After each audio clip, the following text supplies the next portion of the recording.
And I think it's like a cake. Which kind of cake? Banana. Looking like banana. Tea cake. Okay. Please make sure you had something. We're going to have a really amazing day ahead. We're just about to start.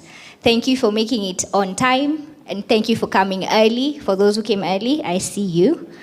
We appreciate your dedication to us. So before we start, I know Ivy has told us where the bathrooms are. Just through that door, you walk straight and you'll sit on your left. If we can, please let's take a moment to put our phones on silent so that there's no distraction. And my name is Barbara Mudoka. I'm the program manager at Afchix. I see some of you who've been part of our virtual workshops, so thank you for doing that and coming and showing up in person. But at the same time, thank you for everybody else who's maybe met us for the first time and registered and came. Karibuni sana. And I'll be the MC for the day, so bear with me, guys. Yeah, bear with me. Let's give a few minutes for a few people to come in, and then I'll invite our founder to do welcoming remarks as she welcomes our keynote speaker. So have a few minutes to yourself before Mudhoni comes on board. Thank you.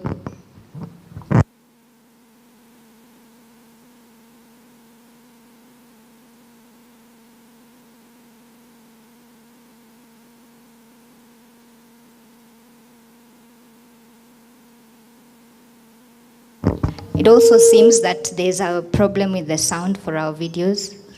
Please, technical team is helping us sort it out.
So my name is Lois Kamal.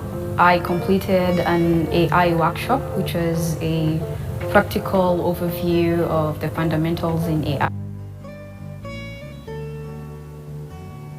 And it was a very interesting workshop.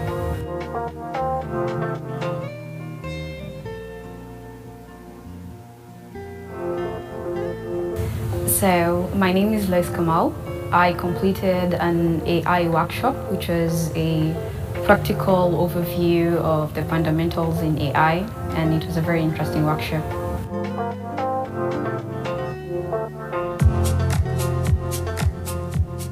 I would say interacting with women who have been in the industry for more than 20 years and getting to see, like this is what my future looks like.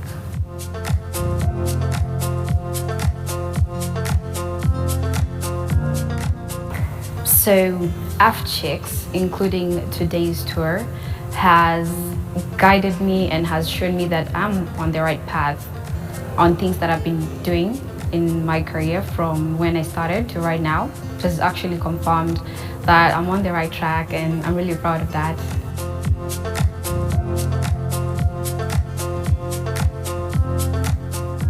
Afchix has impacted my journey so far in various ways, starting with, I would say, socially, learning how to be more confident and learning how to network more. When it comes to corporate-wise, I'm learning how to, ask for more opportunities, and I'm getting mentorship in Afchix for that. So thank you so much.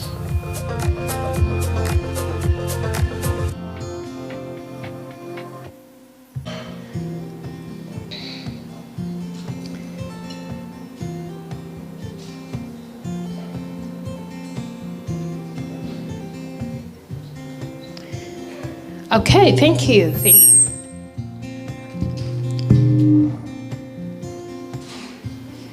Some feedback? No. All right. So I want us to begin with a word of prayer. And we must thank God for a good day. But most importantly, we must also just remember that, yesterday there was an event in the country called Venezuela, and we don't take it for granted being here every day, right? So let's say the grace of our Lord Jesus Christ and the love of God and the fellowship of the Holy Spirit be with us now and forevermore. Amen. Okay, so welcome to the Afchix Tech Women Summit 2026. We had our first event here in Nairobi in 2017. And this event runs alongside another event that happens within the continent called the Africa Internet Summit, which has been running the whole week, that brings together the entire internet ecosystem within the continent. These are the people who, have been behind building and developing the internet infrastructure across Africa since we began landing the internet in the African continent, and people who manage resources that matter. If you didn't hear about it, I want to just encourage you to check it out. And in future, when you hear about that event, it's a really good learning event. Please be on the lookout. So here is our theme, Rooted and Rising. Do we feel that today? Rooted and rising? Do we want to learn about that today? Do we want to discuss that today?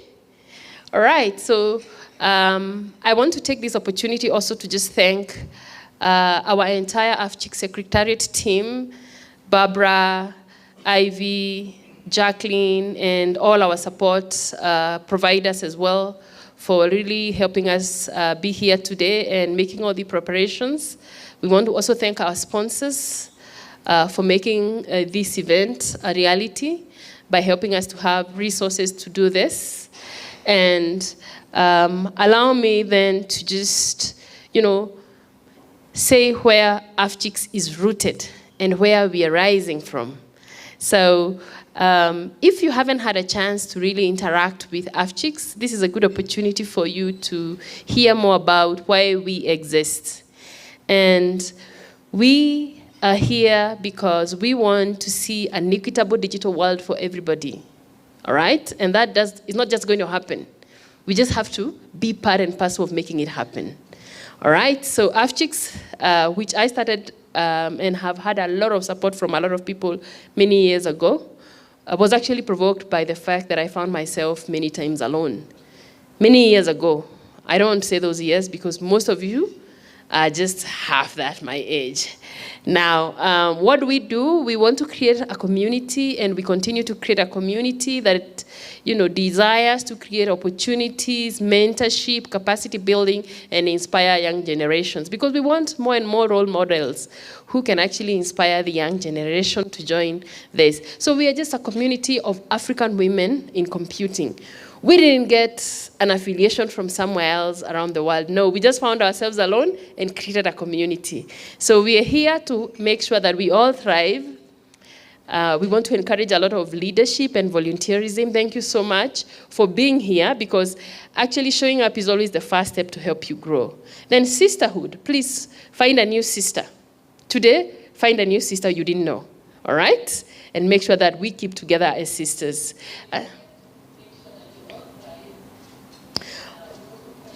All right. Now, integrity and respect, very important for us. Always have integrity and respect as part of the community.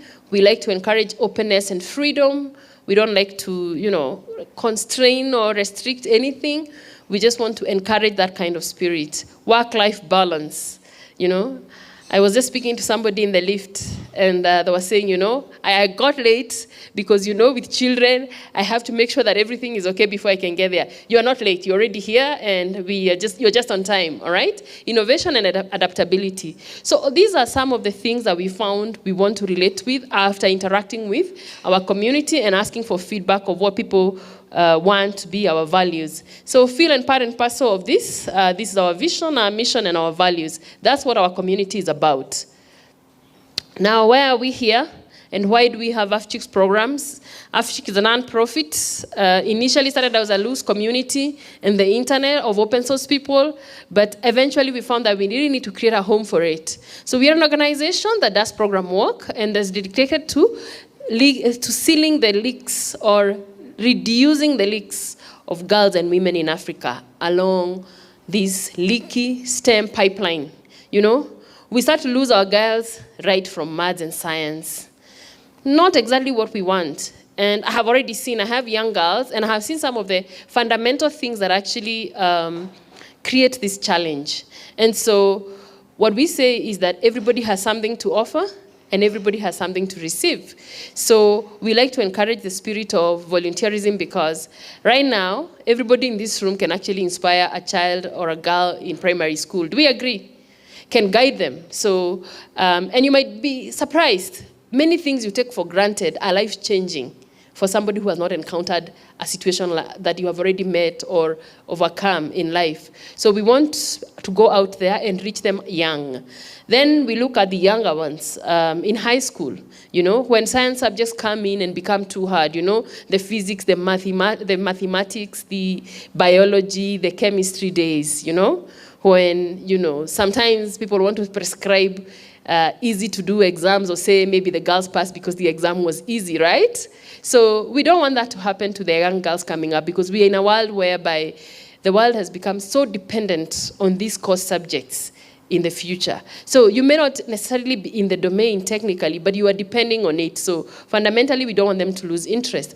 Obviously, then they get into higher education, and when they get to higher education, if you didn't qualify between age 14 to 16, 17, somehow you won't get entry We all agree that, right? We know how intakes are in college, in university. So it means that we begin to get eliminated right from that stages. So our goal is to actually go back there and actually inspire people and tell them why, if they want this way, they must work themselves into that space. And then many of us are young in careers. How many of you have worked only for 3 or below years? 3 or below years? If you've worked for only 3 or below years. And I like to encourage high hands. This is an event for women. We had 1 or 2 men that I had to actually politely request to join ISOC Day. So if you're here and you're a female, please raise your hand. It's your space.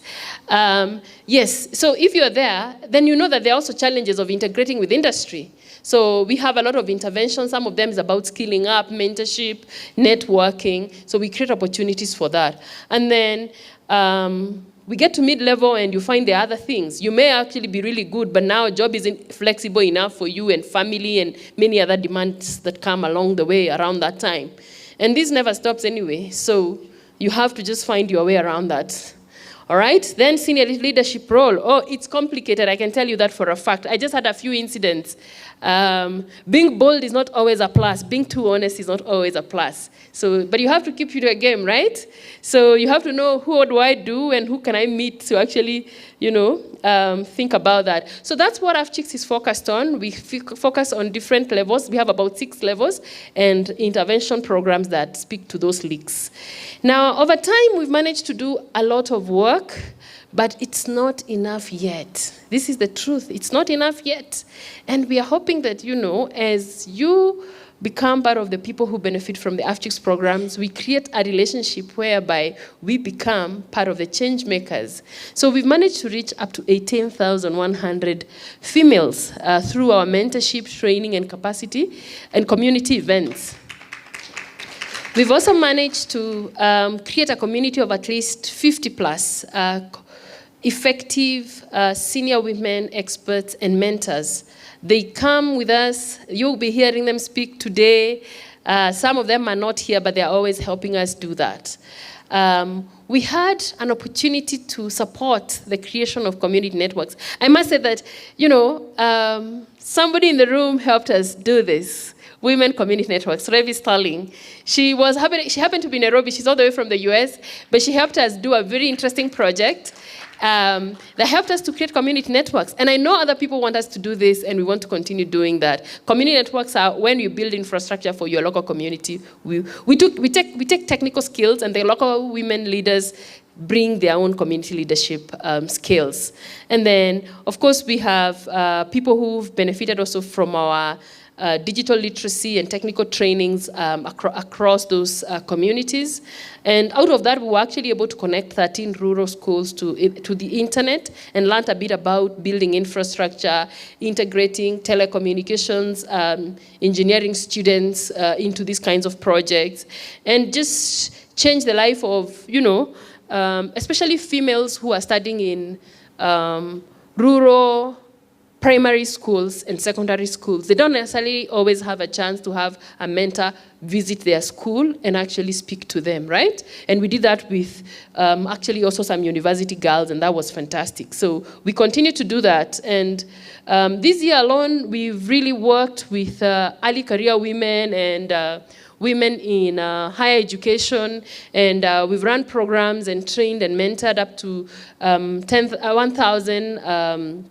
I think I want to go to 10,000 quickly. It always comes out as 10,000.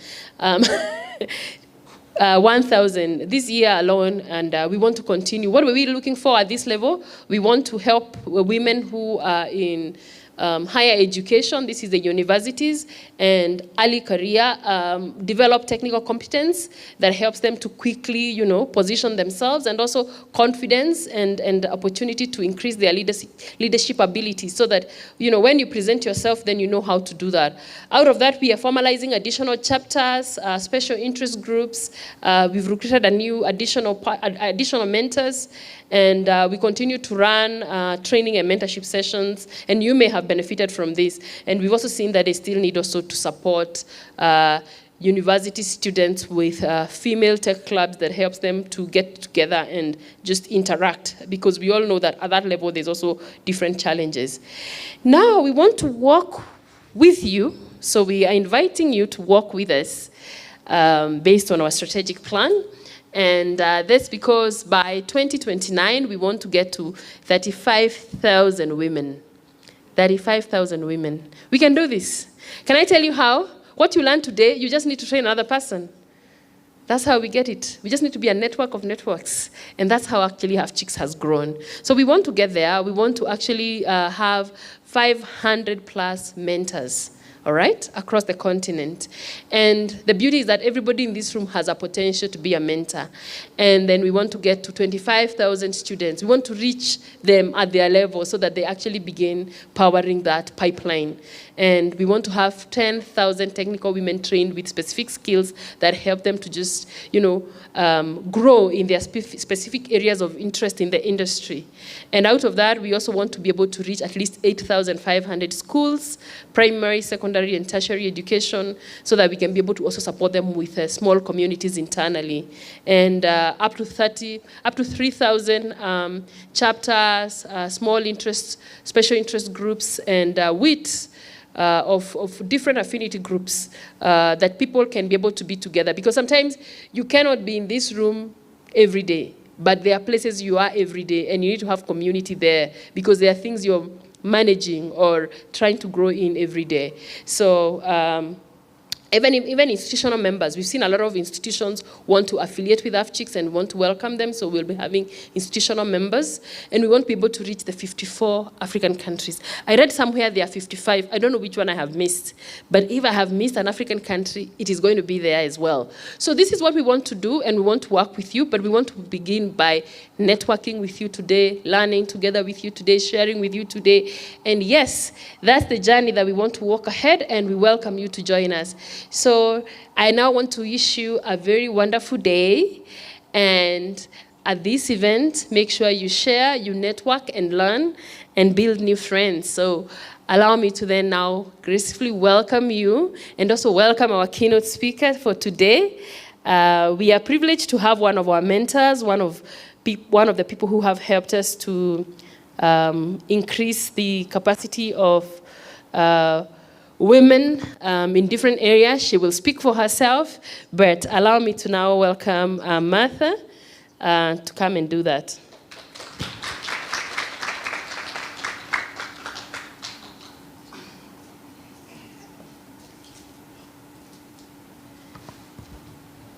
So as Martha comes on stage, I'm going to read her introduction.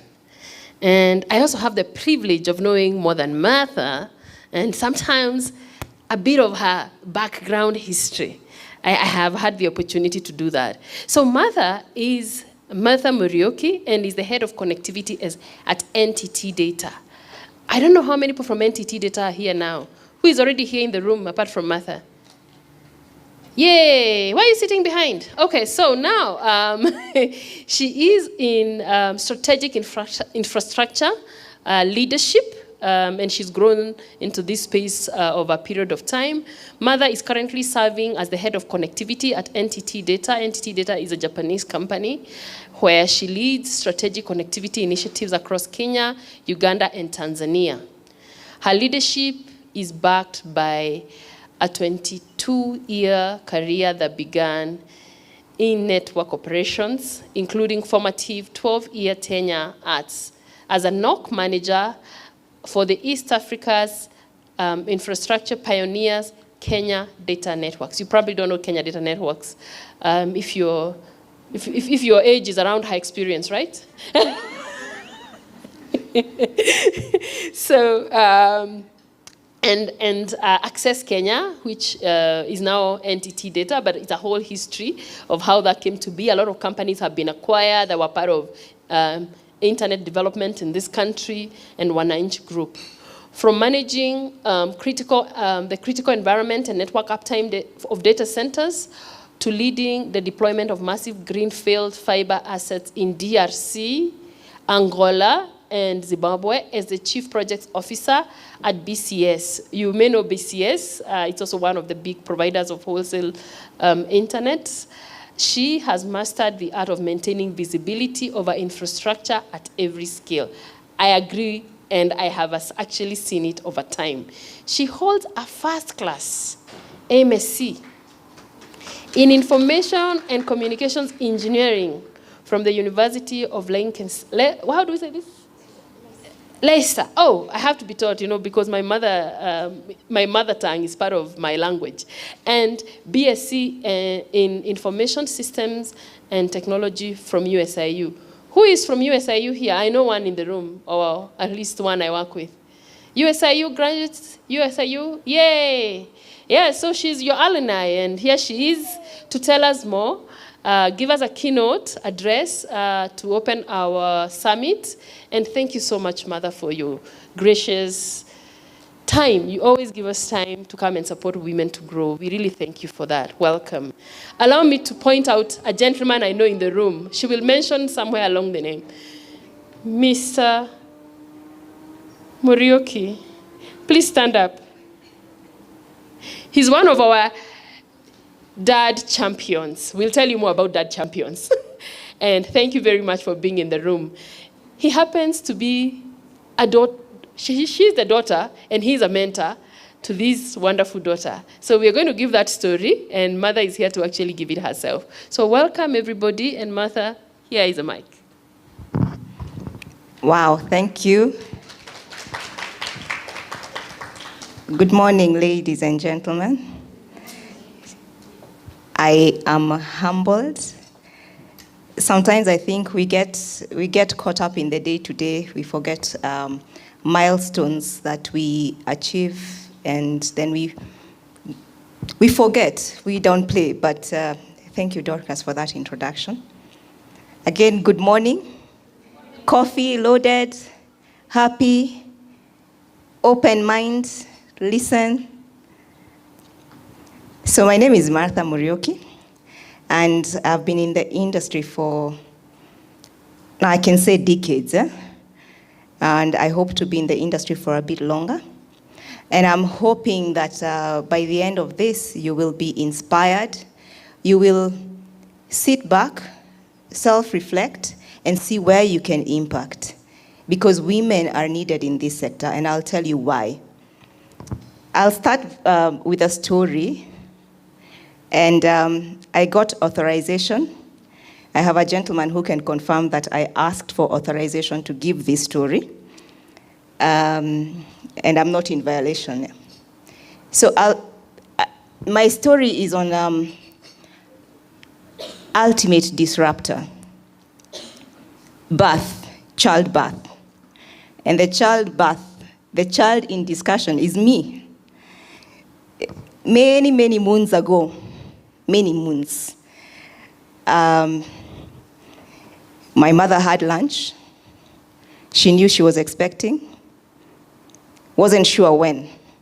Had lunch, was not feeling well. Decided to go and see what is the problem. I mean, surely, this child is due in January, we're in October. What's the worst that can happen? She gets to hospital, she's told, hold on, you're having this baby today, so you cannot leave. Many hours later, she has a baby girl. Not bouncing, because I was not exactly the kind of weight that you put in the bouncing. I was 2 kilos and just a little bit more. She was hoping that she would have a baby boy. So she had a name ready, Anthony. Guess what? Martha. Here I am. And so she has a baby girl. She wasn't prepared, and she went alone to see what is the problem. Mr. Morioki was not in that trip, so he caught up the next day, and he found there are 2 people who are waiting for him, and a baby girl wrapped in a sweater. Yeah, and that's how the journey began, and that's why I say it's the ultimate disruptor. And I'm sure that story applies to very many families. Because at that point in time, the technology that was there, it was reactive, it was just baseline, just the little basic that we need. And I'm sure if you look at very many different communities, very many children were also lost in that. Because she went to hospital. It could also have been that, you just sit and wait, and just like that, we've lost a life. Okay, so after that, yes, I moved from 2 kgs to many more. But somewhere along that journey, I think, and looking, at that point I did not understand technology, and I did not understand what my father did. I just knew it had something to do with poster, telecommunications, something along those lines, until I went to university. I can say, I think the children that I used to interact with, I had just one career in mind. I was going to be a pilot, and I think I must have driven them crazy, because that's the only thing that I kept saying. And even when I was going to university, I remember the discussion was, I am going to university as a stepping stone so that I can be a pilot. I went to university. Somewhere mid that conversation, aviation was not really discussed. So as soon as I finished university, I was working with Kenya Data Networks.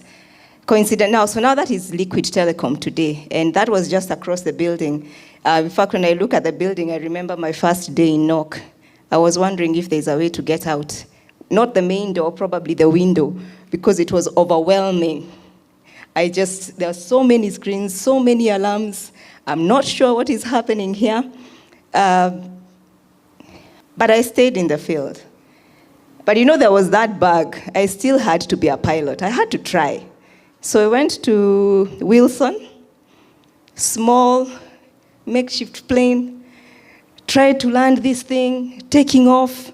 I said, surely I must go back to the NOC. I think I have a better chance there. If people are depending on me to land them, I cannot concentrate, I cannot pay attention, everything is jumbled up.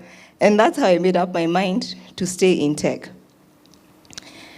And if I could just take you back to the ultimate disruptor discussion. If you look at it today, if this lady was going to hospital today with the technology, do you think she would know when is the EDD, when this baby is coming? Crystal clear. Would have an estimate weight, yeah? Would probably have a 3D or a 4D image of this child and probably have it framed. Would get to hospital, have a wearable, and the nurse can just see data, can see this fetal movement. It's up, it's down, the child is in distress, the mother is in distress. What kind of interventions do we then apply? At 10 weeks, there would be a genetic test. If there is any Down syndrome or any issue that would need to be addressed, it would be picked up. All this would be done before childbirth. Telehealth, access to all the doctors and all the specialists, yeah, to be able to mitigate any issues that could affect the birth, the mother's life. So it's very different. There's technology that is aiding and should be saving lives, right? But I want to ask you, what is the role, what have women done over the last 4 or 5 decades? How have we contributed to that technology? Have we been just consumers of the technology, or are we impacting that technology? Yeah, think about it. And if we just move it from a global scale, we can argue that that is available in the public, in private or a privileged area in developed countries. To be honest, you might get that in the premium health facilities in Kenya. You can get that at Aga Khan, etc. Is that available in the low-income areas? Is that available in the rural areas? What have we done about it? Yeah, if we look at it somewhere in Siaya or Kapsabet, what kind of networks do we have there? And so What do we need? We need networks. We need localized data centers. We need hybrid renewable energy. Kenya has massive potential for renewable energy, which we're not tapping into as we should. Yeah, we need people to focus on security. There is massive data, and it's really, really personal, that needs to be protected. Yeah, we need clinical LLMs. I was privileged to sit next to a lady here, data scientist, and I can just visualize. I imagine if we have just 100 women thinking about having specific LLMs that address, if it is the banking sector, there are very many threats. There are risks, there are opportunities there. If it is health sector, how do we build LLMs that are specific to those data sets? And AI agents, I know many people hear AI and they just cringe, but it's a reality that we have to see how we optimize the kind of multi-agents that we need to be able to make the jobs of the frontline agents easier. Do we have that? Is there an opportunity for us to build that? So I just want to say we have massive potential and there are very many opportunities. We need to see how we scale the woman, because it is the woman who will essentially elevate human life. We are the nurturers, and I remember when Dorcas was presenting, you can see the leakage, and it gets to a point where we raise families. It is our honor, it is our duty. As we're doing that, we elevate and we maintain human dignity. And I'm calling upon each and every one of us to see how we do that. We need to become the strategic architects. Are you thinking? Are you wondering? Are you asking yourself some questions? Okay. But let me tell you something. Don't look grim. You know you have a superpower. And let me tell you your superpower. Your superpower is your femininity. Absolutely, yeah. Absolutely. So AI, we can do all these things with AI, and humanity, there's the element of human judgment, which AI is yet to match. But you, as a woman, you are a high empathy user. We feel and we see. We build systems to serve the human. Yeah? We have strong instincts. That's just who we are. That is just how we are built. We have strong instincts for connectivity, connection, and safety. When you're planning things, even in your daily life, you look for the risks. What is the worst case scenario? So how do you navigate? It's your superpower. Yeah? How then do we apply that in tech? How do we then rise? Multi-stakeholder and alignment and collaborative leadership. At NTT, we say respect every voice. Every voice counts. And women, we embrace, we listen, we have a lower ego. So we are willing to come to the table, to listen to your thoughts, to see how we collaborate, and everyone thrives. If we do that, and listen to 20 ideas, we can be able to find a middle ground, and we can be able to all move forward together. A holistic architectural design. A woman sees things through multiple lenses. And we are still able to bring it together and get it moving. That is how we raise families. That is how we run careers, and we don't break. We push forward. How do we apply that as we rise in technology? And also, we are natural stewards of trust and governance. Yeah? We protect the community and the legacy. So put that together and use it as your superpower. We should not compete just what we see our counterparts doing. Look inward, see what is your strength, and leverage that. And do not be embarrassed or feel that you need to play down the fact that you're a woman. It is who you are, it is how you're going to make your impact. So I want to make a call to action to every woman in this room. Stop asking for a seat at the table. Build the infrastructure that dictates where the table sits. If you're a strategist, look at the global supply chains and the policy frameworks and make them work. If you're a developer or a data scientist, Diana, start building domain-specific AI models that preserve human dignity and multi-agent systems that manage life-saving logistics in real time. If you're in cybersecurity, Cherise, cloud architect, step into the field, and you need to design geo-partitioned national health clouds that protect our sovereign data, ensuring our people's sensitive biological footprints are locally governed. And if you look globally, you'll see Europe and Middle East. Now, everyone wants to start moving their data locally. What are we doing in Africa? Where is our data? What stops us from having our data locally? And centralized. If you're an infrastructure engineer, and that's what I've been for the last 20 years, lay out the fiber topologies, map resilient networks, and supervise the deployment of networks that bring light to the darkest of corners.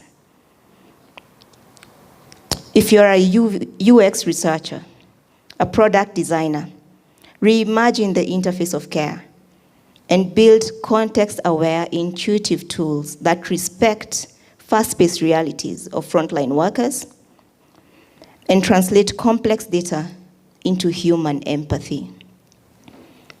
And if you're a robotics or hardware engineer, then quickly bridge the gap, physical-digital divide, and make sure that we can be able to run remotely in Siaya, in Kapsabet, right under Mount Kenya.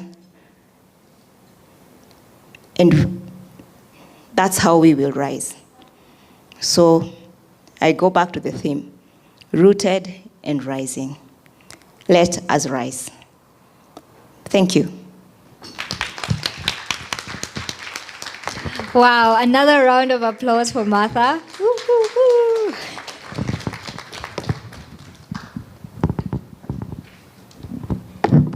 Martha, that is exactly what this room needed to spark this summit. Thank you so much. And I hope there's been questions that you're asking yourselves as you sit there. What is it that you can do with what you have and where you are at now? And how can you add your superpower to it? Thank you so much. That was powerful. We are now going to go into the next phase of our summit, which is going into the technical training. Martha talked about the different parts of the internet infrastructure and ecosystem.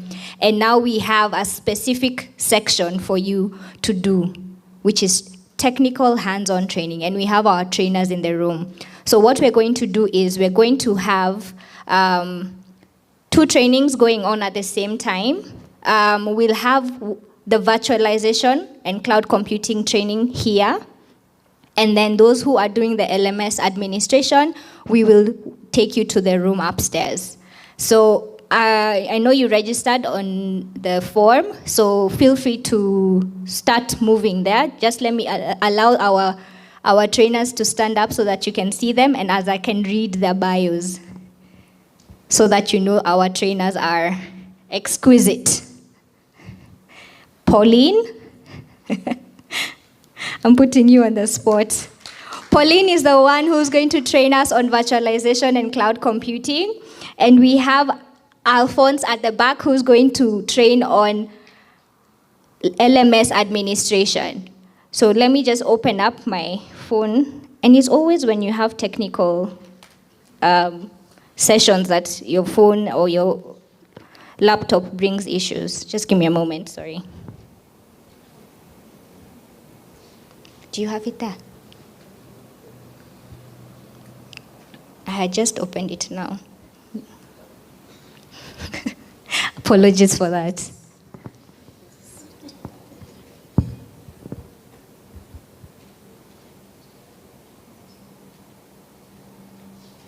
Thank you. So Pauline Namwakira, I hope, yes, Namwakira. She is an AWS authorized instructor specializing in cloud, AI, and data. She has trained and mentored learners across Africa and beyond, supporting their successful transition into high-impact tech careers. Her work focuses on the real-world applications of generative and agentic AI and their critical intersection with cloud.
I was just suggesting that we come forward if possible, please.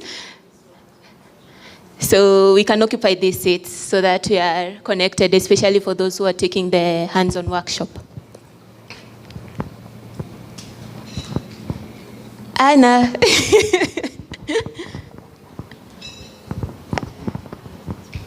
Come on. Come on. Okay, thank you.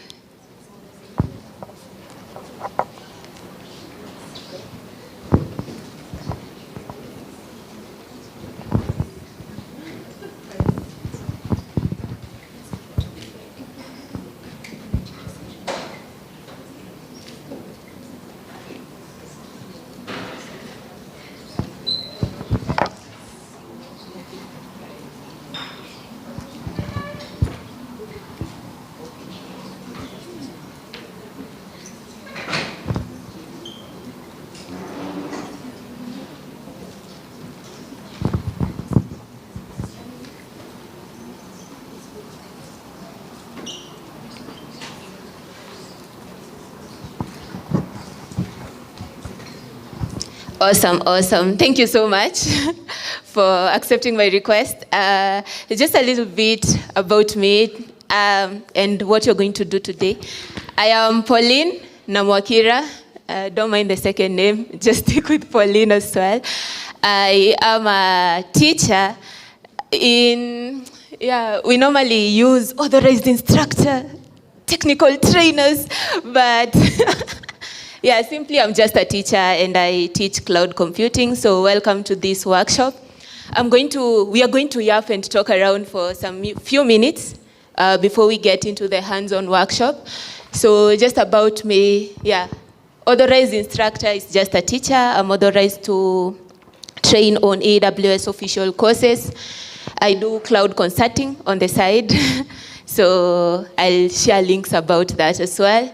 I am 13 times AWS certified, a community builder in that we create technical content for the community, which is free.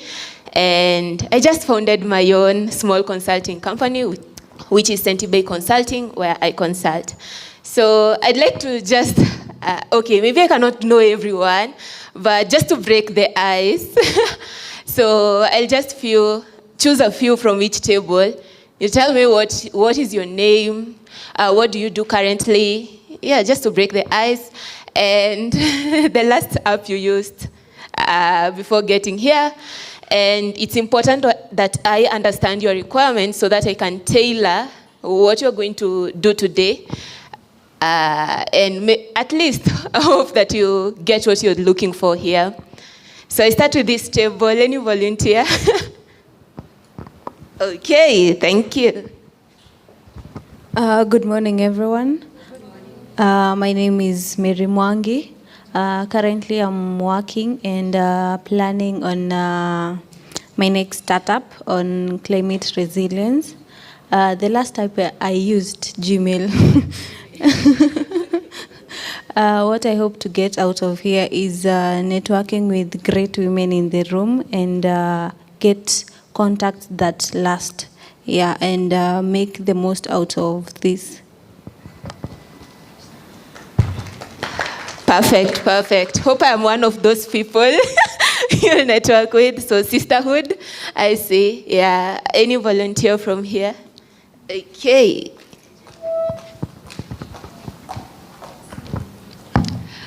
Good morning, everyone. My name is Cherise Fasi Osambo. I am 21 years old. I am a student at KCA University, pursuing a bachelor's degree in information security and forensics, basically cybersecurity. I am also the founder of CyberShe Kenya, which is a tech ecosystem for women and girls in cybersecurity. Currently, we are promoting digital literacy and safety and security for women. Additionally, I am a mentor at the Siemens Empower Her program under the African Girls Can Code initiative, together with Empower Her allies and mentors. And I'm really happy to be here. Thank you. Thank you. When I grow up, I want to be you. Okay. Any volunteer from here? Okay, thank you.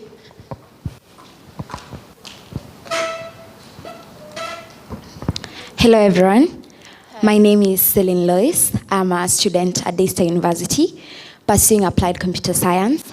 The last app I used would be Gmail. And what I hope to get from here would be networking and a bit of understanding of what cloud computing is all about and learn from people like you. Yeah, thank you.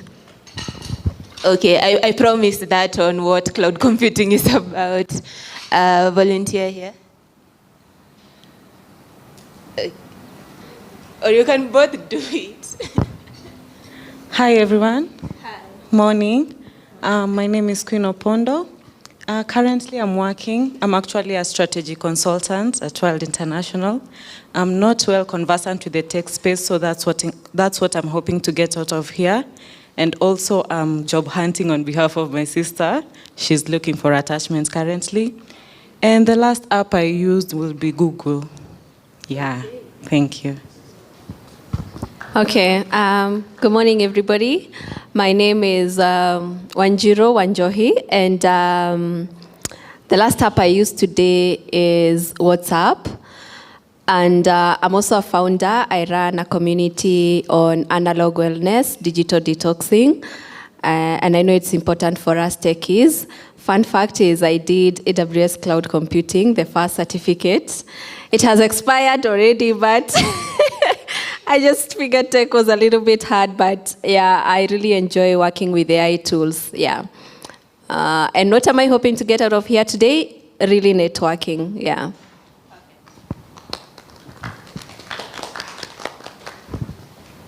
Okay. Any volunteer here? Thank you.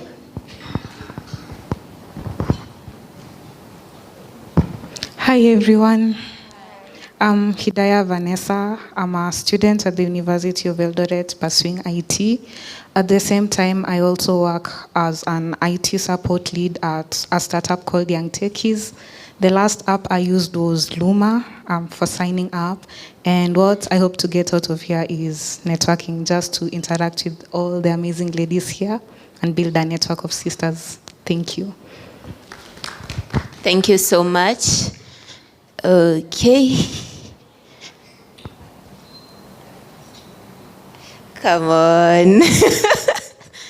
You can't all be shy. Really? Try it. Good morning, everyone. My name is Karine. I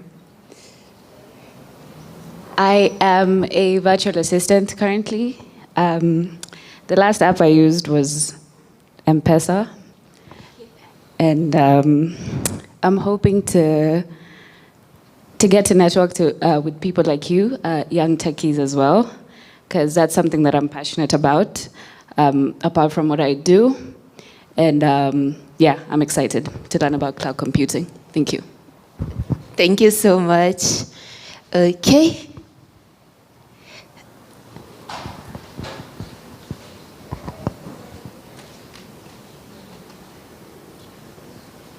Good morning, everyone. My name is Vinci Stacy Akinyi. I am 23 years old. I am a fourth-year student at Jomo Kenyatta. I am not a Seki. I have a bachelor's degree in clinical medicine and community health, so I'm going to be a clinical officer. My interest in tech is I would like to venture into the product management area. I'd like to see how I can merge my medicine and tech to kind of address some of the challenges I have noticed as I practice my medicine. So I also work at a tech startup for the last, let's say, 2.5 years as part of the research and data team. The last app I used before working here would probably be Bolt. I had to take a Anduri because the traffic was bad. And what I'm hoping to get here is, I really think that tech has the potential to address some of the challenges that I see in healthcare, as I've earlier stated, and I'm really interested in working with people who are side questing like me. When I was filling the forms for coming here, I was like, okay, some of these things I have to Google, like what is virtualization, what is cloud computing. But I think, interestingly, I am willing to learn and I'm willing to fail and try as many times as I can. So I'm looking to partner and connect with people who are interested. Thank you. Thank you so much. Okay.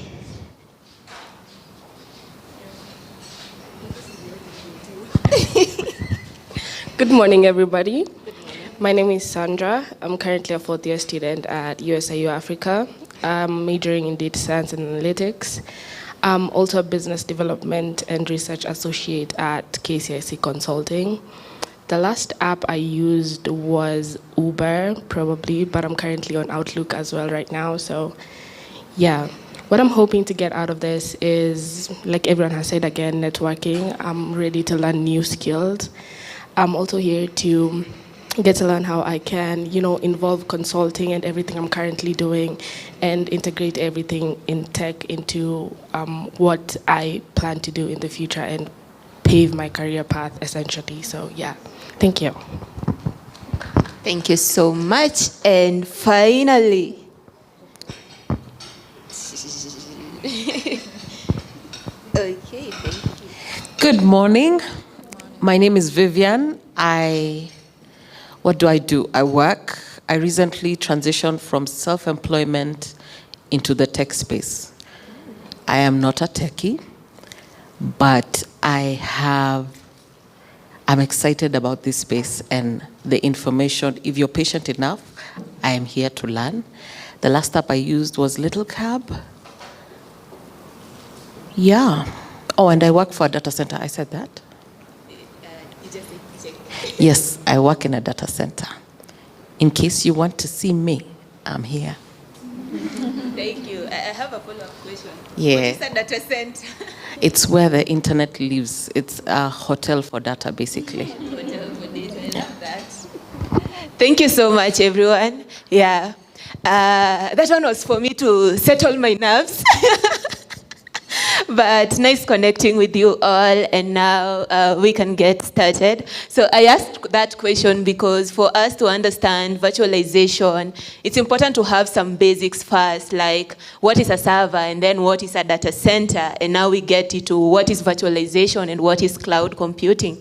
So my objectives for you is to get out of here with an understanding of virtualization, know what cloud computing is, and then when we get into the hands-on, I know there are people who are gurus. So for the gurus, you'll teach with me. If you have launched servers before, you'll help me do that as well.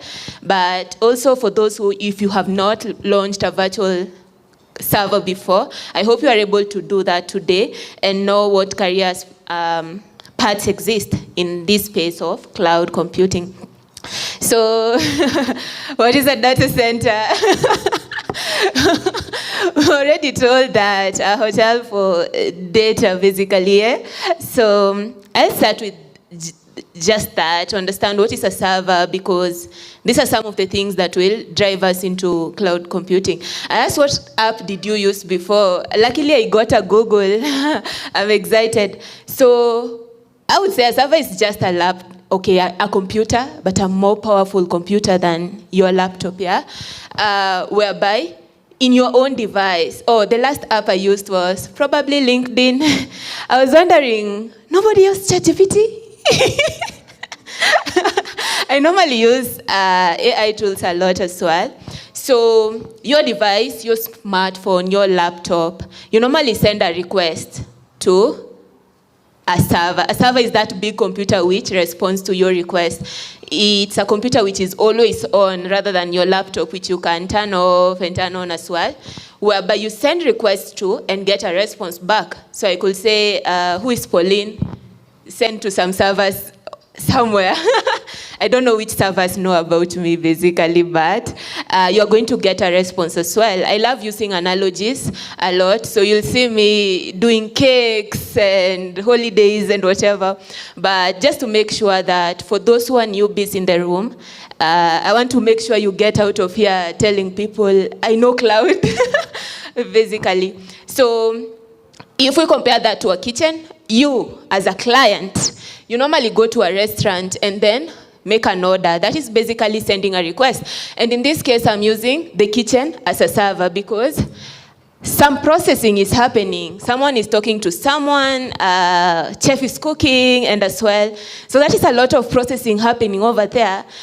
They could talk to a backend, maybe get some data in some systems as well. That will be a database server, and then provide a response back to you as the client. Server looks like this. A couple have worked in data centers. I hear a knock. In my next life, I'll probably be a knock engineer. I don't know how we skip that space as well. So a server looks like that, and it's normally stacked in racks. Visit our data center lady, and then visit some data centers around. Yeah. We've actually been organizing data center tours as Afchix, and we will definitely purpose to do that again. I don't know which one she represents, but I believe we've been to IX Africa, Pikes. We may visit the other brands, Ecolo, Safaricom.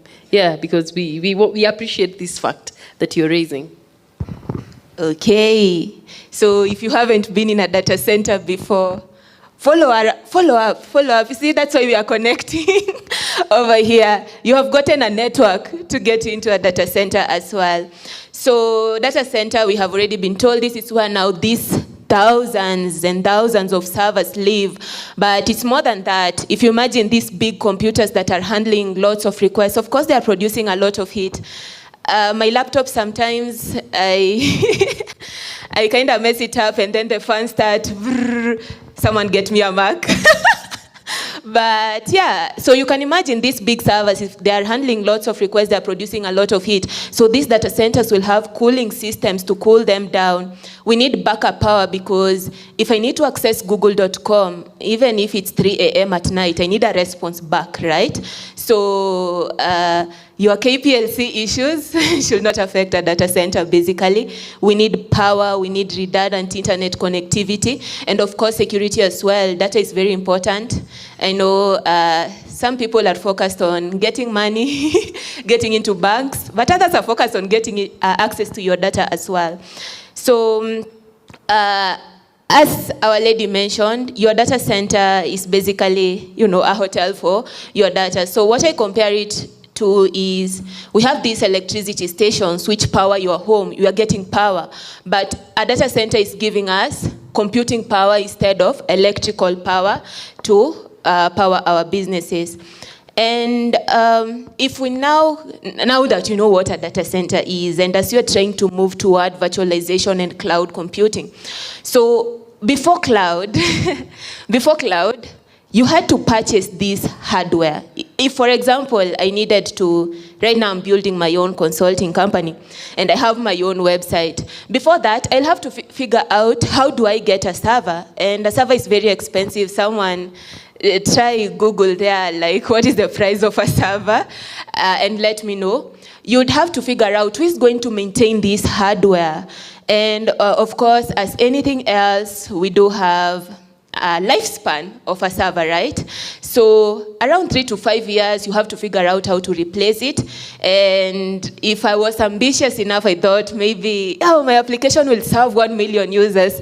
But then it only serves 10, or the people in this room try access it. So I have like idle unused capacity. And why are we trying to move from that? So in the cloud, instead of getting this hardware, you will launch a virtual machine. You just access this hardware, but through your own laptop, as long as you have an internet connection, and you pay for what you use. If I use it for like 10 minutes, I pay for 10 minutes, I don't need it anymore, I return to whoever provided that for me. I'm able to scale up and down, and we'll discuss that further and how we get cost savings. So now that we have an understanding of data centers, servers, let me go into what is virtualization. Now, so this analogy over here, this is one server, and these are 10 servers.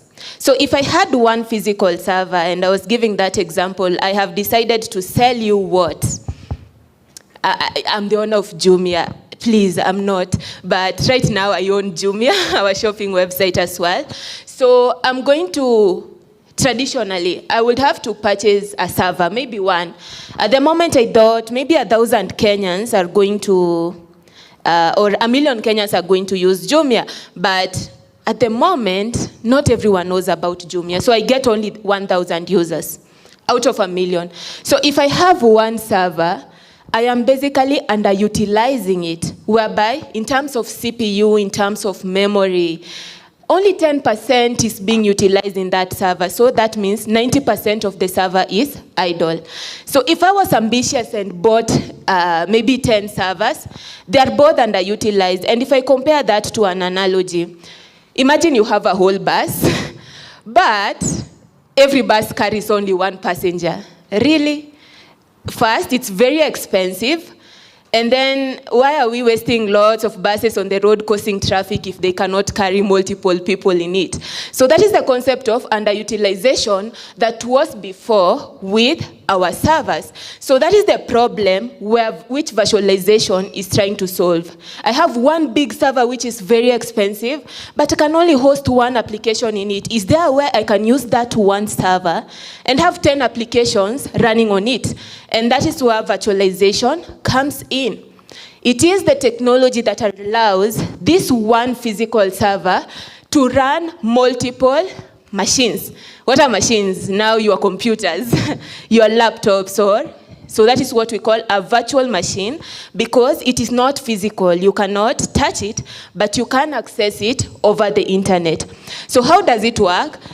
We have a physical server over here. I'll talk about this layer called a hypervisor that enables that. And in that physical server, I'm going ahead to launch small computers. So let's say this server was, how much CPU? 100 virtual CPUs. But I don't need that. So I'll go ahead and create a small computer out of it, which is maybe a Windows machine, another Linux machine, and so on. And then I'll have like 10 of them running on this physical server. I have a question. Who has run 2 operating systems in one laptop before? Exactly, that is what virtualization is about. So I'm sure at around the settings you had to choose like this small machine of yours, how much RAM of the physical computer do you want it to use, how much storage, and we share. So that is exactly what virtualization is about, and you are going to talk about how this is able to power cloud computing. So I have an analogy as well. How we rent apartments versus building your own house in a piece of land. So if I have a piece of land and then I build just my own house, in somewhere I am underutilizing it. There are reasons why I would want my own space, right? We do not say that, having one physical server running one app is bad. There might be use cases where you need that. But there is some underutilizing of that property because now I just have one house, one family living over there. But what about apartments? We have the same piece of physical land, and then we build this building and we isolate houses in it. So under the same land, which I equalize to the physical server, we have the building. I'll talk about the hypervisor in a moment. But then we isolate parts of that building where each family is isolated. So you can think of the family as a different application. And the data, we are not mixing data. If you live here, you don't know how the other family arranged their room. Everyone is just living their lives, but we're sharing the same space. And that is what virtualization is basically about. We ate cake. Yeah, so we could decide to give everyone one cake, but we kind of shared across this room. So yeah, those were virtual machines. I'm joking. Anyway, so how it works. So as I mentioned, we have the physical machine. We have a software layer called the hypervisor. And that layer is the one that is going to decide how we are going to share resources from this physical server. So the hypervisor layer is which will decide, okay, our server is 300 GB. So we have this Ubuntu virtual machine. I want to give it 20 GB. And then Windows, I give it 30 GB. And then Red Hat, I give it maybe 50 GB. So the hypervisor is the software or hardware, it could be hardware as well, that defines how we are going to share the resources of that physical machine to these specific virtual machines. We have different types. People working in data centers and so on might be familiar with the likes of VMware. I remember doing my attachment.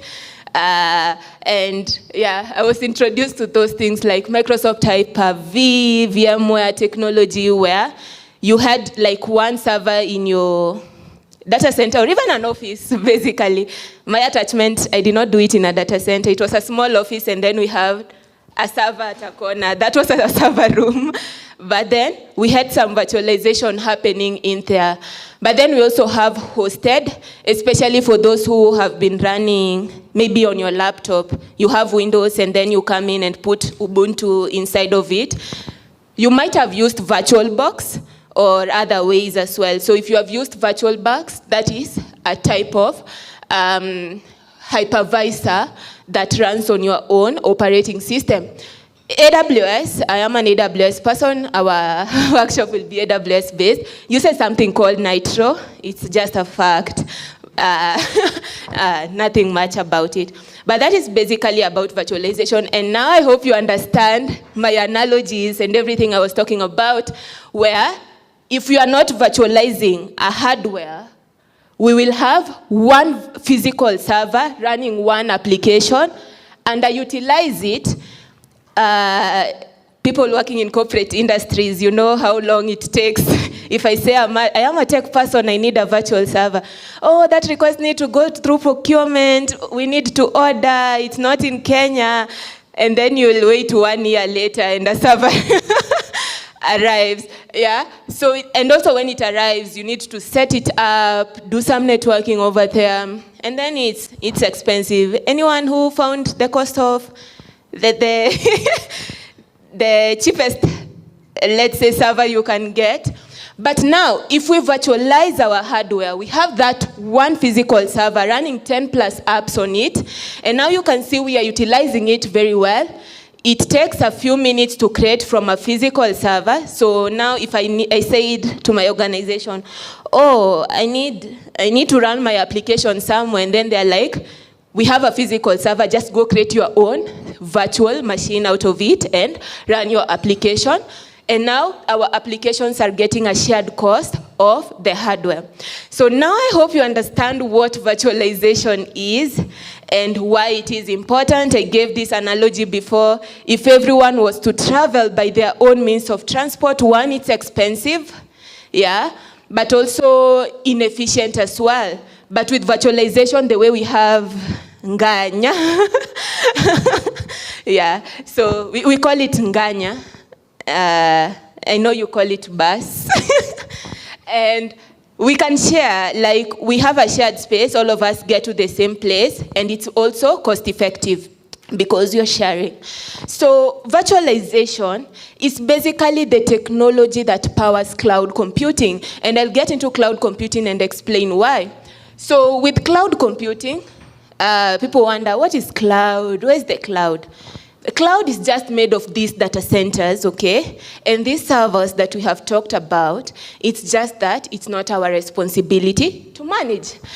But how do they make that possible? They use that virtualization technology where Google Cloud or Azure or AWS will build their data centers, have the physical servers, but that one physical server can even handle millions of customers, and that is how the cost becomes reduced on our end. So, so now next thing, if you didn't know what a server is, you know. If you did not know what a data center is, you know.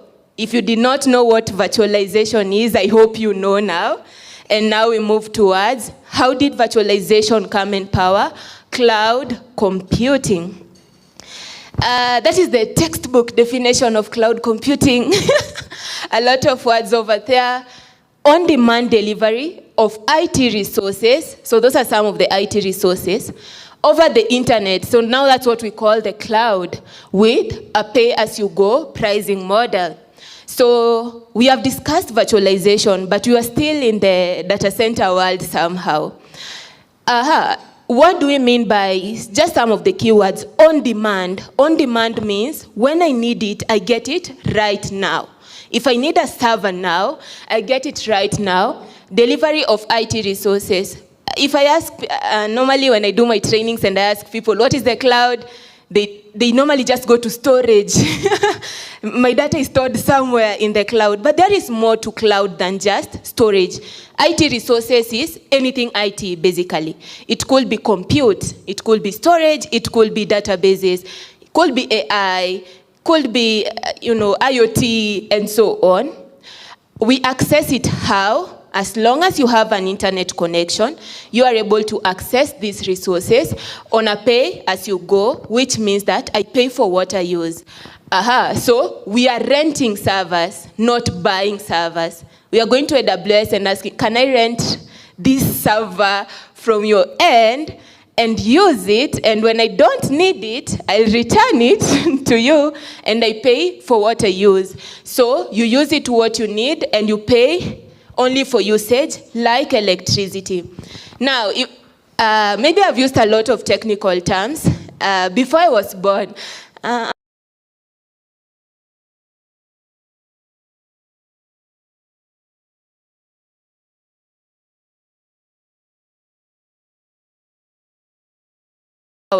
you had to get like your own generator and produce your own set of electricity.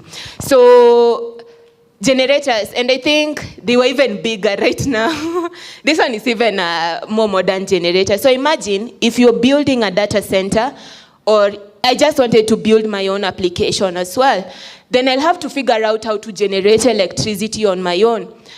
These generators are expensive, they are noisy, they are wasteful as well, and that is the only way. So if you didn't have access to this infrastructure, this is a small one, then you wouldn't have power. Now, what do we do right now? For Kenya, we use Kenya Power. What is KPLC? Kenya Power and what? Lighting company. So now we have KPLC. KPLC said, you know what? Let me handle the infrastructure of generating electricity. They do the hydroelectric thing or whatever way they generate electricity. And then we have that infrastructure that runs electricity up to here.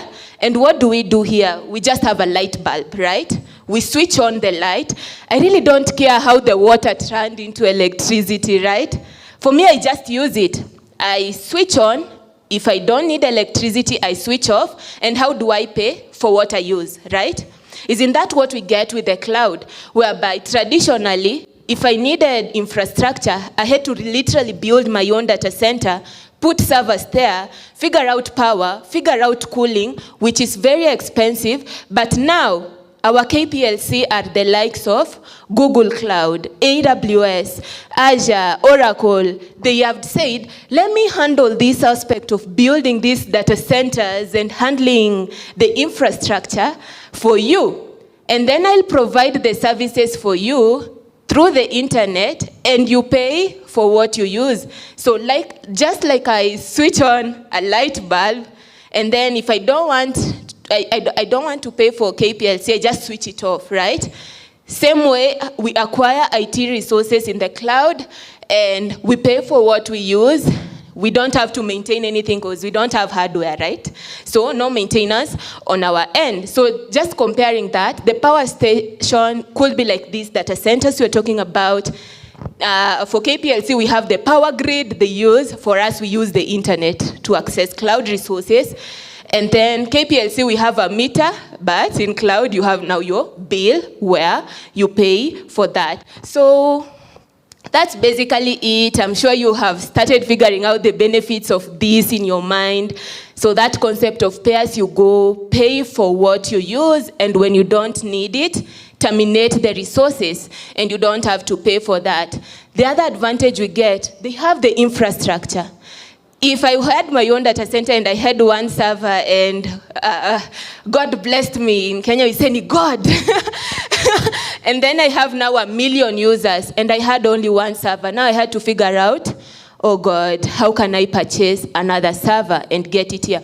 But in the cloud, because the infrastructure is there, I can just scale. I can add 2, I can add 50 servers if I need that as well. And if I don't need them, the good thing is, if I purchase servers on my own and now I have 50 and I don't use the application anymore, I still have the servers. So, but in the cloud, I can. It's not only about scaling out, but also scaling down to reduce on costs if you don't have like the traffic coming in as well. Go global in minutes. As we have data centers everywhere around the world, we'll be discussing where is AWS? Where is AWS? Because where is this cloud now? So they have built these data centers all over, the world. So if my user, I am not restricted by my location. If I had to buy servers, then maybe I'd have to serve users in Kenya, and my users in the US would have like very high latency accessing my services. But I am not restricted. I could live in Kenya and my user base in South Africa, so what do? I just launch my servers over there, and my users from there access it with minimal latency as well, no maintenance, and the speed in which we acquire resources. I gave you that concept of, you go ask your company, oh, I need a server right now, and you'll see how long it will take to actually get the server. But the speed in which we acquire these resources in the cloud is so quick. So the big 3 cloud providers around with their percentages. So we have AWS, we have Azure, we have Google Cloud. They offer kind of same services, but some have strengths over the others. So for example, AWS, we have like a broad set of services over there. If you research, majority of the jobs also come in because a lot of companies are using AWS Cloud. Microsoft Azure is amazing because of the integration that it has with enterprise systems. Normally, even in these data centers, Microsoft Hyper-V are things that were being used before. People are using Windows systems and they're coming to the cloud and they need integration, right? We don't want to just start afresh. Microsoft Azure offers a good way to integrate with systems that we're using before.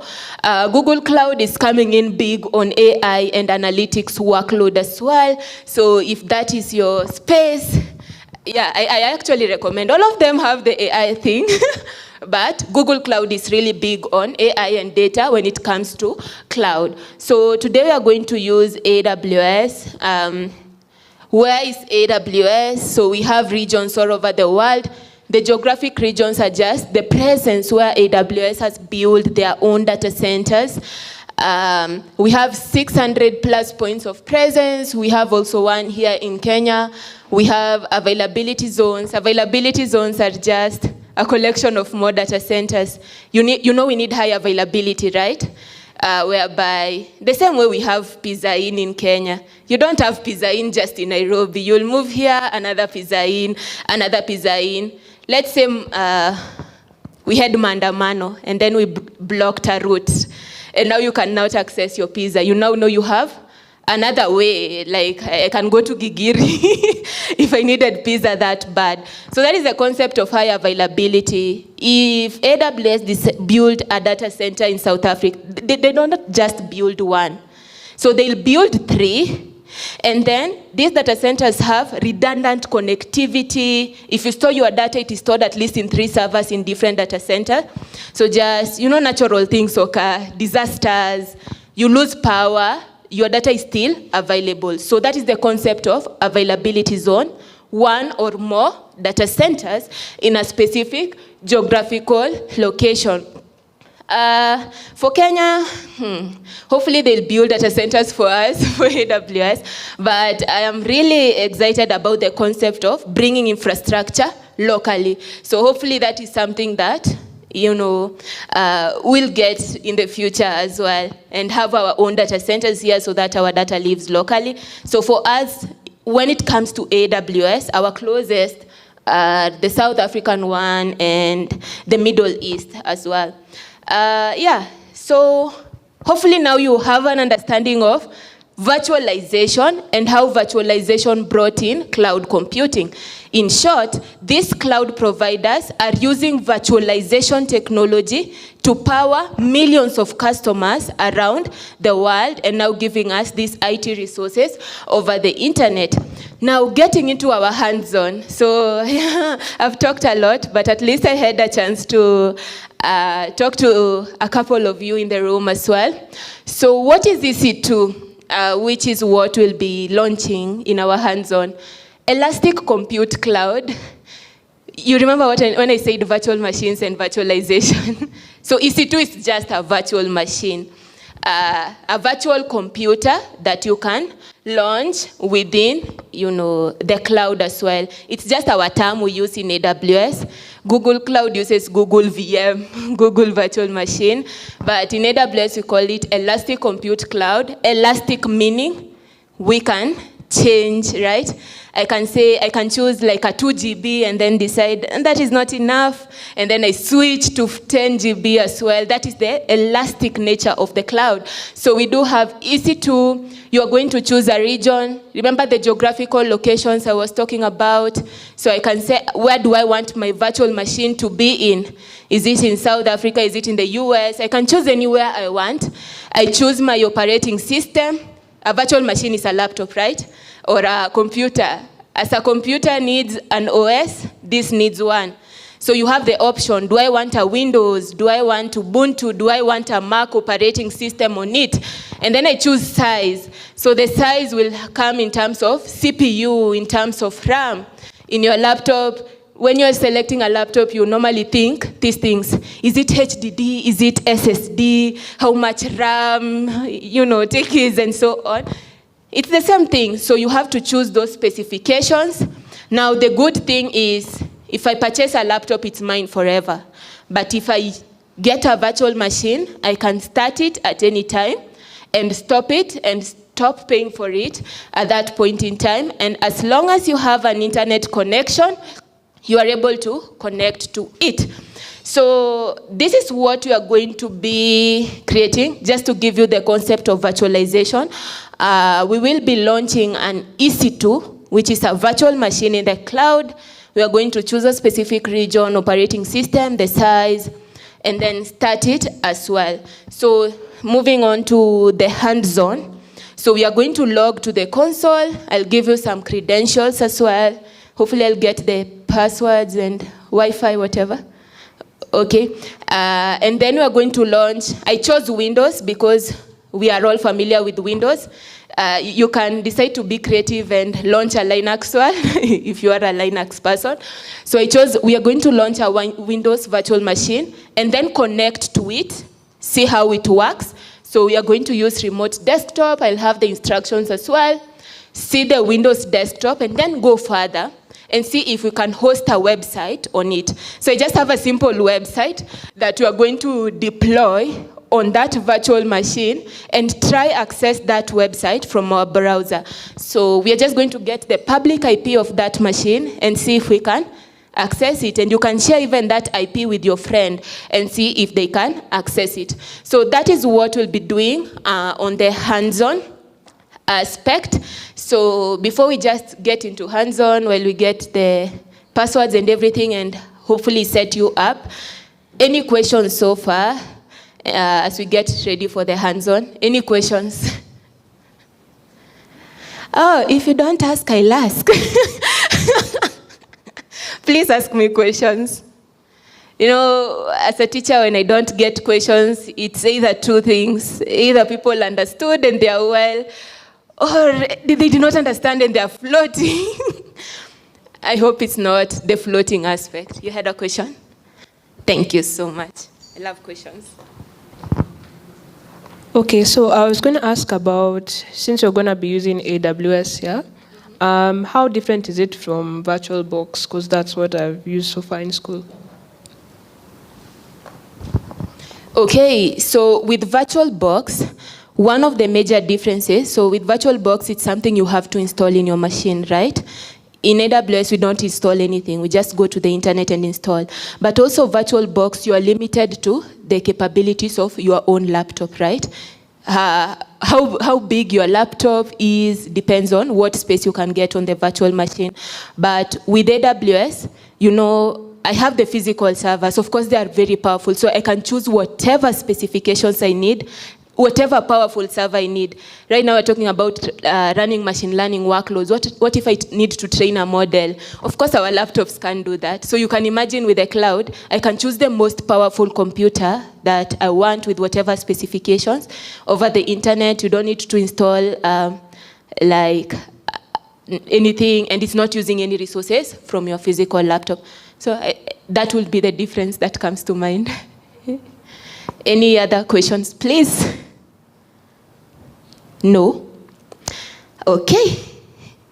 For the hands-on guide, this is the URL that I need you to access.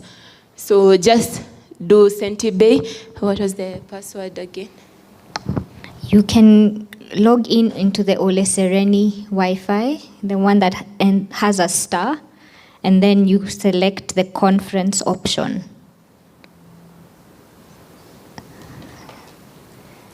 Then you can put in details and then connect. Indeed. Yeah. Oopsies.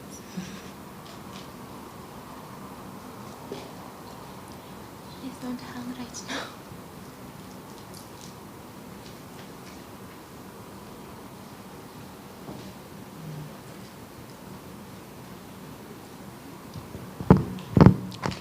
Have I stepped on?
Okay, so I hope you are all connected.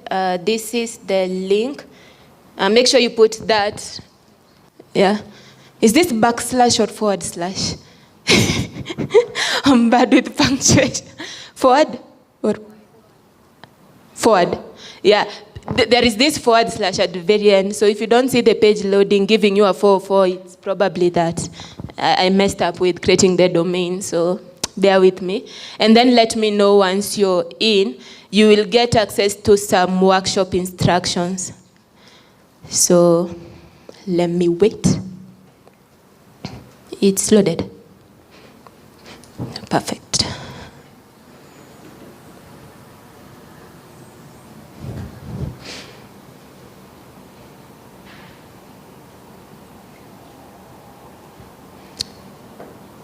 So once you're logged in, give me a clock it. Give me a clock it. Thank you. Okay.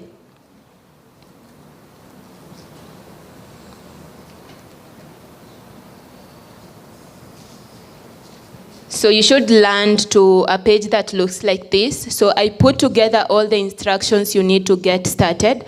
So I have the login link over there, which you can click on it. The username is Afchix. The password is there. All instructions are there as well. And I put some disclaimers. We are sharing my own account, my own environment. So if you create resources, you will see other users' resources. Please don't mess up with their resources. You just focus. focus on you and your resources, whatever you're going to create. And when you create them, you can use something unique like Afchix, your name. Just use a name which you know no one else. Probably, I don't know if there is a Pauline or Grace. Some of us have common names. So use your nickname or anything when you create the resources as well. So if you're ready, all steps, just follow bit by bit. So the first step is to log into the console. You'll get a sign in, and I have all the screenshots attached of what you're going to see, your username, your password, sign in as well. And then the next steps is to now go ahead and do the hands-on where we are going to launch a virtual machine. So, and if you get stuck at any point in time, please, I'm here and I'll be walking around and let you know what you need to do as well. So log in. The other thing I have to mention, after we create our virtual machine, so there is step 2 to around 4. In step 4, step number 4, where we now connect to our virtual machine, there are different ways to connect depending on whatever physical laptop you have. So step 4 works for a Windows laptop. So if you have a Windows operating system, continue with step 4. But the people who are using Mac, there is step 4 Mac, okay? So you can just skip that step 4, it's for Windows users, and go to step 4 Mac and follow the instructions of how you are going to connect. And if you are using Linux, any other Linux distribution, maybe you have Ubuntu, Kali, some people have that, skip to step 4, Linux. So step 4 has 3 versions for a Windows laptop, Mac, and Linux as well to connect. So I think that is the only differentiator of instructions in the laptop. And yep, so any questions so far or any issues? Discuss as well all these instructions, know what you're doing from creating, naming your virtual machine, choosing the operating system, learn all the instructions over there. Okay.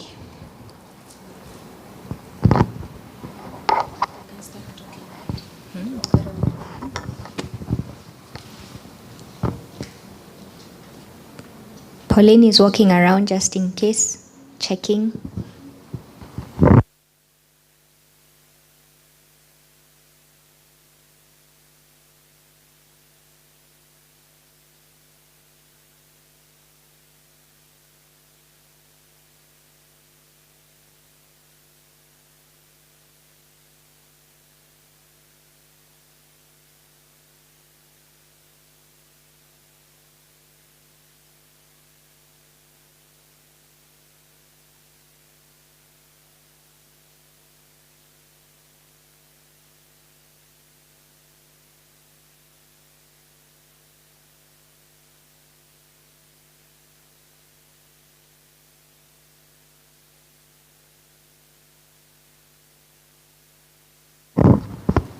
Let me just open that.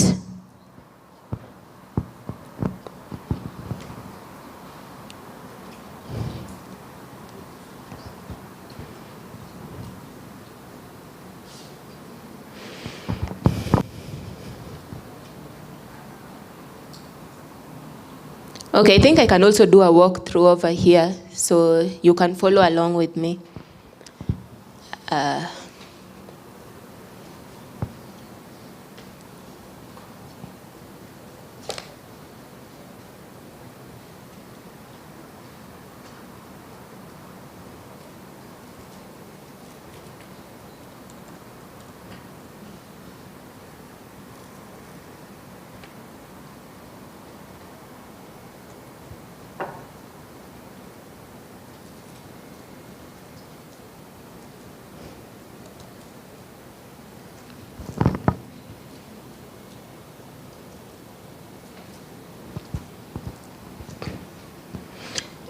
Okay, so once you log in, the arrow that I'm talking about is this one, just next to J. Pauline. You click it, and then you'll see Afchix Workshop Access. Let me see if I can zoom in. Control. Yeah, Afchix workshop access. And now when you click on it, it will open a link which will take you directly to the console, the AWS console.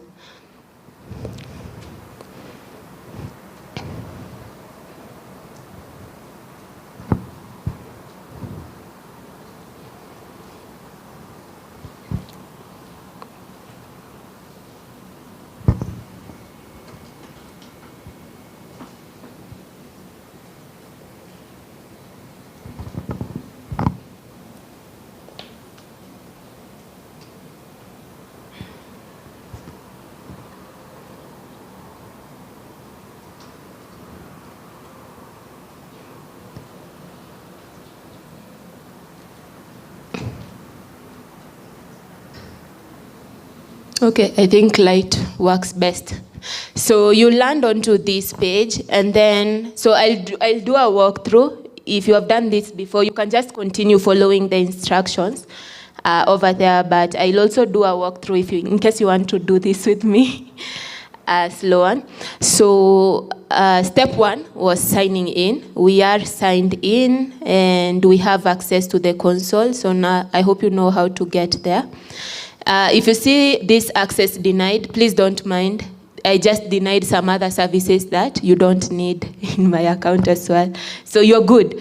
Yeah, so step 2, where we create our virtual machine. So navigate to EC2. So at the top of the page, click on the search bar, search EC2, and then you'll get into the EC2 dashboard where we create our virtual machine. So that is search at the very top, EC2. And then you'll see virtual servers in the cloud. That is what you need to select.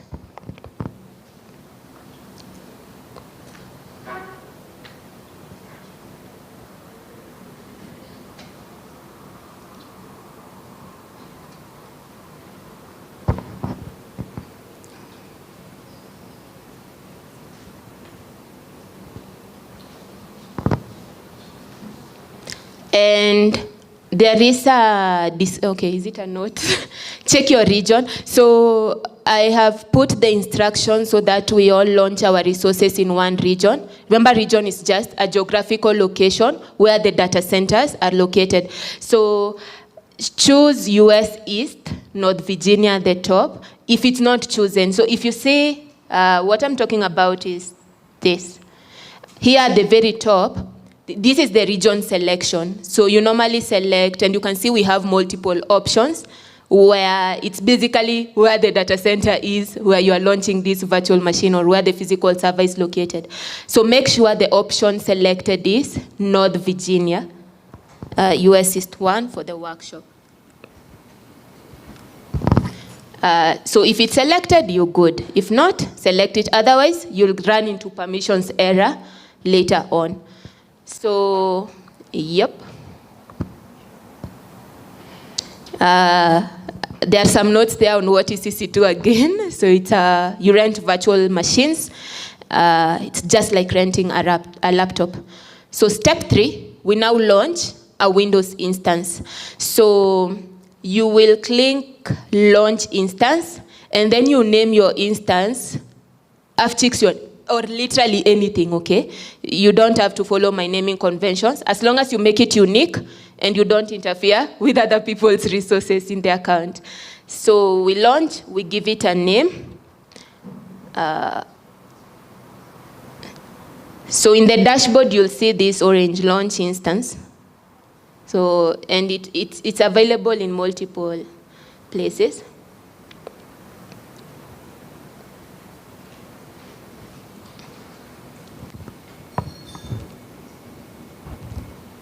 If you see this option, click launch without a walkthrough, okay? And even under instances, there are different ways you'll get that launch button.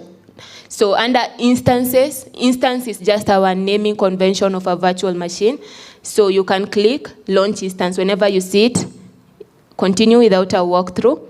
And then the first thing is the name. So remember our naming conventions, okay? So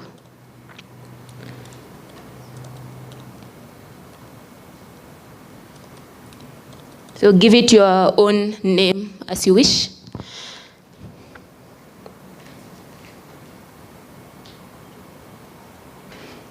And then step 3.3, we are choosing an operating system. So under application and OS images, click the Windows and choose the Windows operating system that you have available. So what you're seeing there is called an AMI, Amazon Machine Image. So the Amazon Machine Image is just an image that contains the operating system and whatever. So we have Linux, Mac, Windows, and so on. So under their application and OS images, it is by default selected Amazon Linux. What? I want you to choose Windows.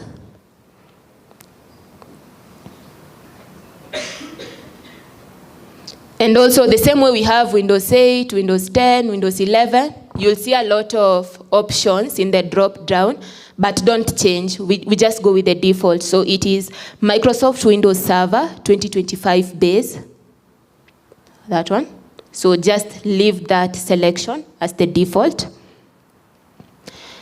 And then the next step, 3.4, is choose an instance type. So it's just a virtual machine type, and what it deals with is the size. So when you choose a type, it will give you information about how many virtual CPUs and how much memory whatever you are using has.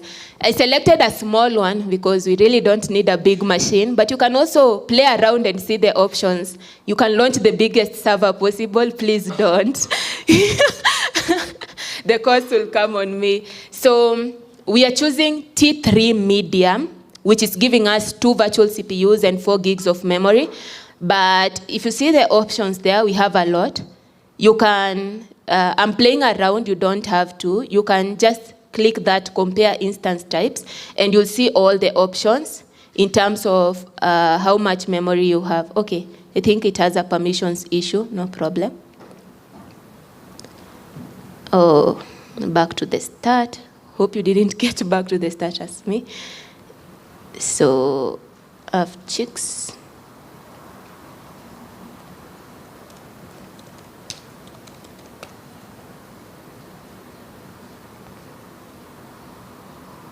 So, instance type, choose T3 medium in the drop down.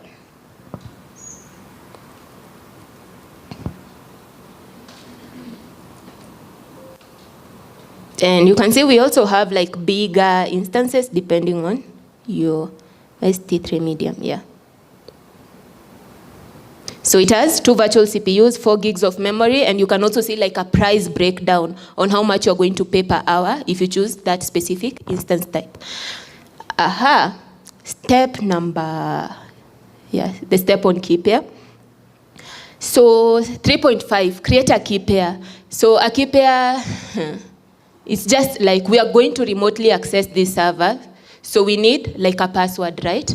So with the key pair, it's going to give us like credentials which you're going to use to log into this server that we have created. So we are going to use it later on. So make sure you create one, because it will download a key file on your laptop.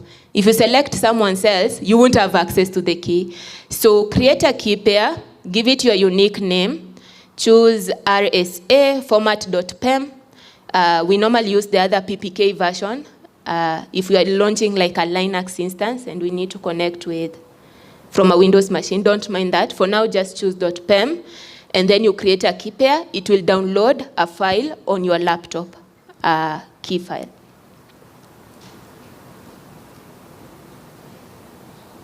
So create new.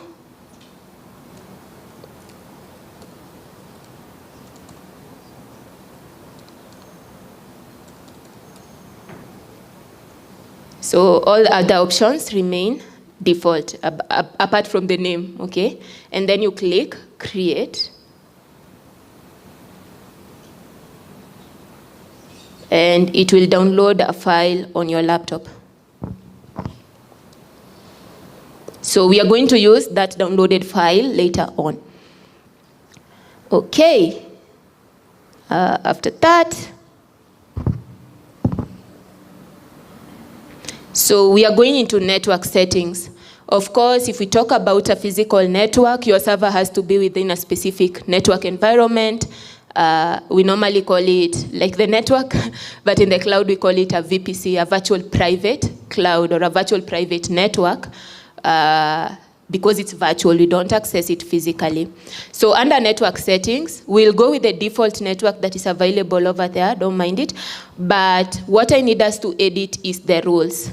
So our firewall rules. One, remember we need to log in and access this virtual machine. So that is the first rule, RDP, Remote Desktop Protocol.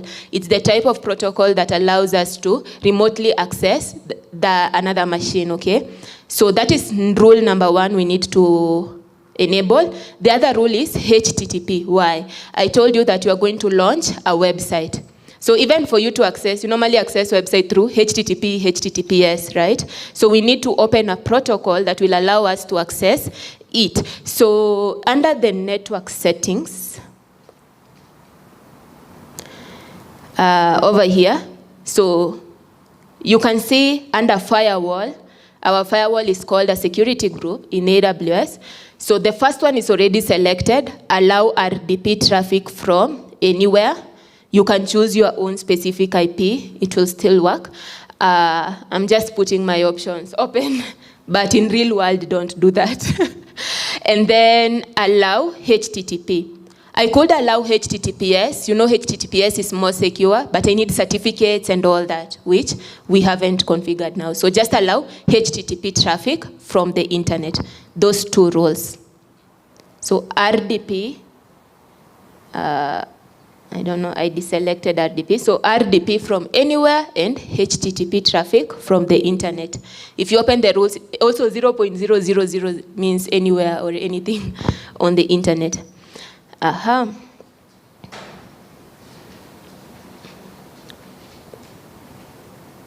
So all the other things you can leave as default. So you can see the next option was storage. 30 GB is fine, just leave it as default, but you know with the cloud, with the elasticity of the cloud, you can select as much as you want. Please don't select as much as you want in my account. Leave it at 30, okay? So 30 GB is fine. All other settings, leave them, and then click Launch Instance.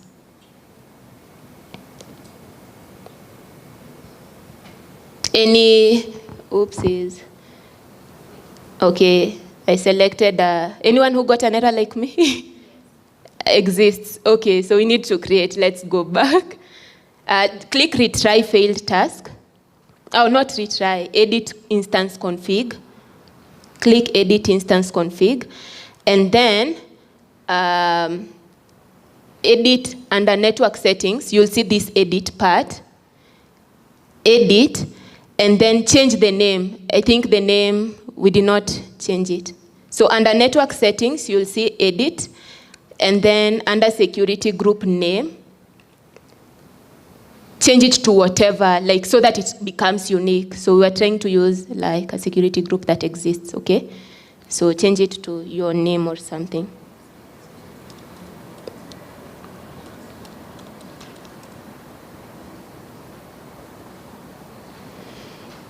So the rules are okay.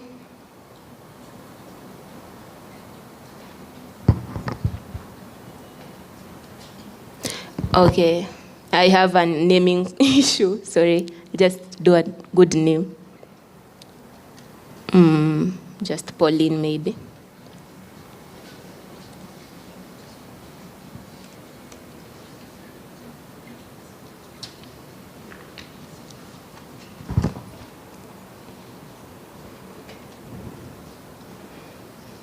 Anyone who is... I hope were your issue solved after changing the name?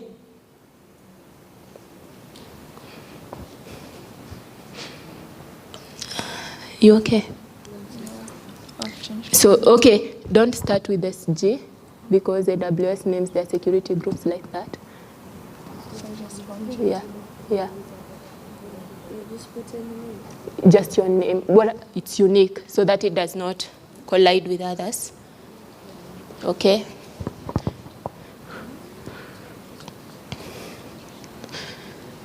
have a question. When it comes to I'm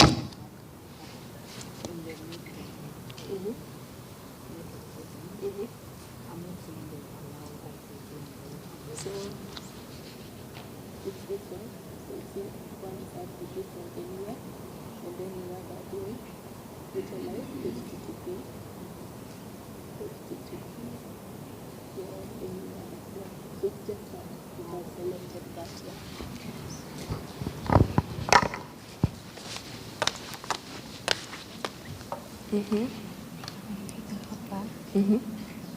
Okay.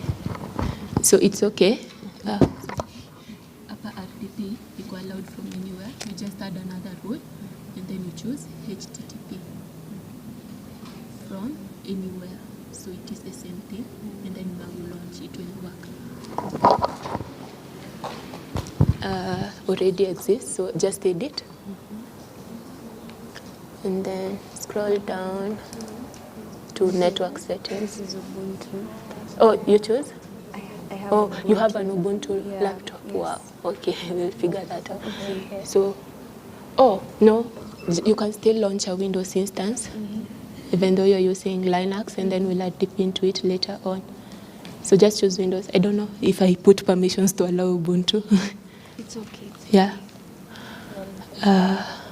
Okay. But after you're done, we can launch a Linux one and check the permissions here. Yeah. So security group will allow RDP and HTTP, and then we'll create a new security group once is at 9. So you change your name on the security group name. I put my name. You can use your name.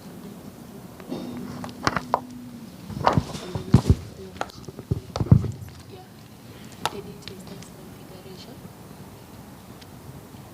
Scroll down to network, and then so here change the name because there are many security groups, so it's colliding because it says this name already exists and we're trying to create one.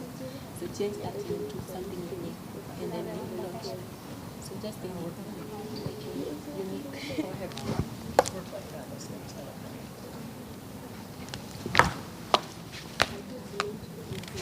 So change this name to something new because we're trying to create and it's saying someone has already created with that, so it's failing. So we do this.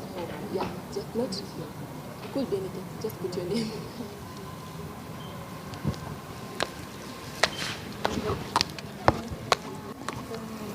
So this, we don't need 3 rows. We want this one tray.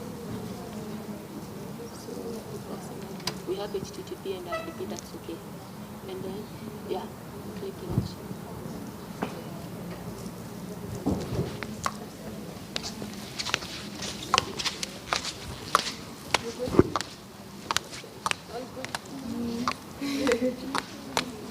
So this name, change it to a unique name. So it's failing because it's trying, you're saying create, and then there is already another one with that name. So it has to be unique. Choose your name, just change it. You don't have to even do the name convention. Put anything.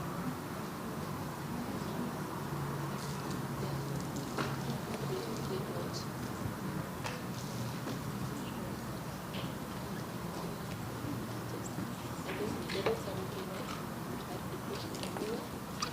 And we also need HTTP because you're hosting a website.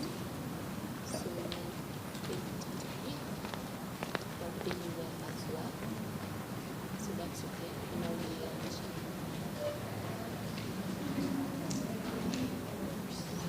It passes messages.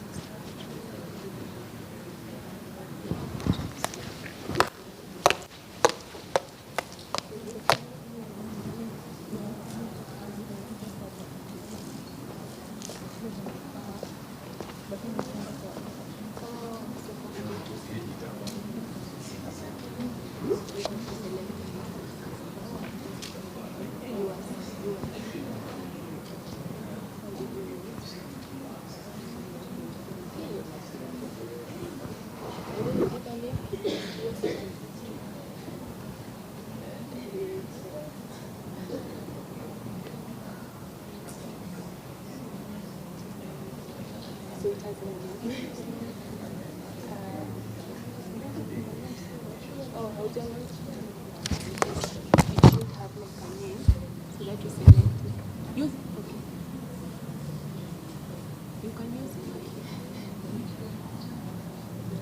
Okay, choose one.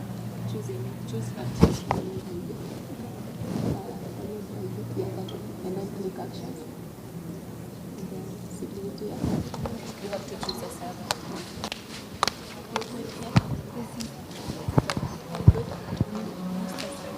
URL.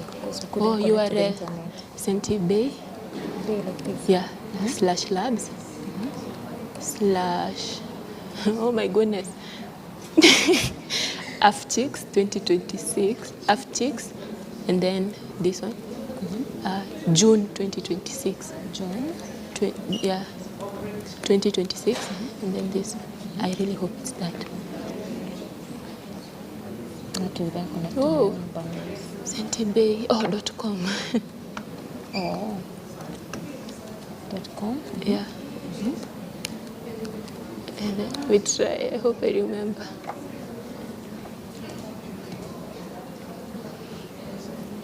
Is it loading? Oh. Okay, it's loading. Perfect. Hi. Okay. Yeah, so this is a problem with the same name of a security group. So here, under edit, and then change this name to something unique, like your name, and then launch.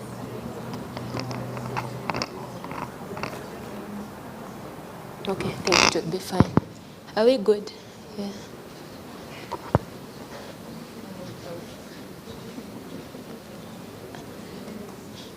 Mko sawa? Failed to fetch. Really? No, don't leave that. It should not. Here equals applications, leave it. Just go to EC2. You had already launched a server? Not yet. Not yet. Mbona wewe umelaunch server?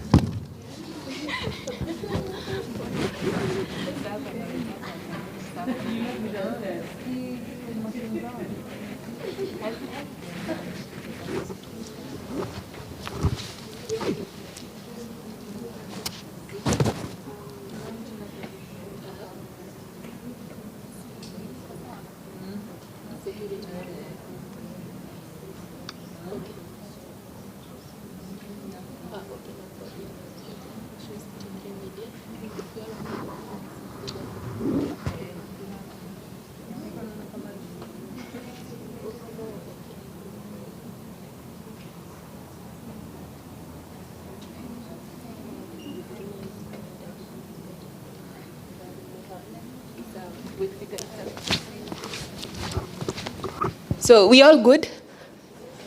Clock it if your instance is launched. Okay. Yeah, so you can select that instance ID that you have available. So it's the ID of your virtual machine. And then, yeah, open it.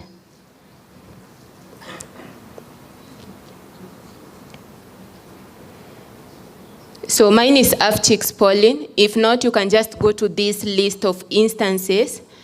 Here, if you cannot access it that way, just go to that list of instances and choose yours. You see there are lots of servers there. Choose how you named yours. Choose it. So mine is, oopsies. Yeah, mine is J Pauline. So you choose yours. And then we review some of the details. So after you choose, you can just drag this thing, yeah, at the bottom, just drag it up a little bit. Or even you can just select it.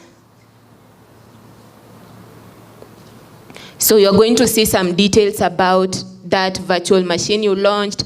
You can see it has a public IP address because we enabled public IP. You'll see its private IP and so on. The type of the instance, lots of details over there as well. You will see under the next step is status and alarms. So that status is just letting you know if everything is working correctly. So you'd have 3 status checks. One is the system. That means that the physical server in the data center is working correctly, so it's a pass.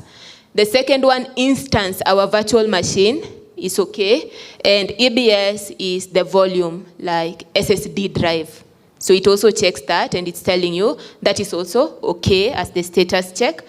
Under monitoring, right now you won't see a nice graph because you have not done anything yet.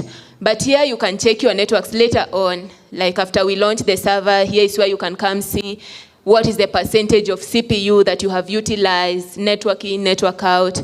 So it is a lot of monitoring things about our virtual server. Under security, you're going to get details about our firewall. When we launched that server, we said we want to enable RDP, HTTP. You can imagine if it's a database server, it will be MySQL or whatever traffic you're thinking of. So you'll see the rules over there. We do have details on networking. Under storage, it tells you it attached an SSD drive, which is 30 GB. So we left that as default. Just choose a default volume. And then the tag is just your name. So it will tell you the only tag you put. You can put many tags, especially for monitoring. Maybe that server is a production server. So you'll put, like the environment is production, so that you know. But for now, we just put one tag, which is our name. So we are all there. Now the next step is connecting to it so that we access it, which is going for the Windows users. You'll have a great time. For Mac and Linux, we'll have to navigate a little bit of things. So for the Windows users, go back to instances, select your server with your name. So mine is Afchix, J. Pauline. Select your server, and at the very top, click Connect. So select your server, and then there, just after the refresh button, there is Connect.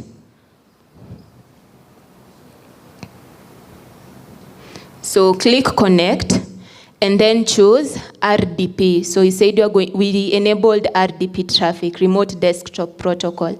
Connect, and then RDP client.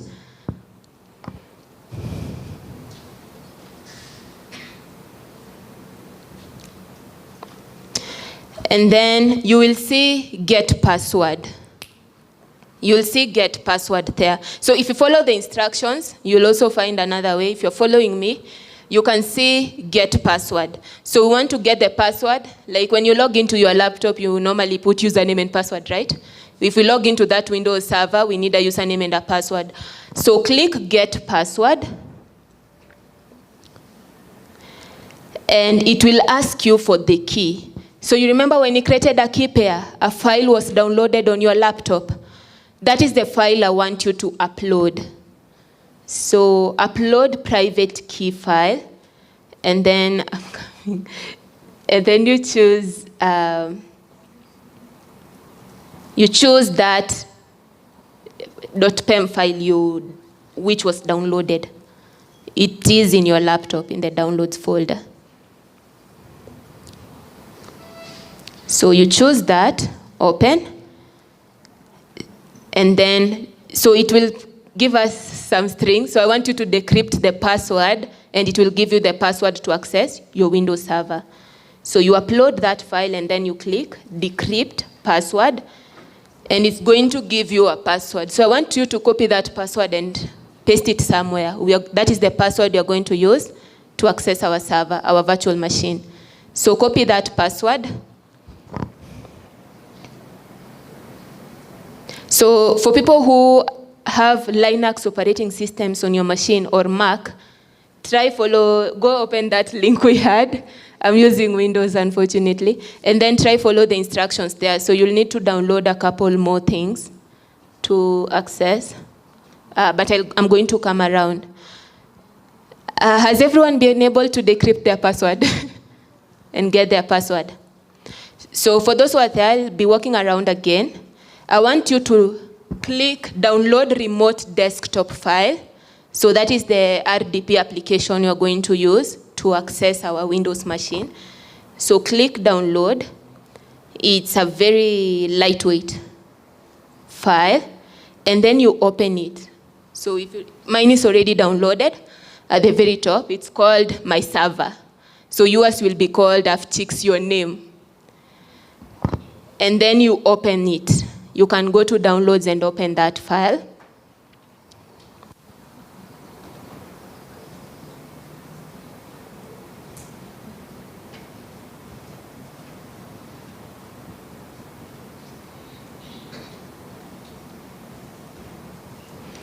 And it's trying to tell me I'm establishing a remote connection to a server.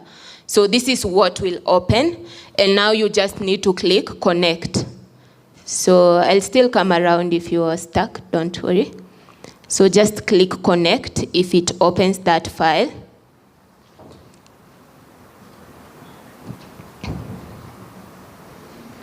And then it will ask you, so the username is administrator. The password is your password. So it's of course different for everyone. So the password you had decrypted. So copy that password, that is the password to access this server.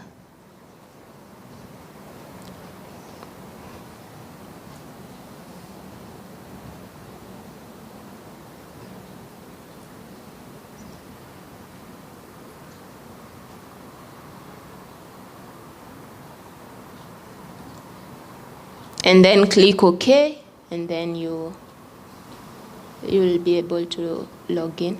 So if it comes this warning of certificate, just click yes.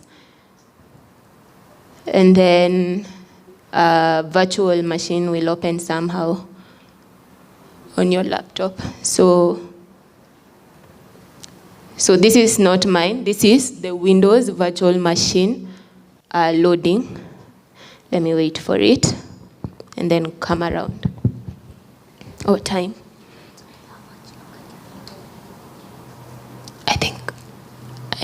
Because the next step is just the website, maybe 10 minutes, but the problem is walking around.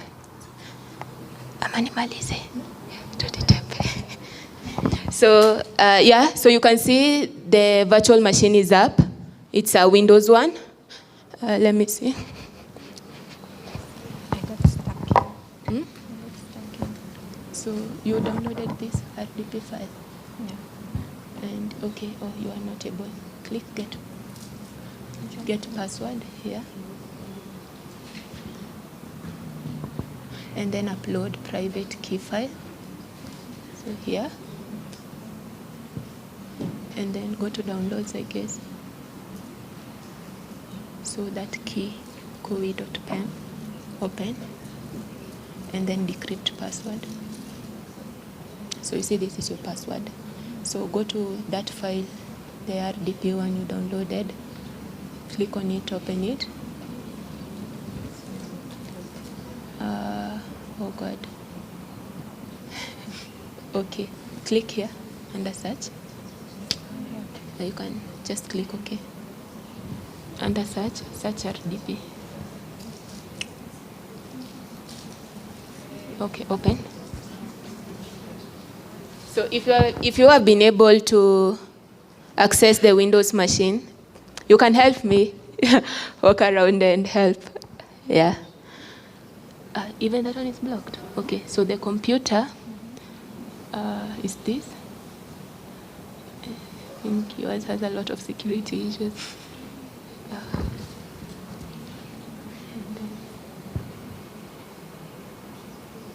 So the password is this.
So if you have reached this step, you are able to open like another virtual machine on your laptop. So it is a Windows operating system. It has all the details about where is it from, its private IP, the locations, the size, and so on. So you can access it as any Windows computer that you have available. So the next step was just to host an application on it, which is optional. For now, you have seen the virtual machine. It's up and running. And you can use those little boxes if you want to access your own laptop. So you can minimize that screen so that you access your own laptop as well. So the next step was just to copy a couple of commands to install a website on that server and see if we can access it over the internet. So the steps are under that link I shared before.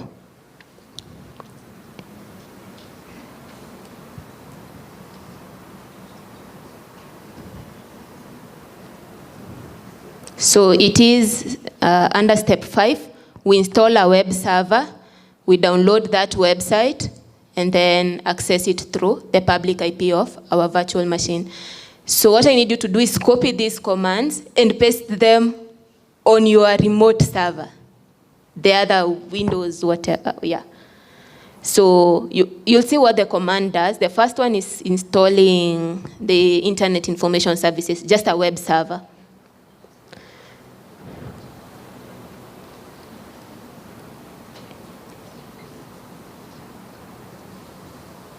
Under command prompt. So you just access, you navigate it as you will navigate your laptop, okay? You navigate this page as you will. So just open command prompt or the terminal.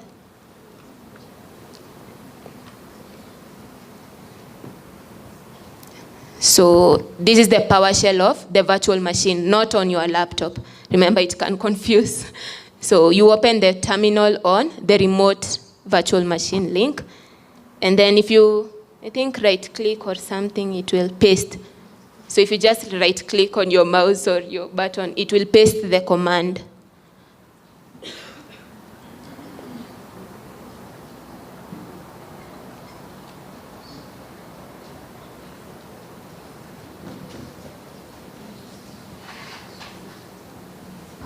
But remember, you have the instructions available, and the lab, I'll put it available for like today. So you can always go back and follow the instructions, and if you're stuck anywhere.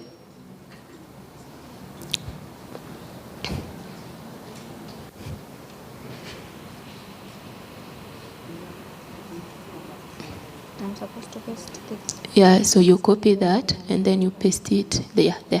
Right click. Yeah.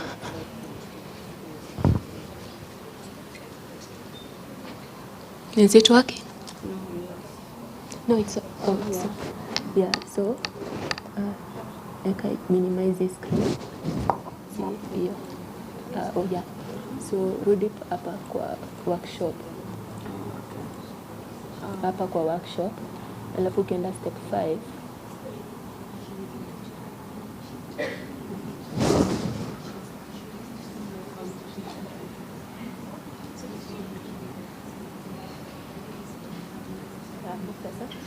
Ushafungua hii. So copy hii. And then rudi huko ndani. Right click. Enter. So hizo commands zingine utakopi huko ukileta hapa. You all good?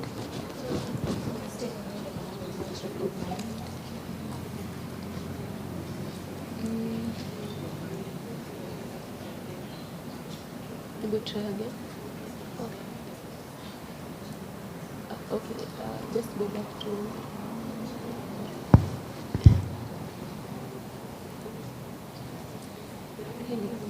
copy again.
Sorry.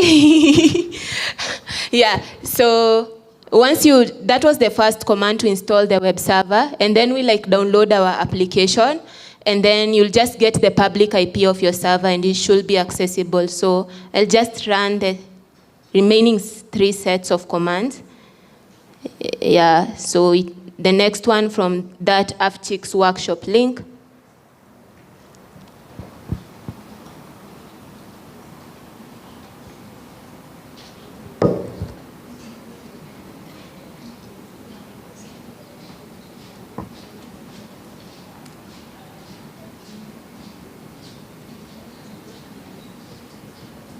So we extract that website files.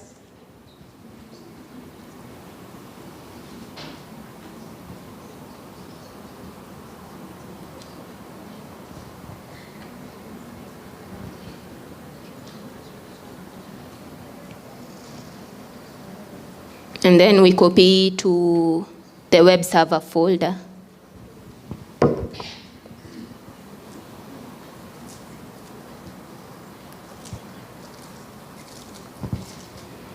Okay, and that's literally it. So if you finish all those steps, and then you just go back to your own laptop and access the public IP of your virtual machine, it will be able to load a website because we enabled HTTP. So to our instance, which we launched, yeah? If I get its public IP, so back on my laptop, not inside the virtual machine, yours will have a unique public IP as well. And then I paste it on the browser.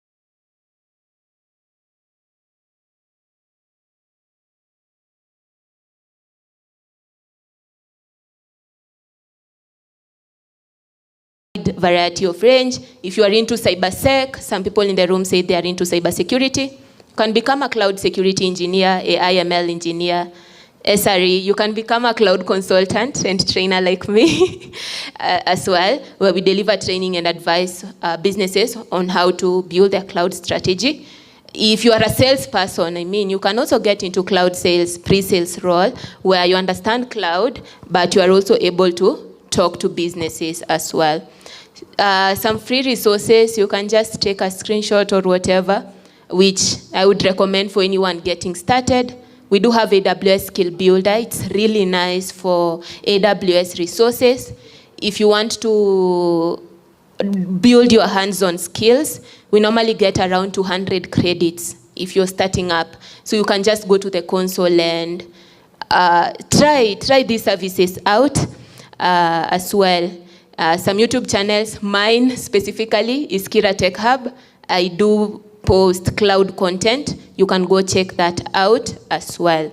And attend, community is important. We do have our community day next week actually for AWS. So yeah, you can check that out as well. And my parting shot for you. So the cloud industry is still growing as well, and I think there is a room for everyone. I have seen people switch career paths from anything at all to cloud. And yeah, if you just start learning now, you can launch a career in the cloud. So yeah, let's build and have more women in the cloud space. And that's it. I am Paulina Mwakira again. You can check me out on LinkedIn, my YouTube channel, Kira Tech Hub, for cloud AI content, machine learning, and sentibay.com, my website, just to review what I do in terms of training and cloud consulting. So thank you so much. I hope everyone, at least you got to launching the virtual machine. The website, I don't mind much, but you can just follow up the instructions and I'll be around if you got stuck on, deploying the website and accessing it. So thank you so much for being an amazing audience today. Yeah, and trying this out. Please, can she get a better round of applause? Yes. Thank you, thank you. Thank you so much, Pauline. We are grateful. I also launched mine, but accidentally closed it, so I didn't know how to go back.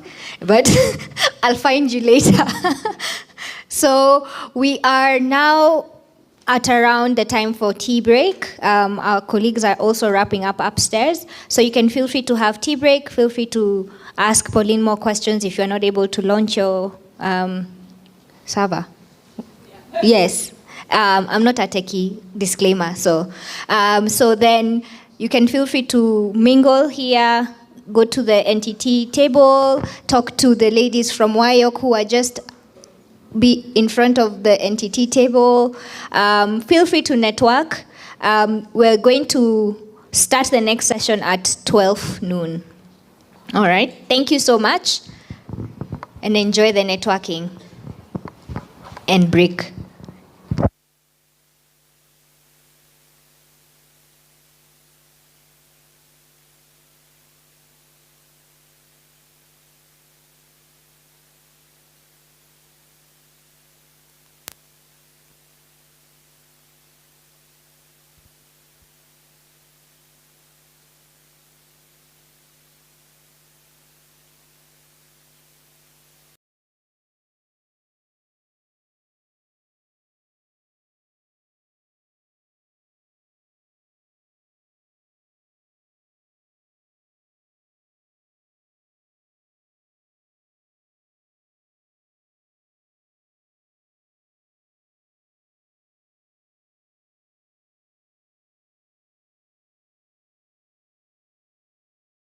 All right? All right, here is the mic.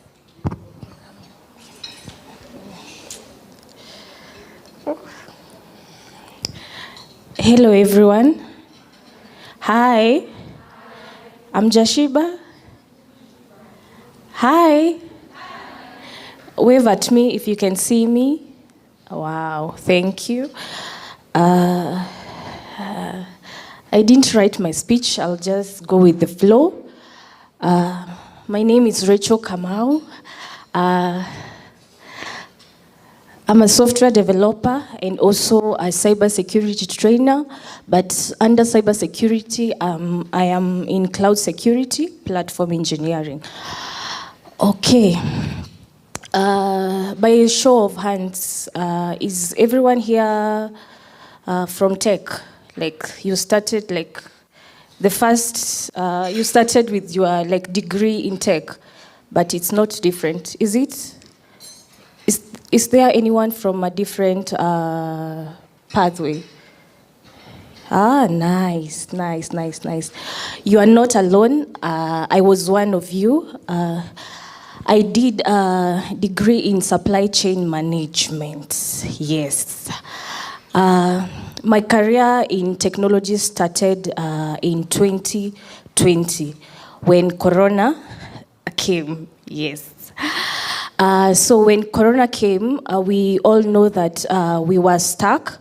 Like everything was a bit on hold, even the studies, we were not studying, because at that moment, we were not like conversant with online learning and also even the jobs. We were not doing the online work. So as for me, I was just at home, just waiting for that wave of Corona to pass for my next step. But as I was scrolling through my Facebook, yes, Facebook, I saw a post.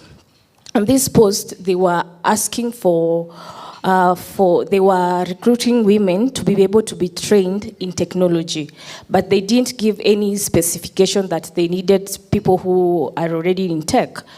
So I got curious. Since I wasn't doing anything, so I said, why not? Let me just try and see, maybe it's something that can be able to keep me going on. And not knowing that this is my turning point. So I signed up into that organization. That organization is called Pwani Technical Girls. It is in Mombasa. But they had collaborated with American Spaces. They were doing the training in Nakuru, Mombasa, and Eldoret. But they were doing it virtually. But the practical session, you had to go to the American Spaces in those spaces. So they were targeting women in those places. So I applied. The first lesson or my first take, I felt that space was really intimidating for me. Because first, I didn't know anything about code. I had not done anything to do with code. So you can imagine, you are in an online space. Majority of the people know the terminologies. They know everything, but you're like, what is that? Print what? Okay, mine is not working. What is this? So I was the quiet one. At that first time, I didn't ask a lot of questions because I didn't understand. Honestly, I was just flowing. I didn't understand, but luckily, the women who were training us, they were gracious enough, like to have a one-on-one. Like if you didn't understand a concept, you can ask. But that training, surprisingly, I didn't start with the big tech, like the languages that maybe you learn in school. I started with Scratch. Do you know Scratch? Like the kids, yes. That clicking, when you click that code, that sound really, I was really fascinated by that sound. So I started with Scratch. Now you can see like I was really fresh and very raw. So I didn't understand, but the people who were there, they knew like the JavaScript, the Java in school, but me, Scratch was, it was really interesting to me and fascinating. So I was able to practice and keep on. So since it was something really, I was really interested to learn, I guess that's why it stood out to me, because I really took a lot of time practicing outside, and I did a lot of like hands-on projects. Yes, even though this is a Scratch, I went like an extra. So I started with them from that background of Scratch. They opened another training, but this training, they had a scholarship for Flutter. Anyone who knows Flutter, that with Flutter, yes. So they required women to train. Luckily, I was one of them. So, Makyu, I am from Scratch. Now I need to learn that. That's Flutter. But remember, I haven't done the HTML, the CSS, the JavaScript. So I'm like, this is new to me, yes, to Flutter. So luckily, I don't know how, but I understood. I don't know, it's just by the grace of God, I understood. But this understanding, it came with me asking a lot of questions. I remember one session, our trainer was like, anytime I raise my hand, she was like, oh no, Rachel, not you. Because my errors were a lot. So if we start debugging my errors, we won't have a session. So he was like, no, not now. After the session, we will now start debugging your errors. So like I was the one asking a lot of questions. Yes, and I kept on practicing. To cut this story short, luckily I went through that Flutter training, and I was able to build a mobile app, and it was published on Play Store. It was hosted for 2 years because we had that scholarship. At least that's something, yeah, to me. But that something really inspired me now to really come down and understand, Rachel, where do you want to stand in this technology? Because my foundation, you can see, I don't have much. It's like I just have a bit of it. So it's like not taking a step back, but that same organization, we had amazing ladies and women, and I was able to talk to one of them, and they guided me. So I had to go back, learn the foundation, just slowly. It was totally free. They offered that training to me, the free. So I did the trainings, the JavaScript. Yes, I'm really conversant with that, Python. Just slowly, so that I can be able to build my skill, at least so that I'm not a shallow tech person, but to be able to build myself. And through this journey, I have learned to come to understand that confidence does not come before actions, but confidence comes with action, just along the steps that you take. Because if I didn't take that step, I'm sure I will not be where I am today, even talking to you ladies. That's why I believe confidence comes with the actions that you take, the trainings, the events like this one, that you take that initiative to be able to come and be able to interact with fellow women and ladies. Yes, so I will encourage you to keep learning, keep going. You can do it. If I did, you can do it. Because I am have so many things to say, but okay. But I want to really encourage someone who is doubting themselves that, can I be able to do it? Yes, you can. Because if I did, you can be able to make it. Because the position that I have now as a software developer and also a cybersecurity trainer. An example for the cybersecurity trainer that I can be able to give, I only started when I first was introduced to cybersecurity, just raw. So I did only the training for awareness before I went deeper now to be fully. So you don't have to know much for you to start. Start where you are. Yeah, and this is where I work part-time, but full-time, I work with Jubilee Asset Management as a platform engineer. But at that position, I'm still learning. I can't say that I am yet there, but I am learning. So ladies, you can do it, yes. And keep on learning. Keep on learning, yes. Okay, thank you. Any questions? Any questions?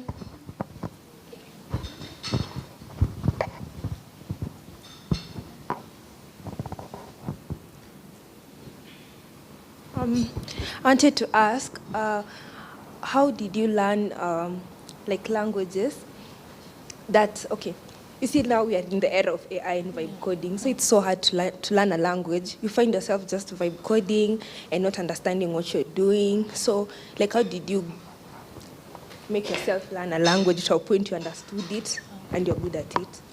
I can say when we started, the vibe coding wasn't that much. People are not using it.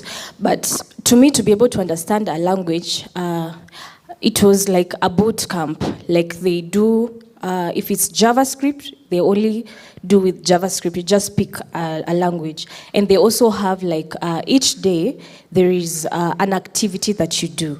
So day one, you are able to do something. If it's like, let's say it's Python, day one is list, like that. So to be able to learn for me, it's like doing it practically and going that extra mile. Each language that I have learned, I have always build a project for it. I don't just learn, I ensure that I have some proof of it. So I go an extra mile and also build a project under it, yes. Okay, thank you. There's one more question.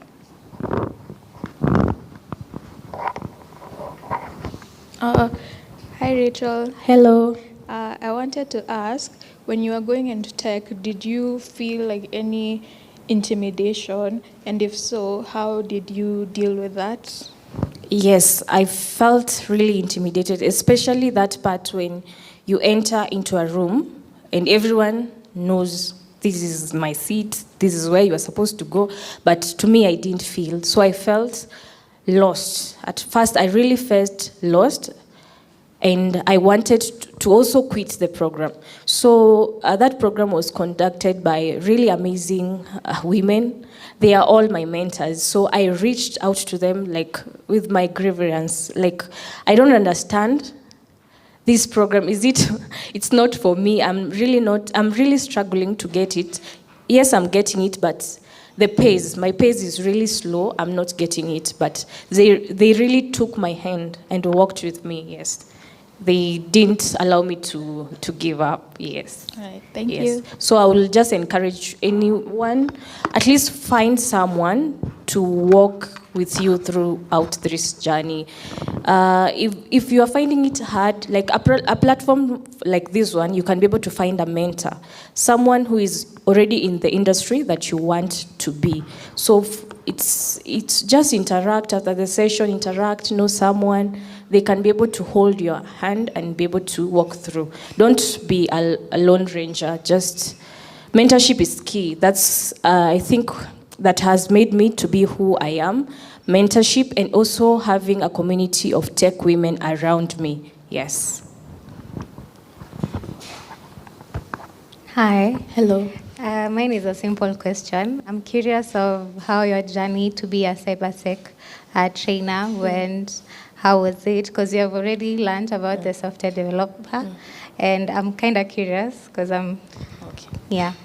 Cybersecurity, there was a training that was done by World Bank, and I can't remember the other organization, but we were distributed to different university. It was a program to be done for 6 months.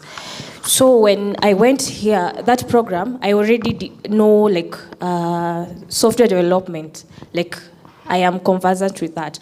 But they had 3 tracks: software development, data science, and also cybersecurity.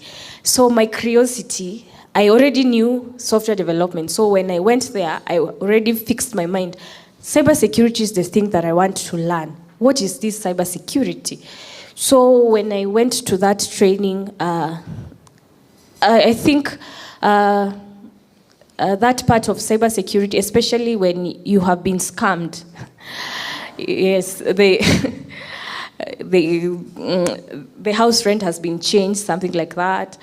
Yes, it really caught my eye. And what really amazed me in cybersecurity is not how you know like how to hack someone. It's only start with the knowledge. It's only the cybersecurity awareness. That's where everything starts. The social engineering, that's all other attack starts. So I really focused on that because it was only a 6 month. So yes, the part for penetration, yes, I was good, but I was really, really passionate about this, educating people about cybersecurity, not being the smart person at the room, but that just the simplest, so that the mwananchi wa kawaida can be able to understand. So when that program was really going on, I got, we were a few of us. So one lady told me that there is this organization called Cyber Shujaa. I know you all know it. So majorly they offer cybersecurity courses. So I asked, how can I go about this Cyber Shujaa? Because I really need to understand more about this cybersecurity. Because I also really need to, the apps that I'm building, the website that I'm building, I need to know how to secure them. So it's like it's interconnecting. So I applied, but at that moment they only have introduction to cybersecurity. But that didn't stop me. I went in. After 6 months, they opened their application for cloud and network security. Now when they opened for that cloud and network security, that's when we went deeper into cybersecurity. Yes. So after, yes. So we went in after that, it's when TriSecure was, I was contacted to do the security train. But through, you see that I have been growing my skill. But I wasn't a professional, but at least I was somewhere.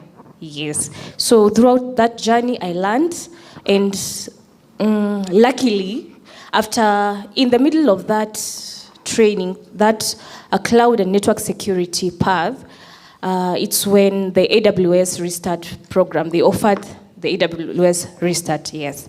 I applied and I got in. Now you can see that I'm interconnecting. Now here I am in cloud, network and cloud security. Now I am advancing into cloud security. You see, I started as a software developer. I learned cybersecurity to be able to interconnect my system that I'm building. Now here in cybersecurity, I really needed to know, do I want to be a SOC analyst? Do I want to be a cloud security engineer? Do I want to be a pen tester? So when that program for Cyber Shujaa, when I was introduced to cloud, I said, this is my thing. This is what I want. I don't want the pen testing thing. I don't want hacking. This is the thing for me. You see, like, I have gone like step until I've found my path. Yes, so when I was doing the Restart program, yes. So from there, being cloud. That's that Restart is the reason why I work at Jubilee Asset Insurance. That certification that you got from them. Yes, that is the reason that got me into Jubilee. Yes, because I had the credentials and a bit of experience. Yes. Sorry. Anything else? Any question?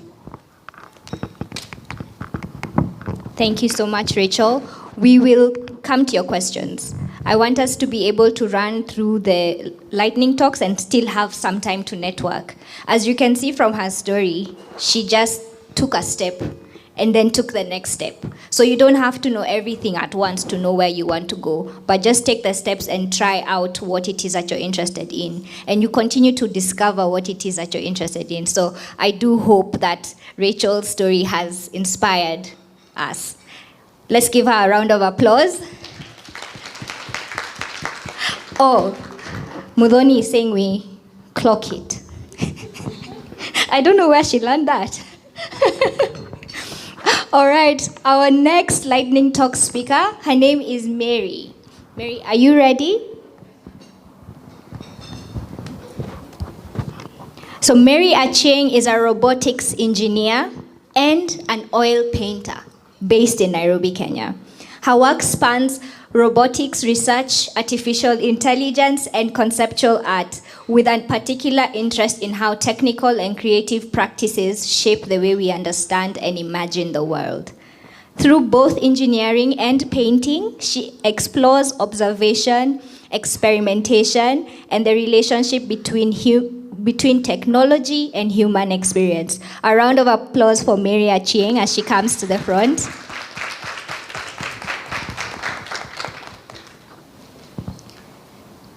Karibu sana. Let me set up her presentation.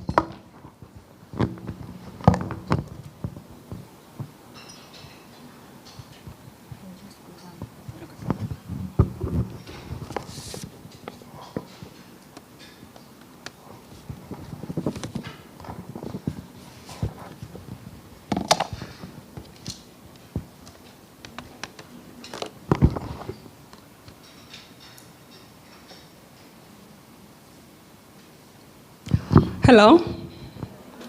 So my name is Mary Cheng. Thank you for the wonderful introduction. So I'd like you to picture me in front of a canvas. This one on the right. Is it right or left? Yeah. Okay. So picture me in front of the canvas at around 12 am, because most of my paintings are usually done from like 12 am. Onwards. I'm not sure why, but yeah. So I'm looking at this canvas, and I'm not okay with it. There's something about like how the painting is coming out that is not what I intended to make from the canvas. The half of it is partly finished, and then the other side, as you can see, is just an outline of the painting. It's a portrait of myself, but then it's divided into like two parts, where there's one side of me is on this side, and then the other side is just an outline of the half of my face. So I left the painting halfway because I was not content with the direction it was taking, as the feeling I intended for the painting to have on the audience viewing it was not the thing I was getting from the work.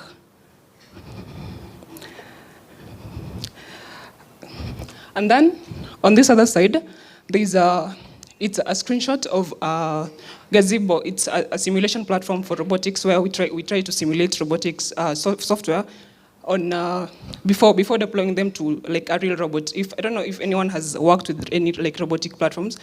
Usually, before deploying any robotic any robotic software to hardware, you have to do like a lot of experimentation on software, because a lot of the robotics hardware are very expensive. So it is like advised to do a lot of your experimentation on software, because it's a lot cheaper that way. And then after you're 100% like sure of what you're doing, you deploy them on the hardware. So from the software simulation we have here, like the code worked perfectly, as like you can see from here. It's a navigation platform of a robot car moving around a warehouse. I'm not sure if it's visible on this side. But like the warehouse floor room is this one. It's the same one.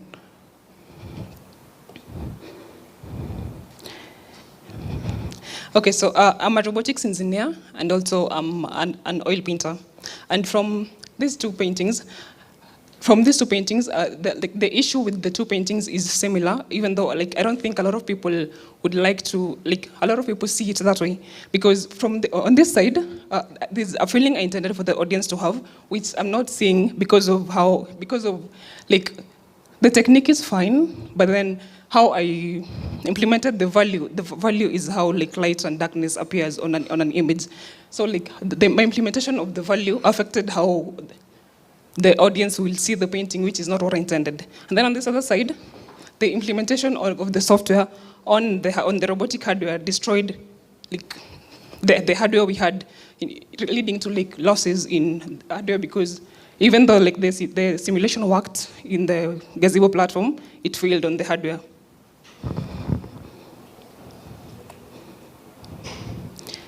So before an artist can begin to apply oil on canvas, it's usually advised to start with drawing.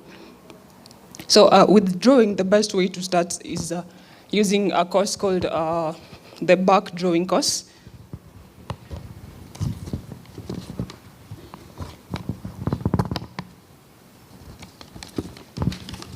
So with the Back Drawing course, there are sheets like this. There are around 69 sheets. So from the course, you're advised to make a copy of these things, around 69 of them. But then the trick with doing this is you're supposed to do them with only straight lines, and then you don't use rulers. So to depict the whole sculpture, you copy the same thing exactly to a paper the same size, and then you do it only with straight lines. And a lot of artists, this technique has been used by a lot of artists, including Vincent van Gogh, who went through the course twice, which he went through it complaining the whole time to his brother in his letters. Sure.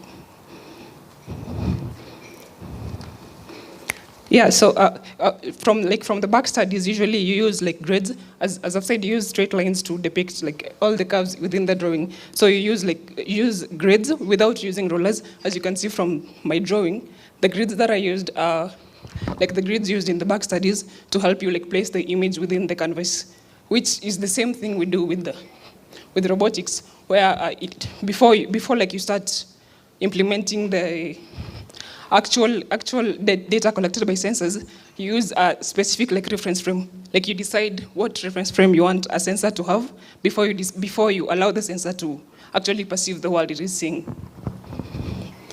Which what I'm essentially trying to say is how we approach robotics is the same way we approach drawing. Since most of the techniques of classical drawing were started with around the 18. Sorry.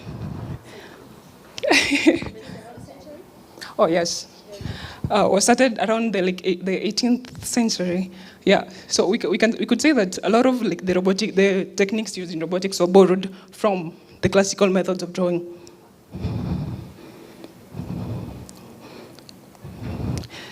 So,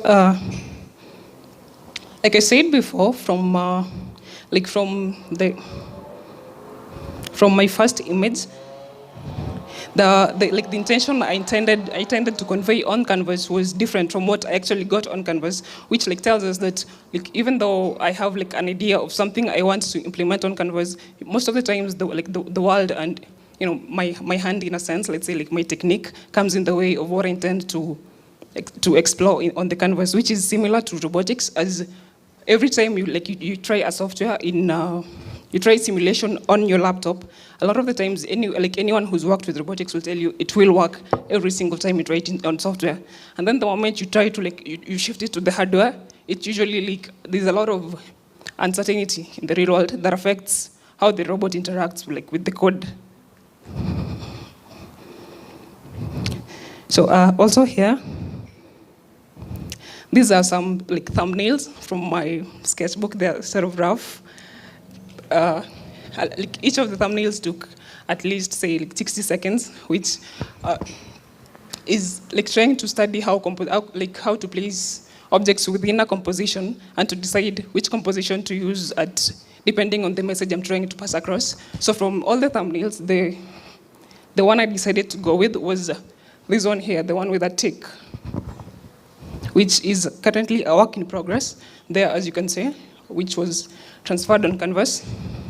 So this is like this technique of like using several like thumbnails, like trying out several techniques in small scale of ideas you want to implement is also used in robotics, since a lot of, within Gazebo, you can implement 1,000 instances of like simulations, and then after like you decide which instance you want to implement on the final version of the robot, you can like pick one instance from the simulation and then implement it on the hardware. So what I pick from like what painting has taught me about engineering is to practice like more patience, because when coming up with like concepts to paint, you need to iterate ideas over and over again in order to come up with something that conveys the actual idea that you want to pass across. Because like usually you could have really good technical skill in drawing or painting, but then if the concept you're trying to pass across is lost within like your technical expertise, it's usually like sort of discarded by, okay, I'm not sure if any of you are familiar with the contemporary art, like the contemporary art scene, where usually like you go to a gallery, a museum, and then you see a painting of like a streak of just paint on canvas, and then it's sold for millions of shillings, and then you say, well, I can do that. Actually, you can't, because like, okay, there's a lot that goes to it. There's a lot of like thinking and practice that goes to something like that enables like those artists to like market the works like that, you know, to be that expensive. So like as like a normal eye could look at a painting and then just judge it off of the technical scale, there's a lot that is looked at within the art space that helps like see a painting. So with that, with practicing my engineering, I try to apply the same patience I apply to my art process, and yeah, it has helped me a lot in robotics. And then, what engineering has taught me about painting is to like have a sharper eye on how I approach my paintings, and you know, like just the process of, say, the back drawings. Usually like advised to spend at least 8 hours on every plate, because like the author of the back drawings was called Charles Bach. He believed that if you're able to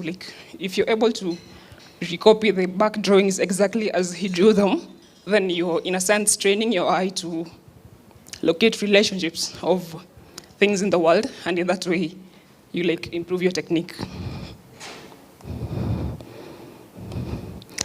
Yeah, so that's all.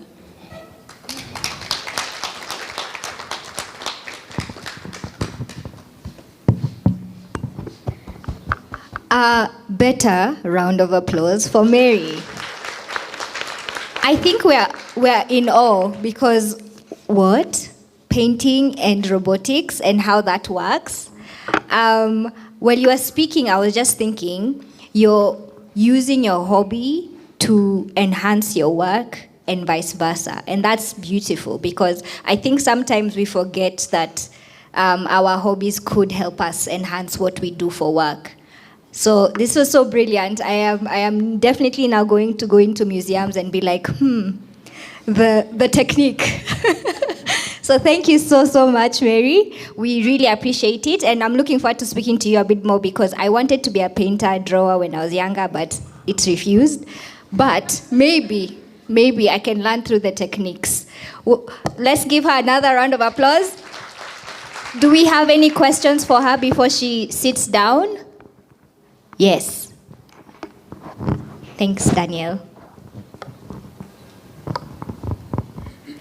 Okay, I have a question to do with, I like the way that you are very present in your personality. I can see it when you were talking about robotics and oil painting and how you could switch between the two. So I am curious as, when was your first moment when you realized, actually, I can see a correlation between the two, that some people won't see. Like for me, I'm just like, okay, oil painting, and then this is robotics, neither which I am interested in.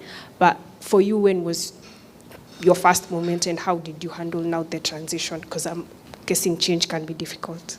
Oh, yeah, I was interested in robotics since I was a child, but then I came across art in high school, and then, I fell in love with I first fell in love with drawing, and then over time I came across oil painting, and then, just out of stubbornness, I decided I was going to do both of them instead of pick one, because I love them both.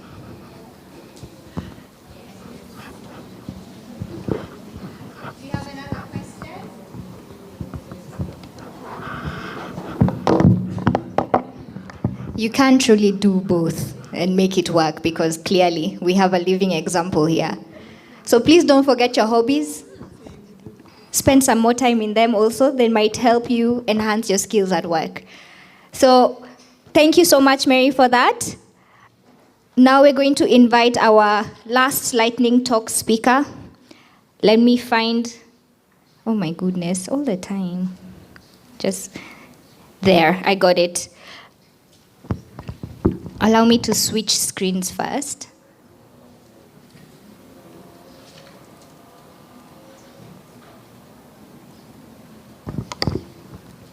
Lovely.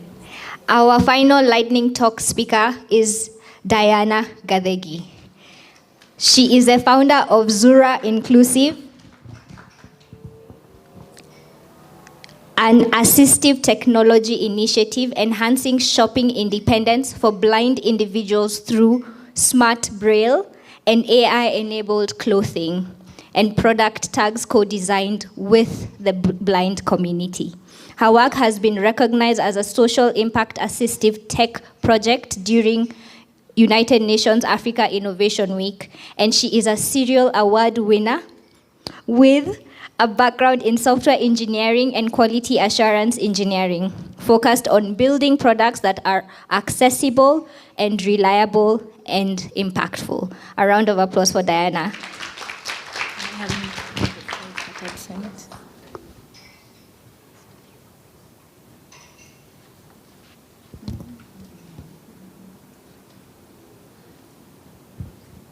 Well, thank you for the introduction. As she's setting up my slides, I'd love to say that I began as a software developer, and when I got out of school, I struggled finding jobs because, again, I was looking for jobs in the NGO sector. I was always one who loved impactful things, and so I was looking for jobs around that sector. And so when I began, I said, because I'm not finding jobs, how about I create jobs? How about I build my own business and make it impactful? And that's how I began Zura Inclusive, an assistive tech startup that helps the blind to shop independently. And for real, it has grown well. So I'd love to thank you all for being here and for having me here. So I'd love to ask us a question. My topic is on co-designing. It's on rethinking innovation, inclusive innovation. Because when we build innovations, most of the times, we ought to include those we are building with. If you're building for women, it's good that you include the people you are building for. And so it's about designing with communities and not designing things for them. So I'd love to ask us a question. I'll begin with this. How many of us in our African homes, wamenunuliwa, they've been bought oversized clothes, shoes, and all that? Yeah, I can see a majority of us. This is because our parents never involved us when it comes to matters shopping, when it comes to things like buying for us items. Of course, they had good intentions. They'd go to the market and they'll come back and say, hey, I bought you these shoes. But then you realize that the shoe is, it's oversized. And that's what my grandma used to do to me. She would go to the market. She was very happy to buy the shoes. And she's like, I'm rewarding you this. You did well in school. But then again, it's oversized and I don't like them. So most of the times I'd end up not wearing them. And she'd ask, mbona uvangi zile viatu nilikubaia, and this is like, why don't you wear those shoes? She fails to understand why don't I wear, but she doesn't know that when I go to school, people are laughing at my shoes because they are oversized and I was small-bodied. And later on, I told her, Grandma, if you can take me shopping and you get me something, I'll always wear them. And she trusted me. She took me, and I got a good shoe. At that time, she took me to Gikomba.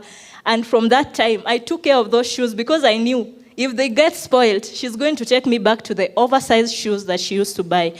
And so after she involved me, she realized that this girl is taking care of these shoes. This girl, actually, she's making it clean because it was to my style, it was to my liking. And finally, I felt that she had me. Finally, she has involved me in something. And so this goes to also innovations. When you build for people and you don't involve them, most of the time, the things are never used. Most of the time, it's not impactful as expected. And so what is rethinking inclusive innovation? This is rethinking how we build things. It's not a matter of, the traditional systems say that it's top to down, where you go, you build a product, and you take it to the community.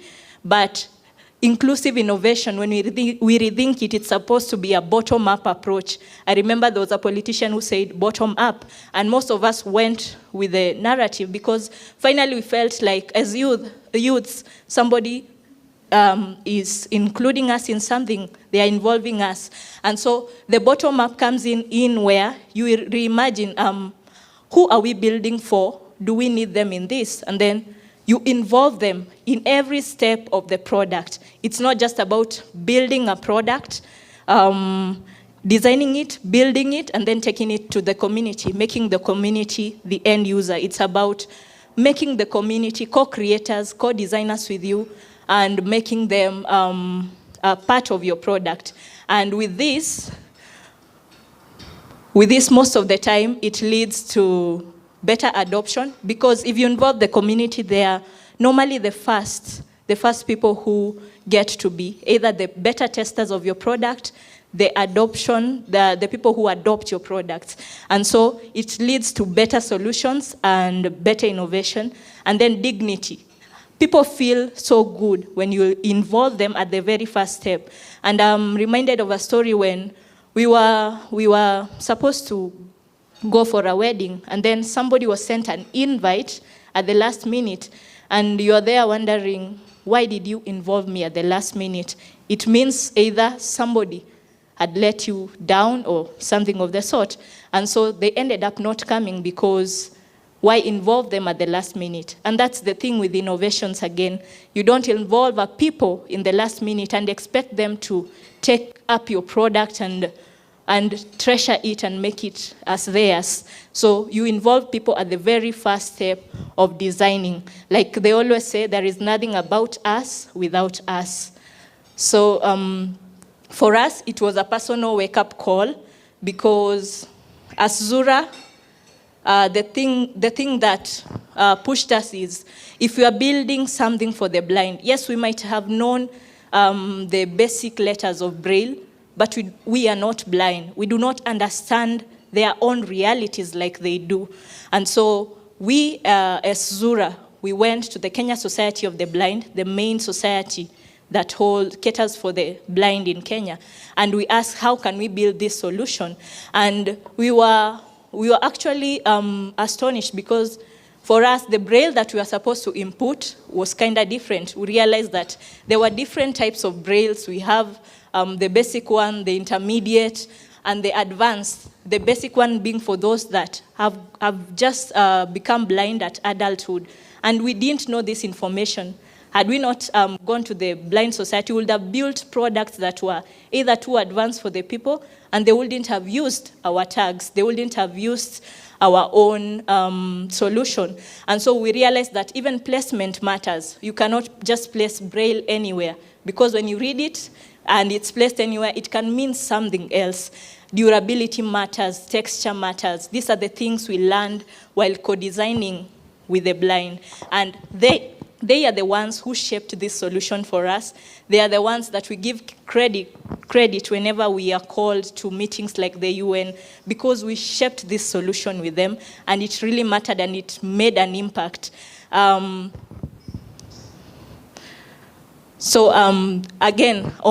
on the things that are not made with the community. I remember there was a time in Kitengela, there was an NGO that built a borehole. They came in and said, Kitengela doesn't have water. So how about we build them a borehole? And they didn't consult the community. So they came in and dug the borehole. And for a particular time, like a year, the people were using the borehole and they were very happy. But then again, when they came in after a year, they found that it was only 1 to 2 people who were using the borehole. And now they come in and ask the community, why don't you use the borehole? We've seen that, again, you've gone back to the river, digging these particular holes that are dug so that you can retrieve water. Why are you doing this? And the community said, one, the location of the borehole. You placed it at the township. We normally go to the township on Wednesdays and Fridays, which are market days. So you did us an injustice putting the borehole at the township. You would have put it close to our homesteads. And the second reason, they said the borehole was, now it's at the township, but our girls are getting raped while going for the water. So it raised another issue. And now you cannot say that now you can undo what you did. Much as the intention was good, it was to bring water to the people. It was to make their life easier. It ended up not being used. So whenever you are building, whenever you're going back to the community, I urge you to involve the community. I urge you to involve the people, the stakeholders, including the people themselves. It's not about just the leaders, because some leaders don't know what their people are going through, but also the community. If you look at my hands, I have 2 fingers that don't have the acrylics. So this is the same thing that happens when you don't involve a people. You may involve the leader, you involve the NGOs, but when you don't involve the people, it looks weird. It doesn't look good at all. So I'll urge us, when we are building, build with the people. I would like to explore the 4C framework. So inclusive innovation doesn't only work for people with disabilities. It works across systems like healthcare, the education, agriculture, and whatever we are all learning about. So when you go out there, first of all, consult with the people again. That's why I love the business model that is always a B2C, where the direct consumer is involved. So involve, consult with them, ask them, how do you want to build this product? How the hows matter, and then the whys, and then co-create with them. People, when you co-create with people, actually they give you better ideas than what you had in mind. Then continuously test, because you make your product better when you test. You continuously test. Like for us as Zura, we began with clothing tags, and then when we tested, the blind said, how about you make it a product tag, not just a clothing tag? Because they were like, most of us, there are some of us who want to buy the clothing, yes, but some men want to shop, so make it a product tag. And so we ended up having an all-inclusive product tag, where it can be used in the fashion space, it can be used in supermarkets and malls, because it's all-inclusive, and this came from them. So you continuously test, and then community ownership. Ensure that they feel that you are not just using them. We've heard of people who go to communities and then they just take pictures of women and they're like, we worked with these women. Don't use them. Just ensure that they have community ownership. You just don't take up people and you use them. Ensure they have community ownership. And for us as Zura, what we always do is we have employed some of the blind people and we are working with them, co-designing with them, and they feel that this solution is also theirs. They have a percentage in this. And so lastly, I'd love to finish up with a saying from Graca Machel, who said that it's high time that women have seats at the table. It's high time that they redesign the table. and not just expect to be at the table. And this means that when this table was built, there were people who were involved. So you must be in that process of redesigning the table and not just having the seat at the table. That's the thing she meant, even in innovation. Ensure that the people have that. This is the great thing that you redesign with them. Now they feel empowered, they feel they have a say in the table.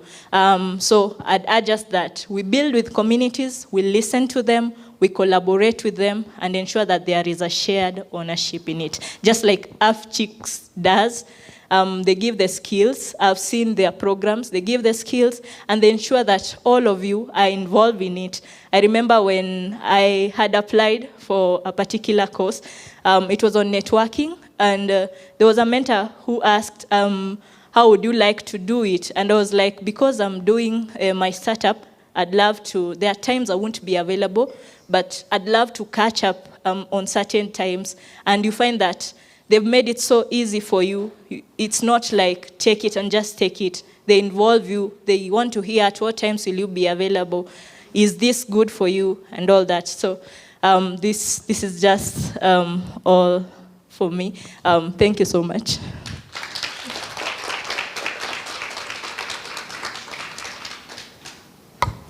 Thank you so much. Thought-provoking, and I've seen Ravi, she's shaking her head ferociously because she agrees. Yes, let's build with the community in mind and together with them. Before she sits down, do you have any questions for her? Immediately. All right, we'll start with her first and then you.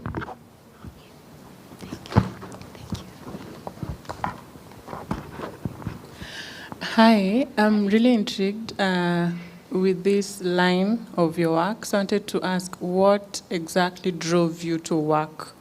I know it was joblessness, but what exactly drove you to thinking with working with the blind? And does this mean that, have you gotten to a point where they can go, the same way I can go to a supermarket, get my clothes size and get out without getting help? Are they at that point where they can go shop without asking for help, get their size, and go out? Okay. So thank you for your question. I'd say, do I say partly unemployment drove me to this? But it's because, again, remember I said, I wanted to work with NGOs and for NGOs, and then I could not find where I fit, and so I decided, because I schooled at Moringa, and Moringa told us that this is after school, after campus, I needed at Moringa School, and they told us that if you don't get a job, be the problem solver. Identify a problem in your community, identify a gap, and be the problem solver, make it impactful, make it something that other people can gain employment from. And so that's how I landed in Zura. I began looking for problems around me, and one of the things is I had, at that time, she was just a friend, and she later passed on, and she had a brother who was blind, a young brother. And so there was one time she told me, we can go thrift shopping. And I told her, so you can bring along your brother. And then she was like, much as he is partially blind, most of the time we do the shopping for him. And I realized this is a gap that has not been covered. So how about I build such a product for them? And I began the ideation, I began everything, and I started applying to incubators that will help me narrow down my idea, get a team and all that. And so that is how we began Zura. We identified a gap, and we started co-designing with the blind. And the stage that we are in is we had finally done our piloting with the Kenya Society of the Blind. And at the Kenya Society of the Blind is where we began the first tagging. So we are yet to onboard other supermarkets. We are yet to onboard. We have 5 fashion brands that we are working with. So we are yet to roll out. And the reason why we got to the UN is because after testing around the Kenya Society of the Blind community, it worked, and some of them were able to purchase some stuffs, but we are yet to roll out countrywide and to launch it. Yeah, but it's a product that has been completed. yeah, and it's working. Hi. Hi. My name is Jamie. I wanted to ask, according to what you've said about your application, okay, personally, I have a grandmother, and she's not, let me use the word tech savvy. We bought her a touch screen phone, and teaching her took me 3 days because I'm not a patient person. So she's like, what does this button do? I'm like, show yawa. So I wanted to ask, how did you go about teaching blind people that, okay, I don't want to use that word, different abled people that aren't so tech savvy? Okay, so for us, when we got in at the Kenya Society of the Blind, we were also astonished because we realized that they had designers. We realized that they were tech savvy. There is an ongoing program in Turkana for the blind who are being taught how to run their computers, of course with applications that are audio enabled, where they are able, when they click, they can hear you're clicking a Z or W and all that. So we realized that they have skills, it's only that they are just pushed away. They have the skills. And so when we got in, it even made work easier for us because we brought in our team and they brought in their team. So we trained them just for a few weeks and we realized that they were even quicker to learn and the things were just working smoothly. And then we asked them, how does this go by? And they said, like, in the blind, Kenya Society of the Blind, they have people who are already working. They have people who are professionals, but it's only that they don't have works or they are working with NGOs. For us, the team that we were working with, they are not particularly, let's say they are not tech savvy. Most of them, they are trained and they only need a little training on how to handle the textures and the materials. Like I said, they are the ones who taught us about textures. They're the ones who taught us, don't use this, it's making me feel this. So we worked with the professionals, we worked with their community. So for us, our biggest challenge, like I was telling someone, would be going to, let's say, that part like Turkana, where the people don't understand. But again, for our products, we are working with professionals. But for us, what we are doing is now creating awareness that we have these products. And we've made them, like I said, very easy to use. They are anyone can use it who is blind and maybe they are in the basic, they're in their basics and all that. So that is it for us. But for working with them, co-designing with them, we found a good team that is really learned in these matters. Yeah. I don't know if I've answered your own. And yeah, for your grandma, take time with her. She'll understand. Hi. Hi.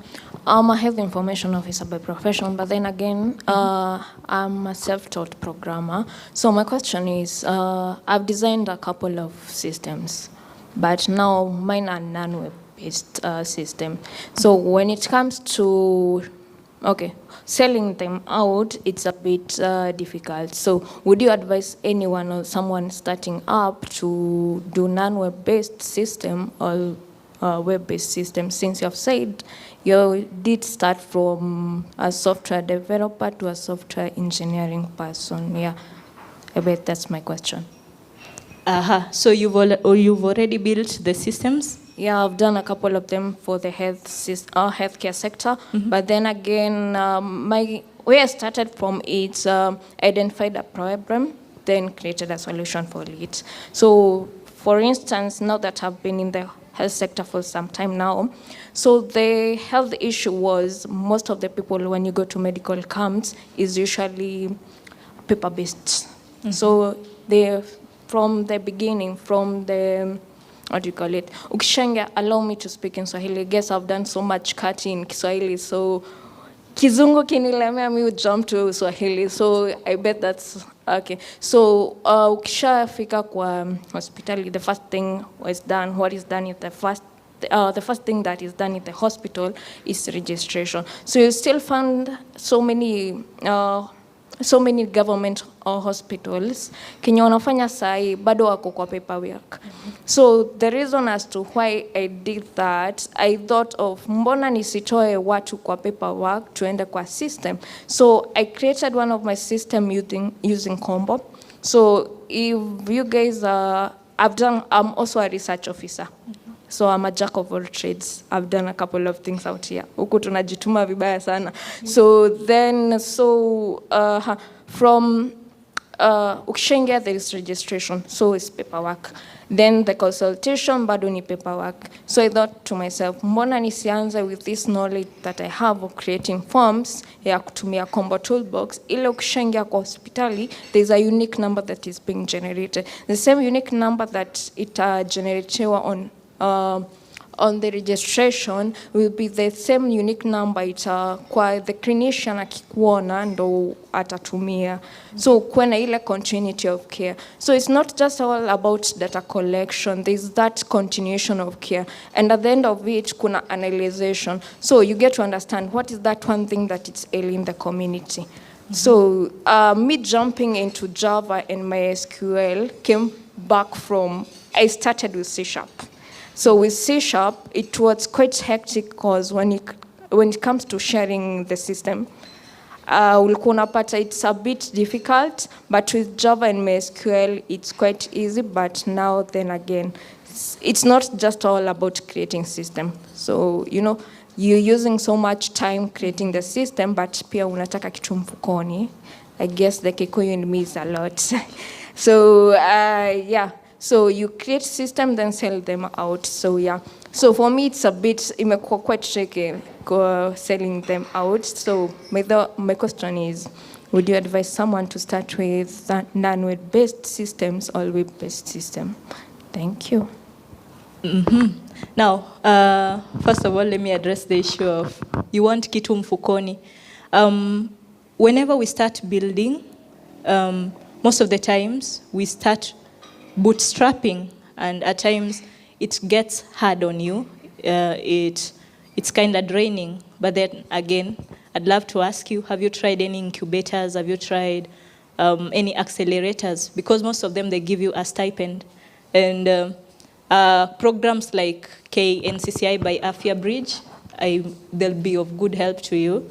They deal with health, and they give you something while you start building, even prototyping. So I don't know if you've considered such. Okay, like I said, it's all self-taught. So I haven't done that so well.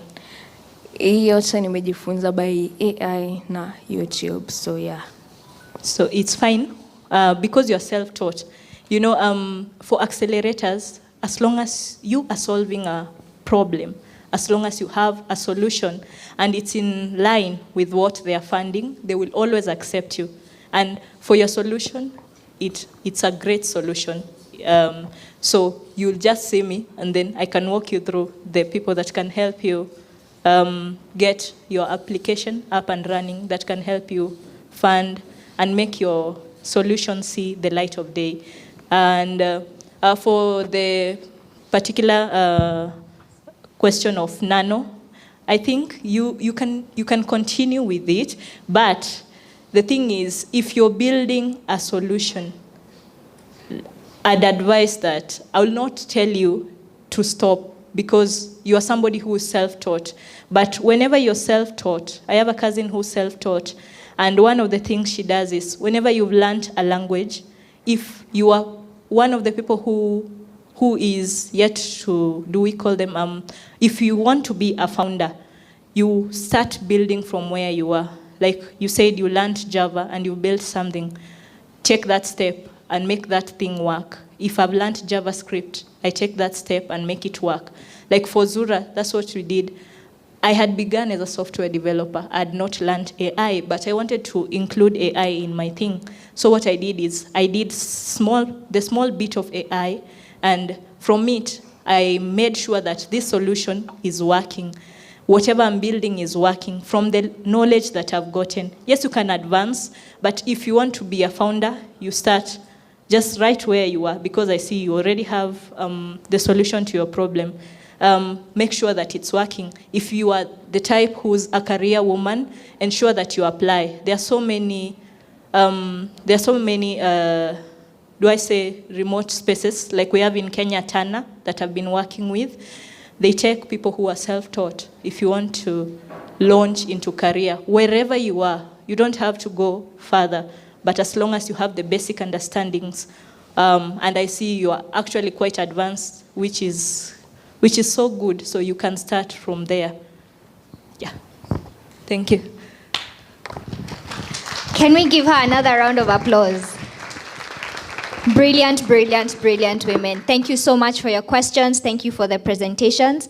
And just before we head out for lunch, I wanted to gift the ladies, and I'd like to ask Revi and Mudhoni to come and gift them.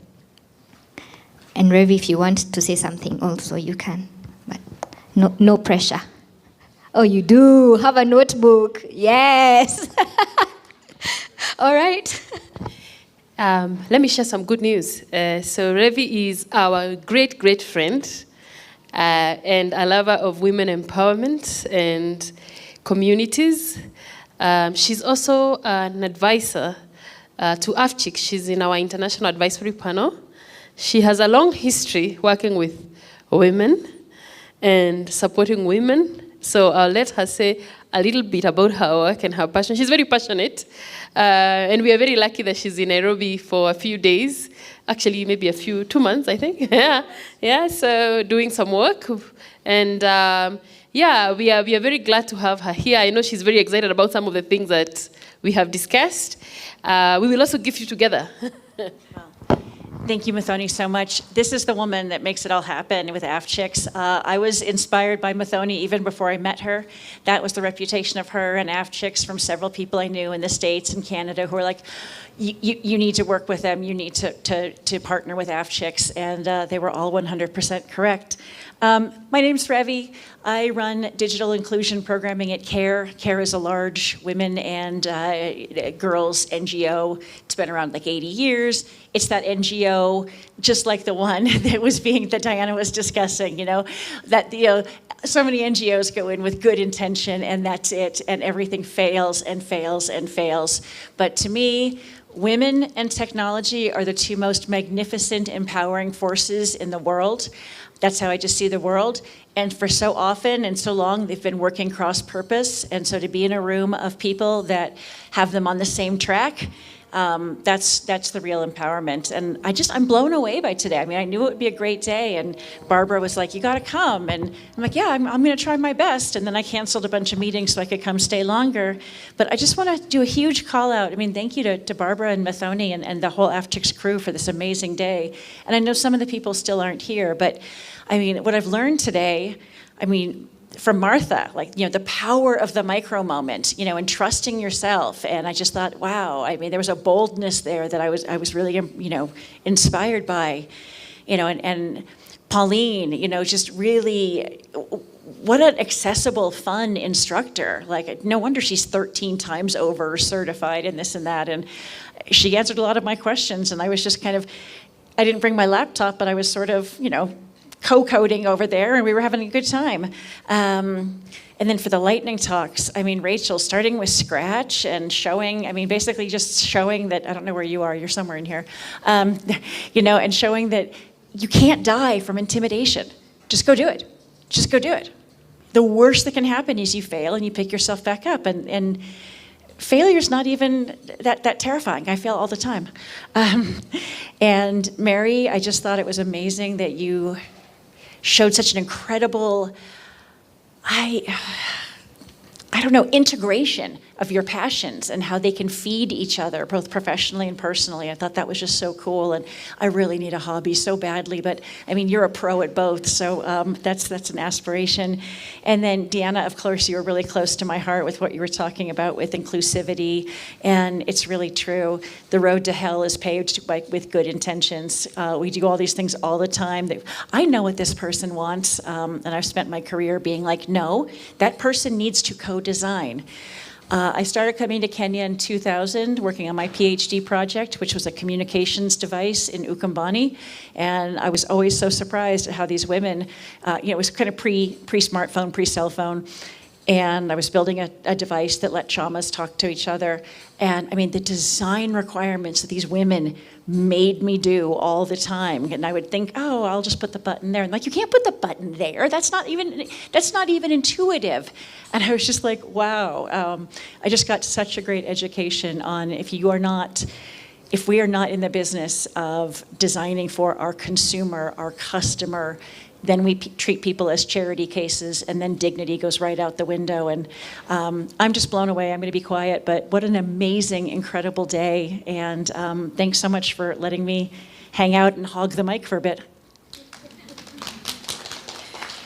Thank you so much, Trevi. We hope to, get to do more work together as we continue. And now it's our pleasure to gift our kind speakers. I must tell you that I know we have 3, but we received amazing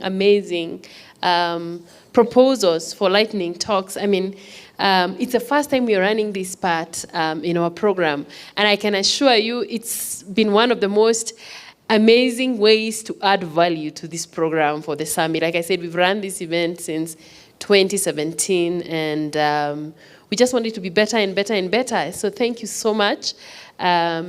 Please come to the front. Our speakers, I'm looking for everybody. I think I lost track of where they were sitting. Please come along. Yes, we would like to just give you some gifts.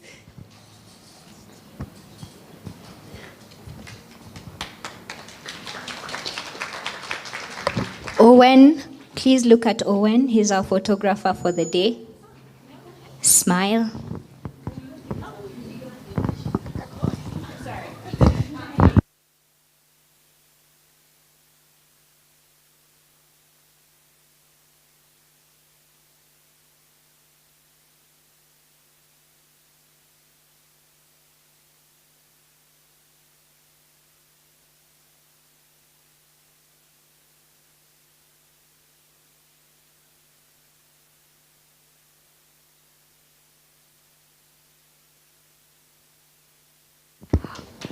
Can we all have a photo together there in the front? Awesome. Thank you so much. Great. Now we can break for lunch. And how you will do it is Jacqueline is at the back. She'll give you a meal card, and then you will go to the restaurant. So we will get back. It is now 1:25. If you can get back here at around 2:15 to 20, it would be great. Karibuni sana for lunch. Please pass by the door. We'll have Jacqueline and Tamira hand you a meal card. But thank you so much. Please use this opportunity as a networking opportunity also. Don't just talk to the people you came with. As you heard from the lightning talks, most of them talked to different people to find out and to find their journeys. So use this as an opportunity to get mentorship, to get peers who are in the same line of thought as you are. So let's go for lunch. Or also, would we mind a prayer? Can I pray? All right, let's pray for the food. Dear Lord, we come before you this afternoon, thanking you so much for the gift of life and for the gift of the summit and what it has been so far. As we go and have our lunch, I pray that it may nourish our bodies and give us energy to come back for the next amazing session in the afternoon. I pray for those who are on their way that you may bring them safely. It is in Jesus' name we have prayed. Amen. Be released. Endeni mkule.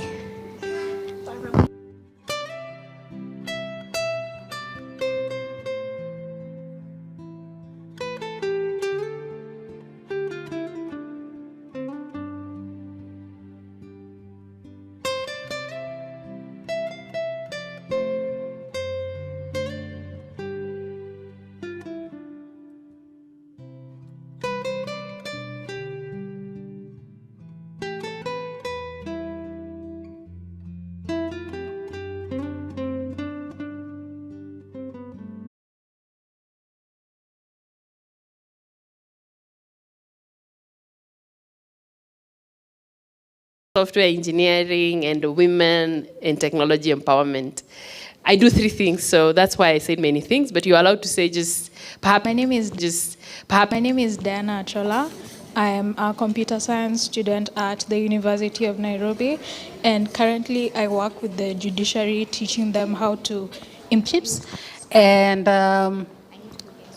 you find it different when these days it's whatever you're studying plus tech, IT, and that's the way to go. And so we're here in this space to learn, and that's the way to go. And so we're here in this space to learn, to be able to. I'm a student, but I've completed my studies waiting graduation of DASTA. Good afternoon, everyone. My name is Millicent Cheru. I'm a jack of all trades. I'm a research officer. I'm a transcriber. I'm a trainer, but what I love doing is tech and also wellness. Literally detaching from your love to mentor. So if you're looking to get into the field of cloud, I'll be more than happy to be here for you. Having transitioned from one left field to another, it can be quite lonely and confusing. So do reach out. Hi, everyone. Hi. My name is Sophia Ayako. I'm an agricultural and biosystems engineer, but I'm currently doing my specialty in soil and water engineering.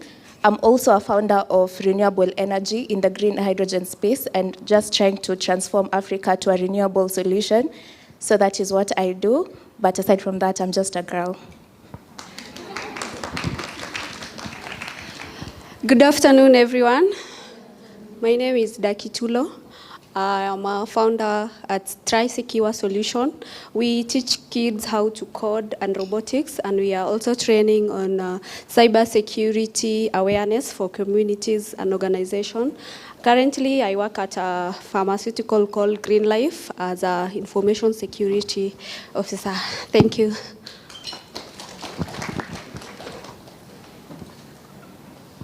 Hello, everyone. I'm Kamau Rachel. I'm what? I'm a software developer, a cybersecurity trainer and specialist, and also I am a platform engineer at Jubilee. And also, she's my boss, as she has said. Yes, I work also at TriSecure as a cybersecurity trainer and also as a software developer at TriSec. Yes. So if you need any assistance transitioning from any career, you can just connect. Thank you. Hi, everyone. My name is Mombi Moita. I am a student at the University of Nairobi, pursuing a degree in mathematics. I'm also a full-stack developer and a cybersecurity specialist, and I'm currently working at Afchix Kenya as the lead IT officer, and I'm privileged to be here. Hello, everyone. Hi, everyone. My name is Masi Musyoka. I'm not studying right now, but I'm awaiting graduation from GQuat. I was pursuing business, information technology, and I'm also not transitioning, but I've done data science and data analysis, and I'm also looking for a mentor and willing to connect and network with people or professionals in their field. If you are looking for an intern, thank you.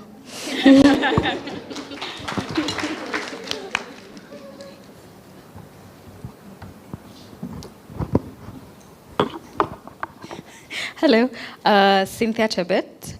I'm a cybersecurity advocacy specialist. I currently work with the Communications Authority of Kenya at the National SAT.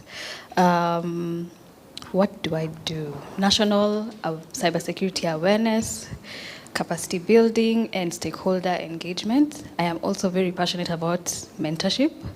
I do run a cybersecurity awareness platform, but I've been slow on it. And what I really look at is digital skills development, digital literacy, and mentorship. I'm happy to join the rest of you here.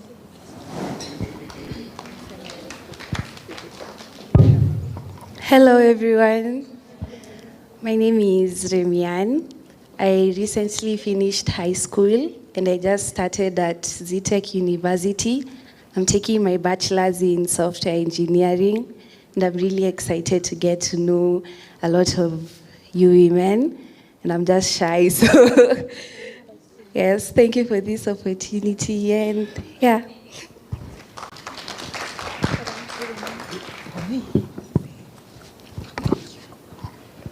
Hi everyone.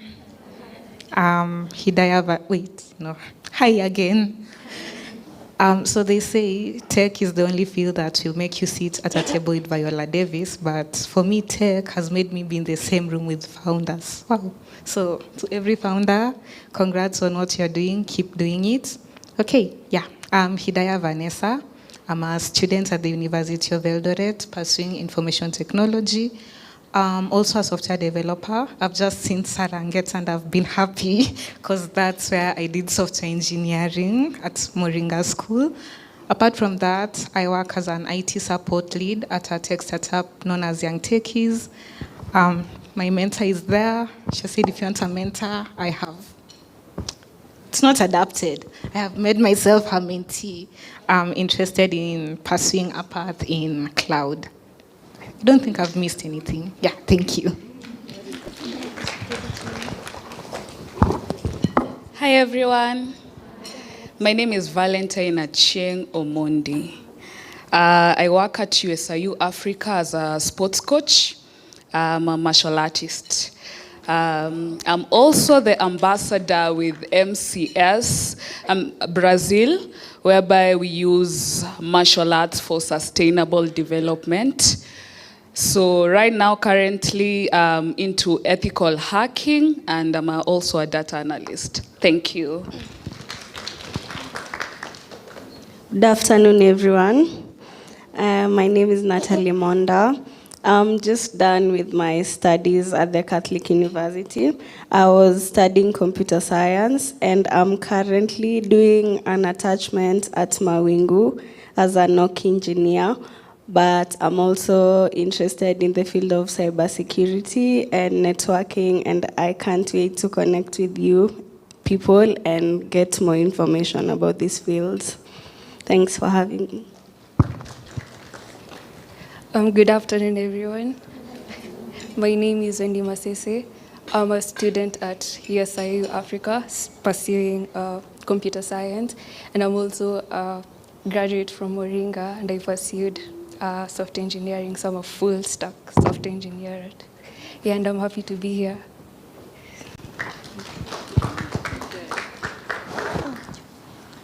Good afternoon. So my name is Michelle Jabet. I'm a cybersecurity analyst. I went to Moringa, and I'm also a student at Kenyatta University pursuing electrical engineering. And I'm also a founder, but it's still in progress. Yeah. Hello, everyone. My name is Faye Wamboi. I am a student at Kenyatta University pursuing economics and statistics. I am also a tech newbie, so most of the things you were saying, Vilkas Nanipita. I'm looking to get into the field. I'm also a co-founder. She didn't mention the startup, but it's AfriProtech. Check it out sometime. It's a cybersecurity platform that is AI powered. You need to get into the app so you get the more details about it. Sawa. Santeni. Good afternoon. I'm Miriam Onyango. I'm currently a fixed service fulfillment engineer. I support the deployment and delivery of fixed services to ensure that you, our customers, are connected and the service is well maintained. Thank you.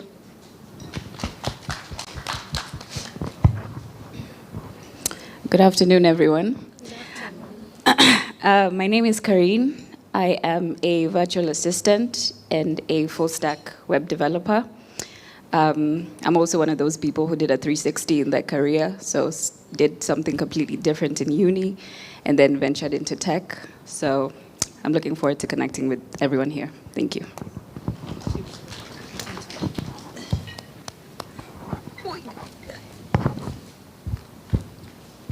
Hello.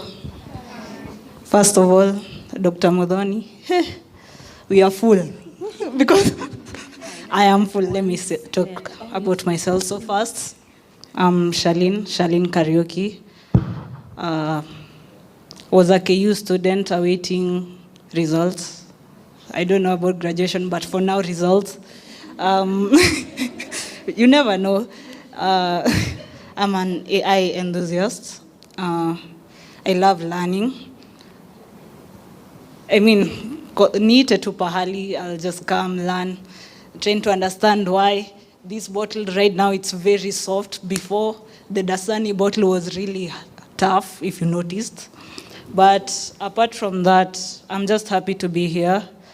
And I loved the excitement from our trainer. Analogies. And yeah, I don't think I have a lot to say, but I'm happy. Thank you for making me be in an interesting room with interesting people. Thank you.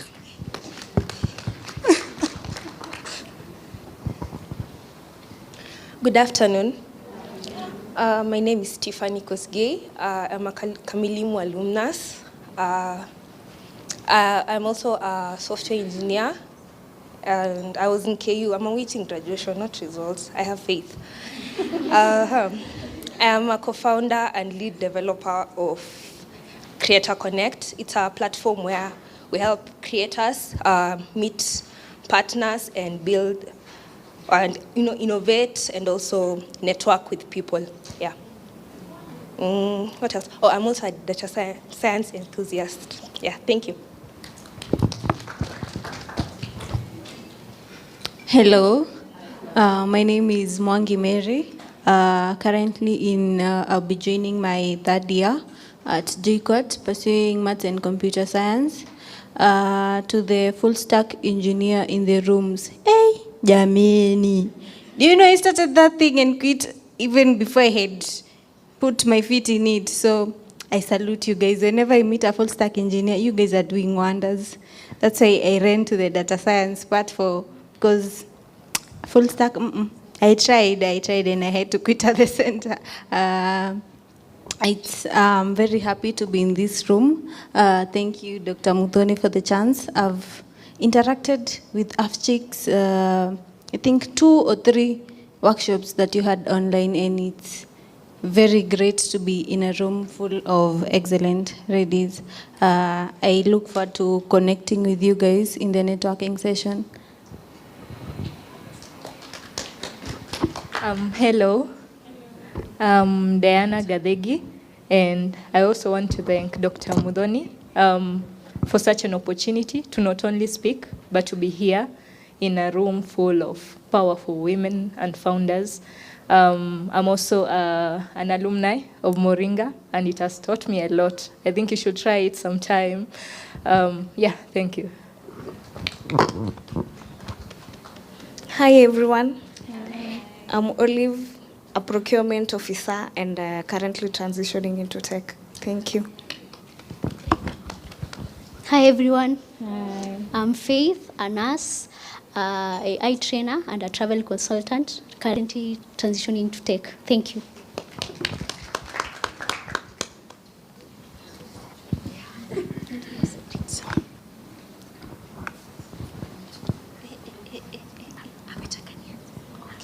Hi everyone, my name is Janet Kangogo.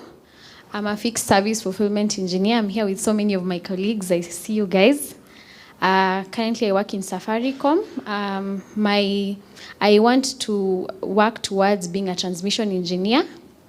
And I'm so excited to be in a room with very beautiful, smart ladies who are hardworking as well. I'm also a mentor. I love working with young girls, especially those in high school. We saw the leaking tap. Mine, I'm trying to plumb it at the high school level. I would like to also work with Afchix because as you mentor me, I also want to give back. Yeah, I'm so excited to be here. Hi everyone. I'm a bit Minimoga. My name is Hawa Sisiwa. I work with Safaricom as a service fulfillment engineer. I'm interested in the networking space, networks, not networking. I'm interested in networks, but also open to learning around data and all. Aside from that, I am a co-founder to a startup called Silverly Tech Limited, using technology and innovation to bridge the digital divide. Yeah. Aside from that, during the weekends, I do tours and travel. So if interested, reach out.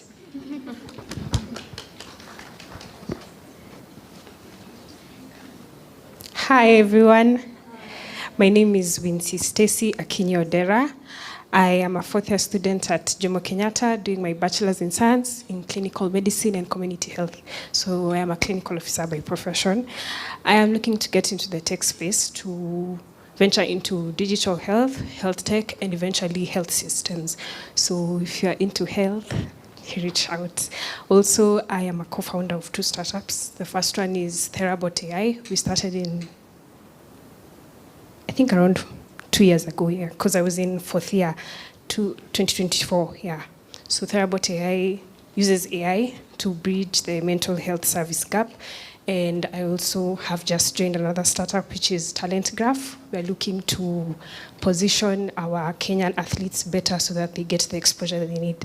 Otherwise, thank you to the organizers. I've had such a lovely time. Usually when I go to tech events, I leave and be like, okay, should I go and get this computer science degree? But today I have felt included and considered. Thank you.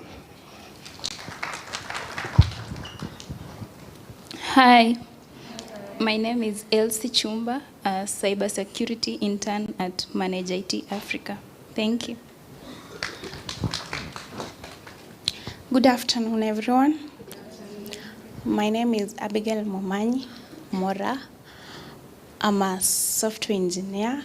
I'm a full stack developer and quality assurance engineer. Thank you.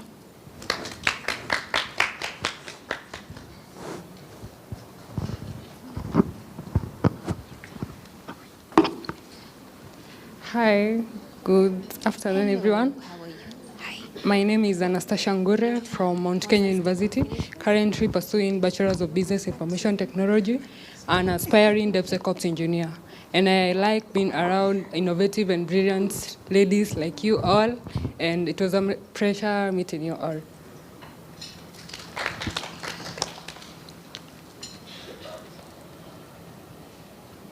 Hello, everyone.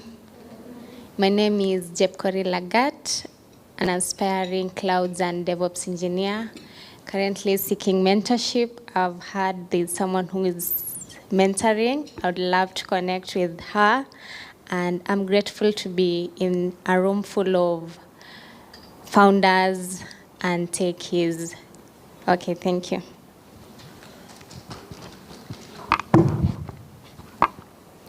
Yo, good afternoon.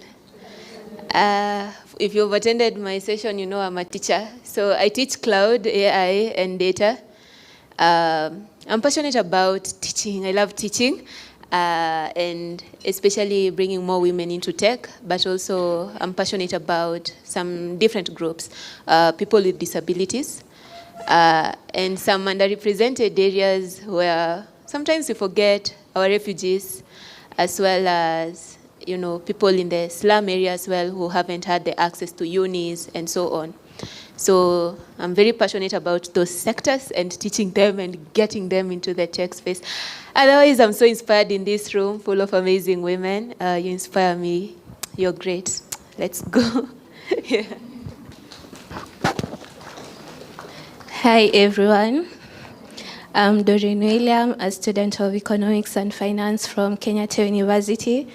I'm also a tech newbie like you. Maybe we could connect. And I'm so glad to be here today, learning from each and every one of you. Thank you.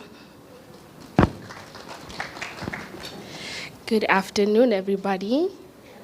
My name is Sandra Busiaka. I am a 4th-year student at USIU Africa. I'm a data science and analytics major. I'm also an advocate for women's rights. I work under Inua Dada Foundation. I'm pretty sure most of you know about it. And yeah, again, as everyone has said, what an honor to be in this room. I'm hearing engineers, founders, co-founders. 3 days ago, the UN announced that women's rights on a global scale are regressing. So I'm just so happy and so grateful to be in this room where women are empowered. I'm hearing co-founders, founders, startups. It's just amazing to be in this room full of these amazing women. And I would love to network with each and every one of you. I would love to talk with each and every one of you, get to know what challenges you've been through coming to where you are right now, especially. So yeah, I'm grateful to be here. Thank you, Dr. Muthoni, as well. Yeah.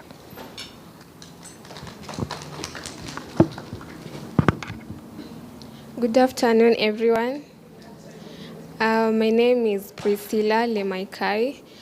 I'm a recent graduate from Mount Kenya University. I graduated with a Bachelor of Science in Statistics. With a growing interest in data analytics. I'm currently studying data analytics online, yeah, and I'm also building my experience with AI. I'm so excited to be here today. I'm here to network, yeah, and as I'm currently wanting to know the kind of data I want to deal with because there are a lot of data, yeah, and I'm currently trying to figure out what kind of data to deal with, yeah, and I'm so excited to be here. Thank you.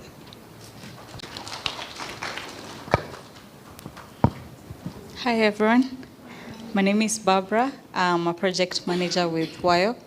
I'm here with a couple of my colleagues. I also have a lot of experience with network operations. I've had some of you, or most of you, started up in tech with the NOC.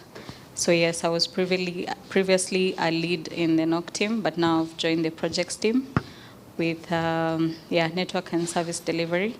I am so happy to be part of this forum where it brings women who come together to encourage each other, and you meet and connect and build those networks that are important for your growth, your careers, and all. So thank you. And I think we'll connect more in the process.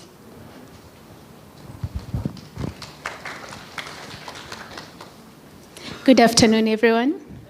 My name is Pal Mahui. By profession, I'm a telecoms engineer. I work at WIOC as a project manager. I'm excited to be here and hearing people's journeys in their tech space, and I'm excited to also hear this afternoon how people have gotten to where they are and the insights that people kind of give us, and looking forward to networking with all of you beautiful ladies.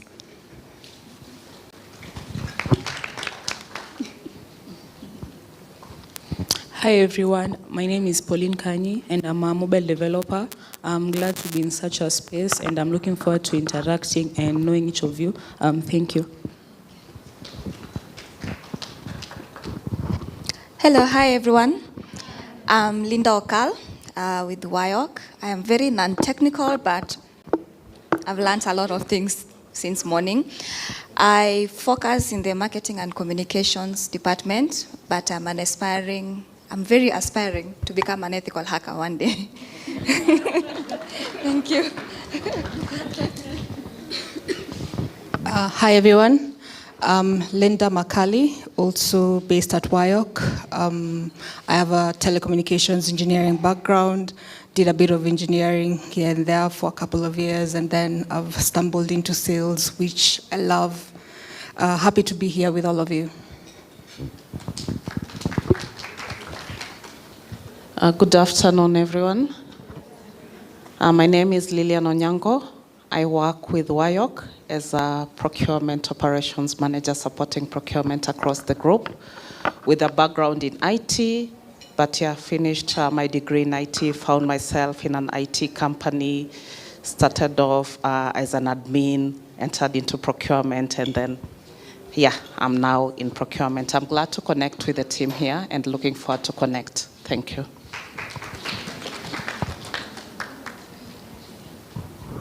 Good afternoon. My name is Edith Njero. I'm a telecommunications engineer by virtue of having done electrical engineering from the University of Nairobi. I'm the founder of Rossi Telecom Limited. I offer solutions in security like CCTV, alarms, and such. Before that, I was in KBC, so if you come from somewhere in the country, chances are that the transmitter that is there, I was the project engineer. I also do training at Afchix. Those who are in the regulator space, I do a lot of training on satellite, wireless, ICT policy, broadcast content, broadcast compliance, and I'm also the research and technical manager for ISOC, Internet Society. So I've had a lot of aspirations from you. I aspire to be in the internet governance space, especially charting the way forward for 5G and those technologies that are coming up. I've worked with the Afchix director, Muthoni, and I would like to laud you so much for this. Those days when you were in the universities would be 1 or 2 in a class, and if you called a meeting those days in the 90s, you'd find mostly men and maybe 2 ladies from the technical department. So this is a very good achievement.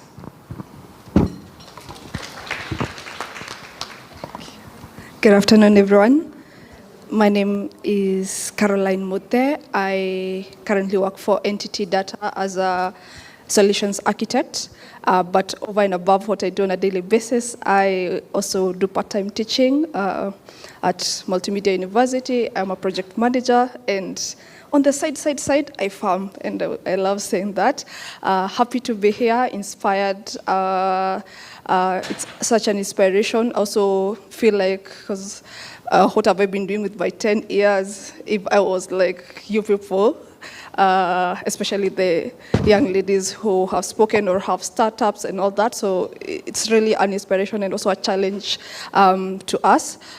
Those who are looking for internship, learnership, Entity Data does have that. If in case that is something that you're looking for, you can check out, or you can pass by here, give contacts, and also just pass by our desk to see what we do more. Thank you.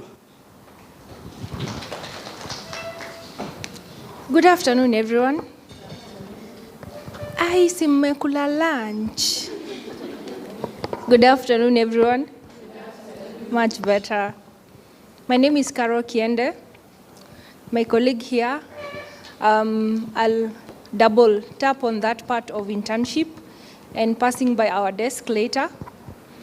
I am Client Services Manager at NTT Data in the DNS Digital Network Services. So, sorry, we're used to using the acronyms. I had forgotten that bit. Not everyone here knows what it means. So yeah, we have a wide range of services apart from internet services. So we'll pass by here for more details. And I'm also an artist, like the other presenter said.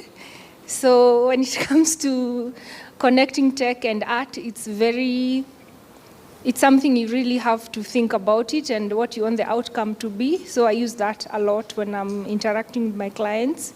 You need to see the final picture before they see it.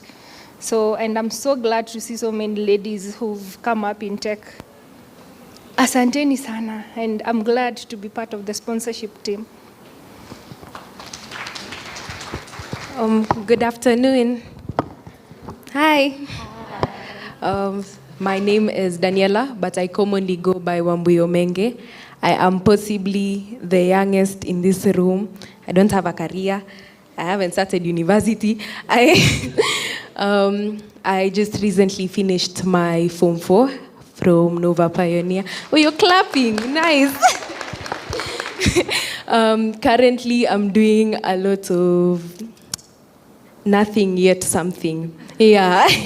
I am quote unquote working with Global Leaders United Nations as the president of the General Assembly. So I design matters to do with delegates in high school, just to give them an experience of what the UN is like. I was also working with African. It is a youth-led organization that is teaching leadership and tech to high school students. But then I stepped out kidogo so that I can venture to my own startup. Yeah, that's why you should be clapping. Why were you clapping? That's the part, yeah. I'm just really honored to be in this room. I've learned a lot. I'm seeing a lot of amazing young ladies who have a lot of competency in fields that I don't, and that's so fascinating. So I'm grateful to be here. I hope to network with everyone. If you need a pet project just to see what you can do with a young, ambitious girl, yeah, you can come and mentor me. Yeah, I'm daring everyone here to come. Yeah, thank you very much. Let me pass the mic.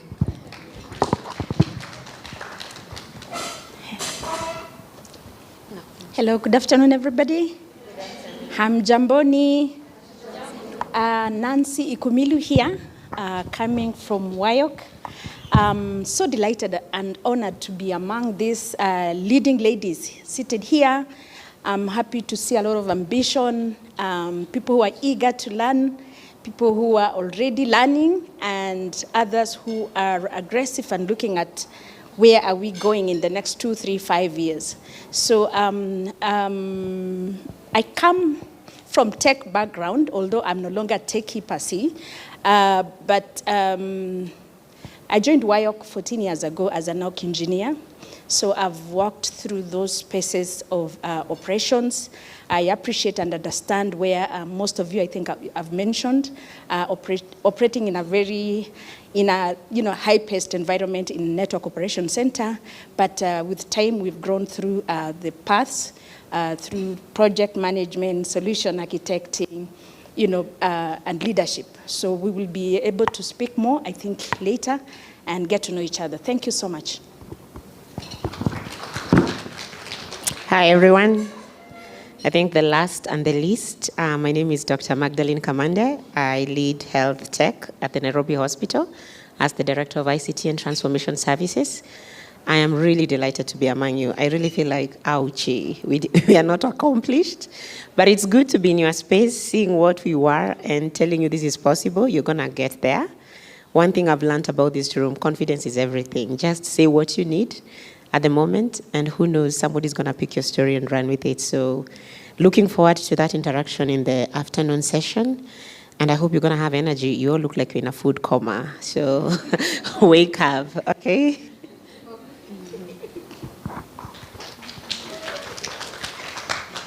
Good afternoon, everyone. Super happy to be here. My name is Jules Majale, and my passion in life is to support other leaders, internet leaders, normal human beings, to grow their competencies, to grow their skills.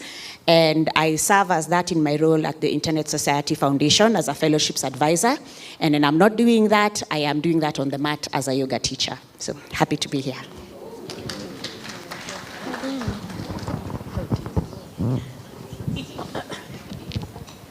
Good afternoon, everybody. My name is Esther. It's so interesting to hear all of you introducing yourselves. I want to say that I have been working in this space for the last 36 years. I'm currently the Senior Director, Training and E-Learning at the Internet Society. And if it is technology that you are looking for,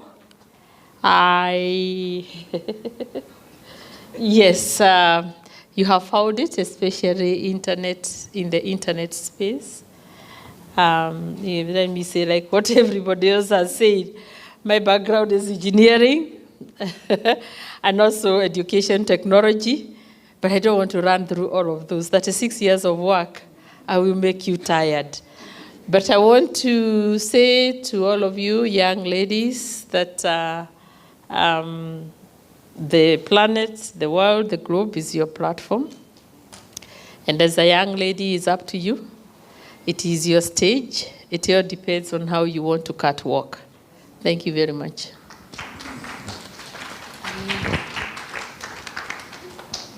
Okay, thank you, ladies. I have not been so surprised by what we have in this room. Looks like the future is right here, right? So I'm very glad that we are all here. And yes, we are ready to kick off our afternoon session, but we decided to actually do this by self-discovery, all right? So we have a session this afternoon to discuss how to own your space in tech. And it's, again, based on our theme today, which is, what's our theme? What's our theme? Who knows it?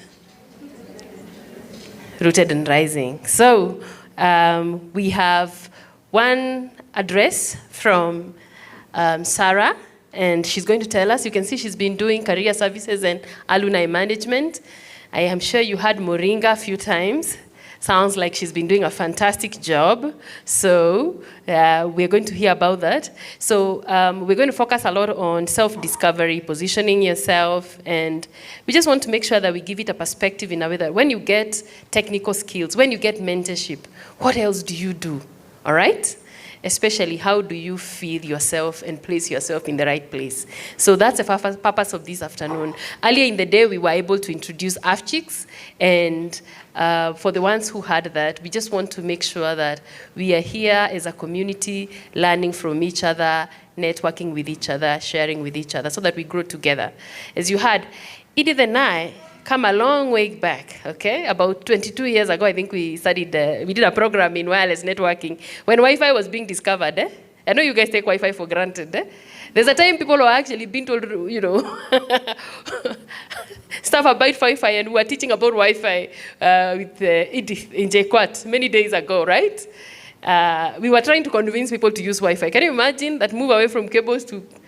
It was hard, by the way. They didn't listen to us, but now people take it for granted, so we are more than happy that this is happening. So we go way back. So I have the privilege of actually, you know, inviting Sarah here. And Sarah, I'll use this opportunity to also just, you know, read through your profile. Allow me to just pull it out.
Okay, so it's my pleasure to introduce Sarah to you.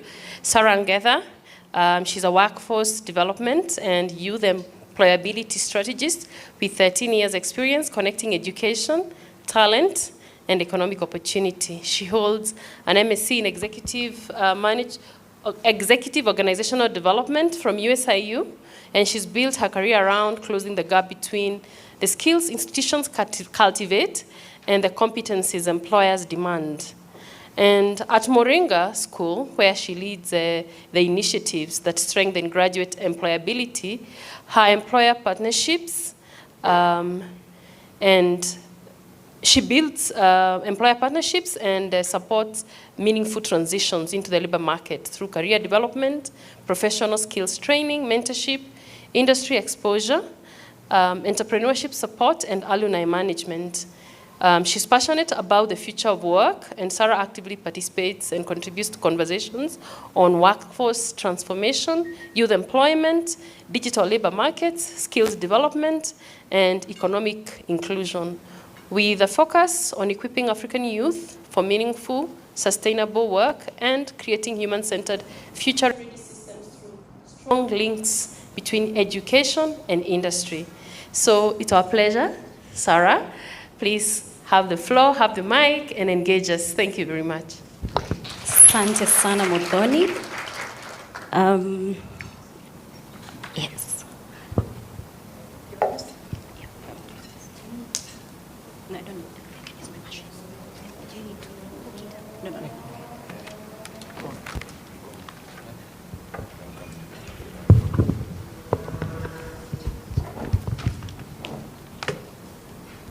Good afternoon for the 50th, 60th time. Hey guys, energy imeisha huko mwisho. Good afternoon, ladies. I thought we have eaten, right? And we're energized. All right. I am so privileged to stand before a room of amazing women. I was listening to you talk about the various things that you're doing. I loved how none of you was humble. Because that's all sometimes we're expected as women to do. To be humble about our achievements, to be humble about our accomplishments, to be humble about the things that we are putting heart and soul into, because that's how we have been socialized. So listening to the guys in cybersecurity, in data, in AI, for me was just amazing. And the other thing that for me was also really interesting was to hear the commonalities in some of the things that you're talking about. So I had Shalom, an alumni of USIU. I'm also an alumni of USIU, twice removed, did my undergrad in international relations, no less. And I also did my master's there. So I do identify. And I know what it is like to get in and do a degree. And then you're like, haya, alafu tuende. And relate, right?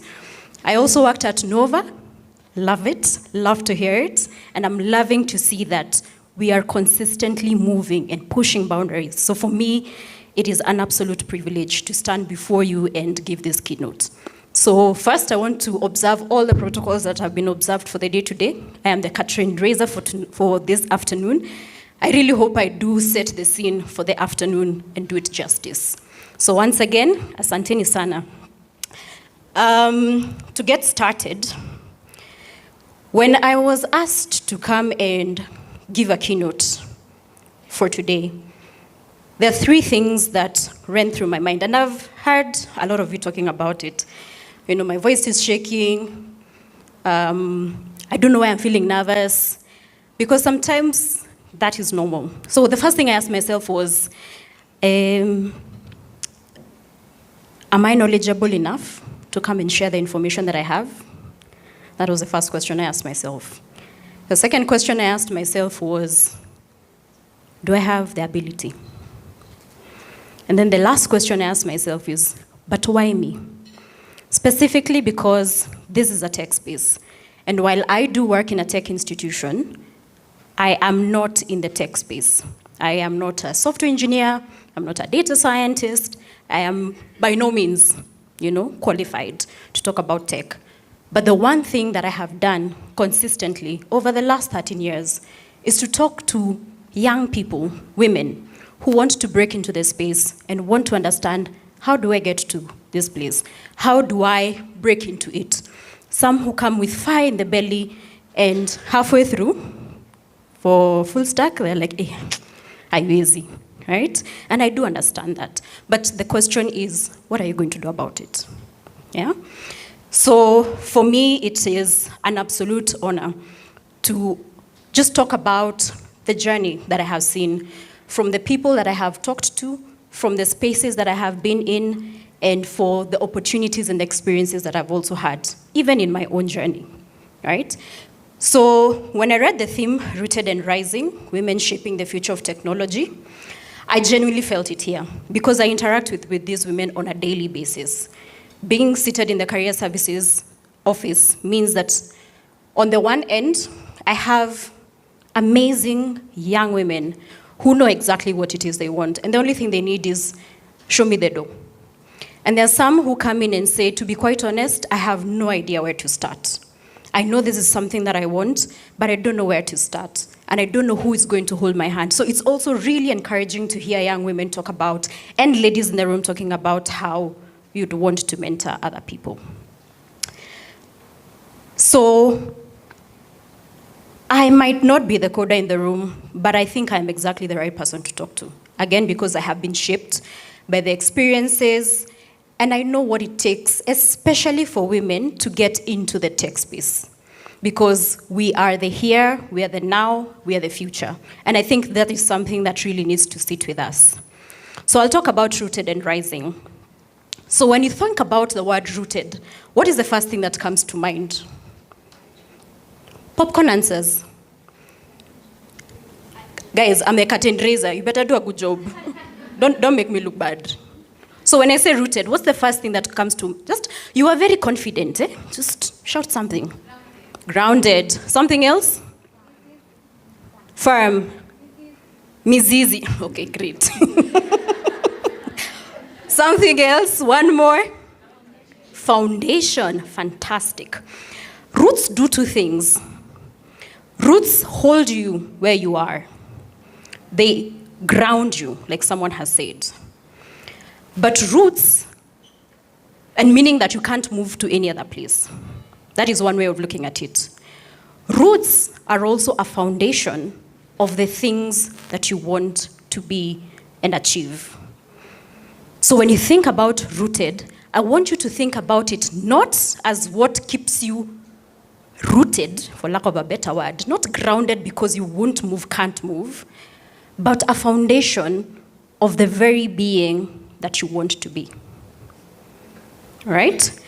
So when that comes to mind, when you think about rooted, for you it's the foundation. What can I do from where I'm at? So we live in a culture that celebrates arrival. When Modoni was reading what I have been, what I have done, it sounds nice, it sounds rosy, but I can tell you for sure, 100%, when I was graduating from USIU with a degree in international relations, if you told me this is where I would be, with the kind of title that I have, I could tell you for sure it was not going to. I would have thought you're crazy. First of all, me in a tech institution. By the way, I did a diploma in IT. Like you, I did not stop halfway. I just it's not going to work at all. Not because I didn't have the ability, but because it genuinely was not an interest for me. So that is the first thing that we think about, arrival, for the titles that you have, for the offices that we hold, and we don't dummy that down, we don't water it down. When you look at the woman on the stage, you look at the woman on the magazine cover, the top 40, under 40, the woman in the boardroom, and we must celebrate her for sure, because she fought hard. It's not easy. She fought hard to be there. But the question that we really need to ask is what made her believe she could? Remember, when I started, I said there are things that I doubted when I was called to come and do the keynote. The one thing was, do I have the knowledge? Do I have the ability? And why me? And most of the times, if you think about it, when you want to really cut out into something, those are the questions you ask yourself in one way or another. Because when you ask is, do I have the knowledge, am I actually able to get information and churn it out to people in a way that they get it and understand it, right? When you think about, do I have the ability?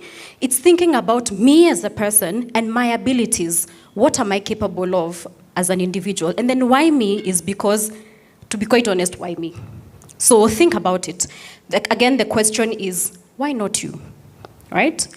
So I want us to think about the women who raised us, the women who have gone before us, the trailblazers, and ask yourself, can I go further? What can I challenge? What barriers can I break? And who can I bring along in this journey? So when I was studying organizational development, the reason why I did this was basically to get into project management. Because after a degree in international relations, the natural thing was for me to get into the world of NGOs or the world of embassies, because naturally that's where ideally I would have landed. But a deeper thing came in because I wondered, the essence of every organization is the human resource aspect of it. So if organizations are struggling consistently, and you keep hearing it, when organizations talk about we can't find the talent, we can't find the right people, and the young people are saying, hey, where are the jobs? There's definitely a mismatch, and that's what sparked my curiosity. And then I thought at that point when I was writing my papers and my thesis, I thought I understood the problem until you actually sit with young people who are living in that specific challenge. And I understood something that no paper had actually prepared me for. And I want you to listen keenly to this one. The gap between qualified and employed is not an intelligence gap. It is not a talent gap. Because we have the intelligence, we have the information. If you listen to, you have universities degrees, you have gone to Moringa, you have your diplomas, you are knowledgeable. It's not a talent gap. Each of you has spoken about what you're doing or what you're aspiring to get into. So it's not talent. You have the talent. It is a belief gap. It is that sense of, I can actually get it done. I can push the boundaries. It's also a network gap, and I thank you so much, Modoni, for creating this space, because this is how we are feeling the talent, the network gap. When you look at any woman around you, seated next to you, that is a network that will build your net worth. And I know we keep saying it as a cliche, but it's very important for us to internalize it. It is a nobody who looks like me, an African girl child, has done this before gap. That's the gap that we're looking at. And if you think about it, that gap costs women more than it costs anyone else. I want us to think about your brothers, your uncles, your fathers. What do men call each other when they want to hype each other up? Sorry? Popcorn answers again? Champes, Another one? Nani? Mkuu. Another one? Boss. Another one? Bro, Another one? Mdosi. Mshaisikia engineer? Daktari. Wakili. Chief. Ay, mkuu. You hear those words, right? They're power words. To be quite honest, if you hear people talk about wakili, a quick one, do you think about a woman or you think about a man? Genuinely, the first thing that comes to your head is not a woman. So what words do we use to hype each other up? Babes. Another one? Msupa. Another one? Baby girl. Another one? My love. Sindio? It's not a bad thing. Genuinely, it isn't. But if you listen to how men hype each other and how we hype each other, very different. I'll not call you engineer. Sitakuita kiongozi, despite the fact that wewe ni kiongozi. My girl from Nova, wewe ni kiongozi. But I'll not call you that. I'll call you babes, sweetie, akima. So we need to start changing those narratives. And hyping each other is not rocket science. It is attributing your abilities and your strengths to the person next to you. Geukia kwa mtu wako mwambie engineer. Mkuu. Bossy. Chief. All right? So it costs women time and it costs us money when we don't have the confidence to put us in the spaces that we want to be in. So when I talk about being rooted, I'm not talking about being where you're born. I'm talking about knowing in your bones why you're here and refusing with such tenacity to let a broken system convince you that you are the one who's wrong. Now, let's talk about technology. I love that we're talking about data, we're talking about AI. How many of you have read The Future of Work? It's always published by the World Economic Forum. Anyone? Okay. How many jobs do you think are going to be obsolete by 2030? Popcorn answers. I love popcorn answers, by the way. Silence means we don't know. So the question is, if we don't know, how are we then preparing ourselves for the future? So I'll give you the numbers. According to the World Economic Forum, Future of Jobs Report 2025, 92 million jobs. How many? Will be obsolete by 2030. How many did I say? All right. Are you starting to see where you can fit in? Let me tell you, how many will be created by that 2030? Who would guess? I've told you 92 million will be obsolete. How many do you think will be created? Randomly. 400 million? 200 million? You're warm. She's warm. 200 million. Someone else? 300 million? You're warm. Someone else? 50 million? Sorry? Spot on. Almost. 170 million new roles will be created. So we will have a net gain of 78 million new roles created. So as you think about the space that you're in and the space that you're crafting for yourself, and I want to say crafting for yourself because it's not the world that's crafting for you. The world is not going to be kind to you. 10 years ago, career services was not in existence at all. But it is now a fully fledged, it's paying my bills, guys. So I want you to think about it from that angle. The world owes you nothing, but you have 170 million jobs you can fit into. Either as a founder, as a creator, as an employee, as an entrepreneur, as whatever it is that you're envisioning this space. The beauty about it is that technology is fast-tracking that process. So the question is, again, what are you going to do about it? So the world of work as you know it is being dismantled and being rebuilt in real time. AI is just not a trend, and it's not a buzzword for conference panels. Have you seen those memes where people come and say, AI, AI, AI, people clap and we sit down? It's not a buzzword. It's actually there. It is infrastructure. Just like roads, just like electricity, like mobile money was for Kenya, this is what is reshaping the world. And the question is, not really will AI affect my career, because the truth of the matter is that it will. The question is, what am I going to do about it? How will you shape technology moving forward? From all the classes you've had, from all the lessons you've had, what are you going to do about it?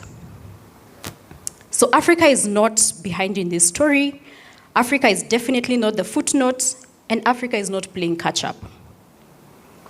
Africa is at the beginning of the story, and that is not a consolation prize. It's actually a competitive advantage. We remain the youngest continent in the world. By 2050, we will have the youngest people in the world. What that means is that the rest of the world will be looking at us, looking to us for innovation, for creation, for job opportunities, everything, talent. The question is, again, what is the question? What are we going to do about it? All right, so what I want us to think about is the young woman here, all the founders, every creator that has been here, that are building solutions for markets that don't have credit histories, because that's where we are. Silicon Valley can't copy that. We are the ones with the data. We are the ones who know that these markets don't have credit history. They don't have the context, they don't have the insight, and they definitely do not have that woman. The woman in Lagos designing health platforms for communities that don't have hospitals. That knowledge cannot be imported. Why? Because those things don't exist in the rest of the world. They are here. The woman in Kigali or Accra, in Kampala, in Dar, she's not a late arrival in the tech revolution. She's the reason the revolution actually matters. And so this is the work that I also have had the privilege of doing at Moringa. We're building a generation of Africans who get to decide what technology is for and who it serves. And I hope you're asking the same questions to yourself as you sit in such fora, as you have these conversations. What technology, what are you building? What are you using that technology for? And who are you building it for? And what problem is it solving? Because that is how innovation occurs, that you're actually actively solving a challenge, a problem, and giving it a solid solution. Then when you look at rising from the theme is rooted and rising. So when you look at rising, I'm thinking about the woman, the young lady who is still in school, who's still making a decision, who's still wondering what career you want to take, what direction do you want to take. That's the person I'm looking at. Because when you think about the rising, it's what am I going to pour into this pot that is going to get me to that next level, that is going to allow me to actually carve a niche for myself. And I want to talk about something that we all experience in one way or another, the imposter syndrome. And imposter syndrome is not evidence of your inadequacy. I want to repeat that again. Imposter syndrome, you can write. Imposter syndrome is not evidence of your inadequacy. It is evidence of your awareness. Because it actually means you understand the weight of what you carry and what you're trying to do. I will repeat again like your pastor. Imposter syndrome is not evidence of your inadequacy. It is evidence of your awareness. Because it means you understand the weight of what you carry in terms of talent and intelligence, and what you're trying to do in terms of problem solving. And the women who understand the weight, those are the women that the world needs. The ones who feel nothing, sometimes that's confidence. It's just being cocky, but it helps. And rising, truly rising, is not about one day waking up and feeling fearless. I can tell you for free. It doesn't matter how many times I stand in front of a crowd. It doesn't matter how many times I do keynotes or speeches, or every single moment is a new moment for me because it's a different audience, different people. The fear never really goes. And that day is not coming. That day where you don't feel fearful, that day where one day your fear has gone, it doesn't exist. But it is also understanding what to do with that fear. Rising is learning to move with the fear. But how? To carry it like a bag behind you. Not those two nice sling bags you carry at the front.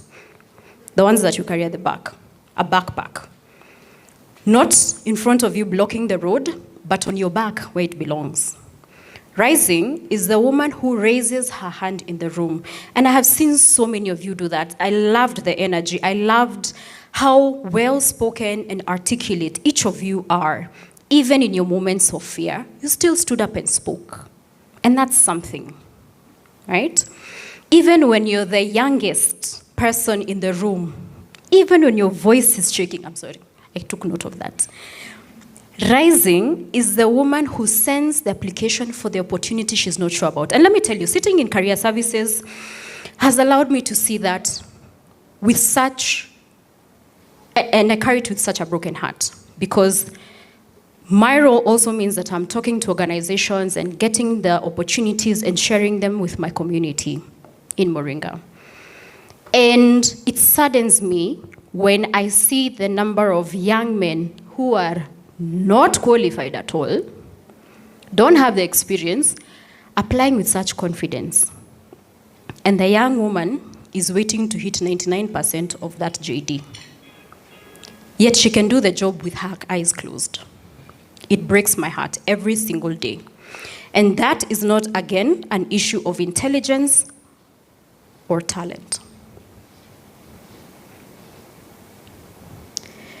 So, it is putting yourself in an opportunity that you're not sure you're ready for, because you decide that it doesn't matter. I'm going to jump in, I'm going to see what happens.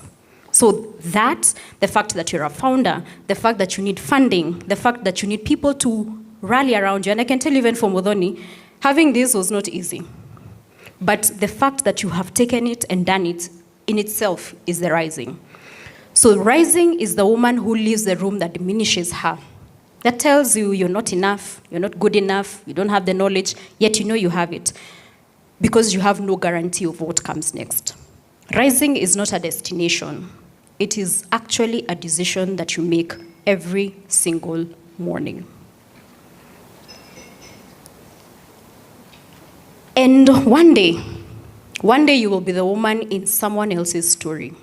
And I say that because I did not get to where I am without having stood on shoulders of amazing women. Actually, my mentor who led me into career services is a woman. And she provided opportunities for me that, to be quite honest, I would never have had. She opened doors and sat me in rooms that I genuinely had no business being in. And so that in itself is something that I want us to carry forward. For every lady who has stood here and said, I want to mentor, I want to hold someone's hand, hold that person. And then whoever's hand has been held, hold another person. Be the woman in someone else's story, not the villain, the hero, the one who made the call, the one who opened the door, the one who sacrificed something that she never named. Because when you think about mentorship, it's also the time aspect that you're giving. When you sit down and have a cup of coffee with that other mentee, with your mentee, in itself is a sacrifice. So make sure when that day comes, the girl behind you, watching you, knows that she's allowed to go further than you did. So as you're pouring into someone else's cup, make sure that you're also pouring continuously into someone else's cup. The way we said, men are kiongozi, wakili, engineer, wakili and engineer at each other. As I close, rooted and rising, I have genuinely been turning those words over since I got this invitation. And what I keep coming back to is, your roots are not your limitations. Again, yes, they're there to ground you, to give you a foundation, but not so that you can't move. Your roots are your intelligence. Every single hard thing that you have navigated, every door that was closed and will be closed in your face, every time you are told, bado, autoshimboga, give it a few days, give it a few years, you know, or not you, that is not your backstory. That is the data that you require to propel you forward. So you're not here despite where you come from, you're here because of it. Remember, rooted. And the world needs what only you can build. So you hold the solutions, you hold the intelligence, you hold the talent. So keep at it. To the women already in the rooms where decisions have made, thank you. Keep going and reach back. Again, pour into someone else's cup, because the woman behind you is watching what you do with that door. To the women who are still outside standing at the door, try finding the entrance. Sometimes they say if the door is closed, you do what? Remember Sauti Sol's song? Wakifunga milango tunaingia na dirisha. Sawa? Okay? Create your own window. And sometimes, the most powerful thing, perhaps, is to stop looking for the door or the window and build your own house. All right?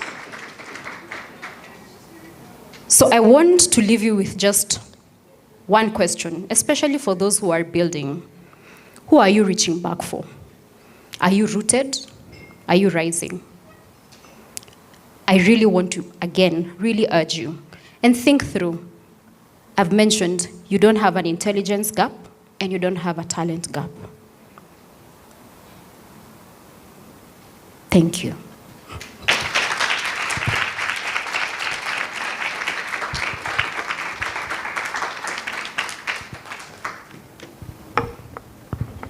Thank you, thank you, thank you. Thank you so much, Sarah. That was wonderful, right? He spoke to each one of us, isn't it? And any questions for Sarah? Anybody who has a burning question for Sarah? Burning. Burning. Okay, there's one burning one.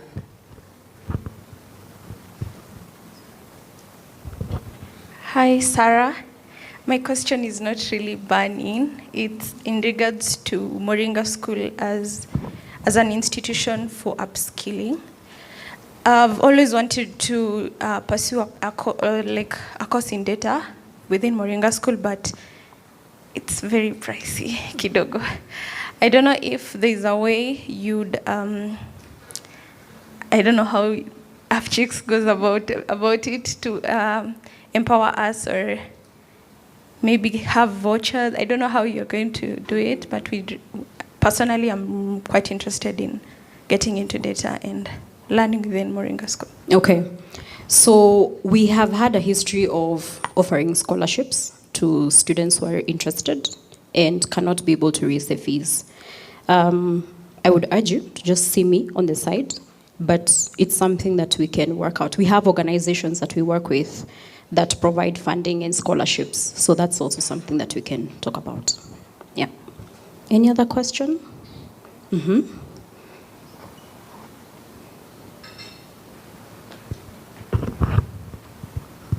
Mine is to, first of all, thank you so much for inspiring us. I just wanted to know, how did you learn to speak so well? Yes, do you practice? Does it come naturally? Oh, no, it does not come. Well, I don't know.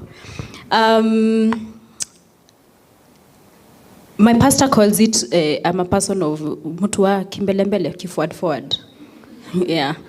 But I have had cheerleaders around me, and it's just the same thing I was saying. So this was something that was nurtured way back when. And I didn't actually know that I could speak until I did my first debate. I did my first public speaking back in primary school. And then along the way you hype up people, kiongozi, engineer, lawyer, mine was diplomat, and it stuck.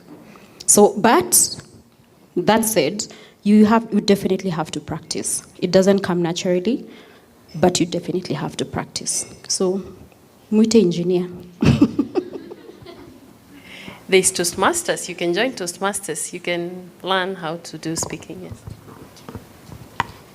Okay, there's another Q&A. For me, the tech ecosystem, it's large. Yeah, right now there are some what are they called? Careers that were not there like 1 year ago. Hata tuendi mbali 1 year ago. So when I come to Moringa, like me nilianza software engineering nikachia katikati because that was not my thing, and data science has stuck with me. So when I come to Moringa, is there like training on for me to identify this is my thing, this is not my thing before I dive into the course that I'll choose? Yeah, so what we try to do as much as possible is to have conversations with us from the career services side. Sometimes the blocker that you have is just your mind. It's not that you can't get it done. It's, again, just breaking through that, do I have an intelligence gap? Not really. It's just thinking through what are you hoping to do, what are you hoping to achieve, and then work backwards from there. Yeah? And then the beauty about it is that we also have a mentorship program. And so we can connect you to industry mentors who walk the journey with you. So that's possible. Yeah. Way, okay.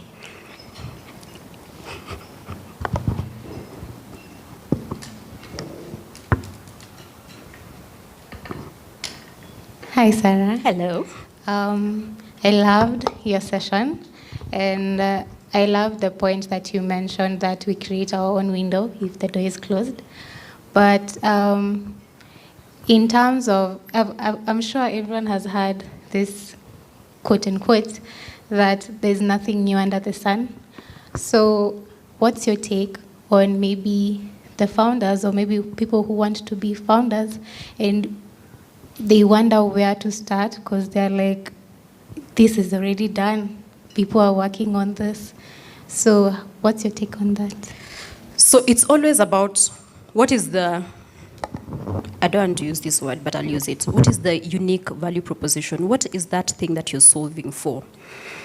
If you look at the number of educational institutions we have in the country, they're quite a number. And I'm talking about universities, talking about high schools, talking about primary schools. They're quite a number. But there's always a new one coming up, and it's successful. So what is that unique thing that you're identifying that is a problem, that is different, that you can solve for? That's how you think about it. It's not thinking about, oh, but it has already been done. It's, this is the itch that I have.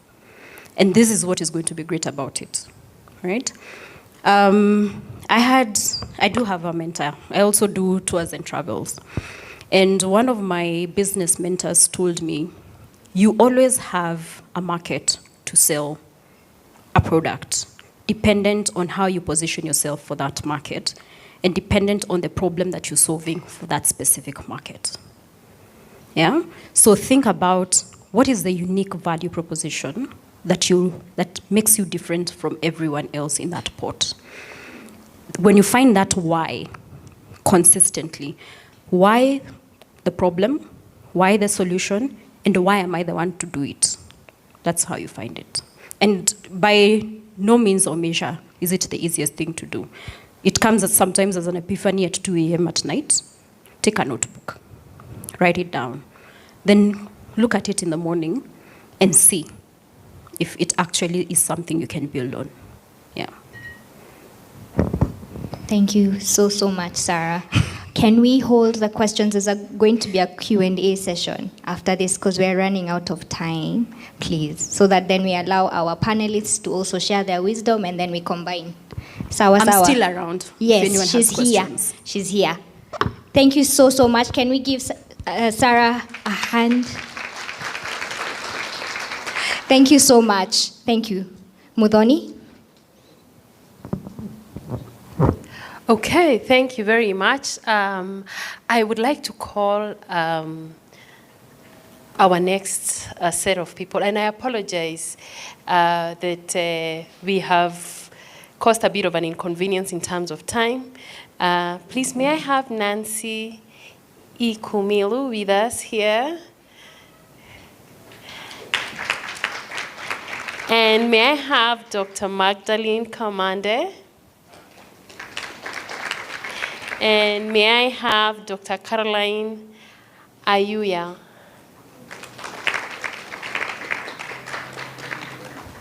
Thank you so much, my ladies. We are so privileged.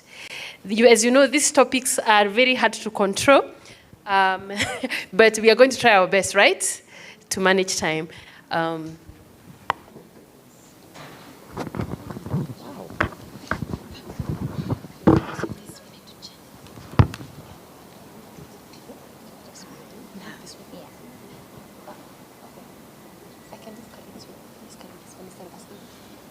Oh, okay. It's because of the projector. Yes, it's gonna. Is it on you? It's not on you. Okay, that's right.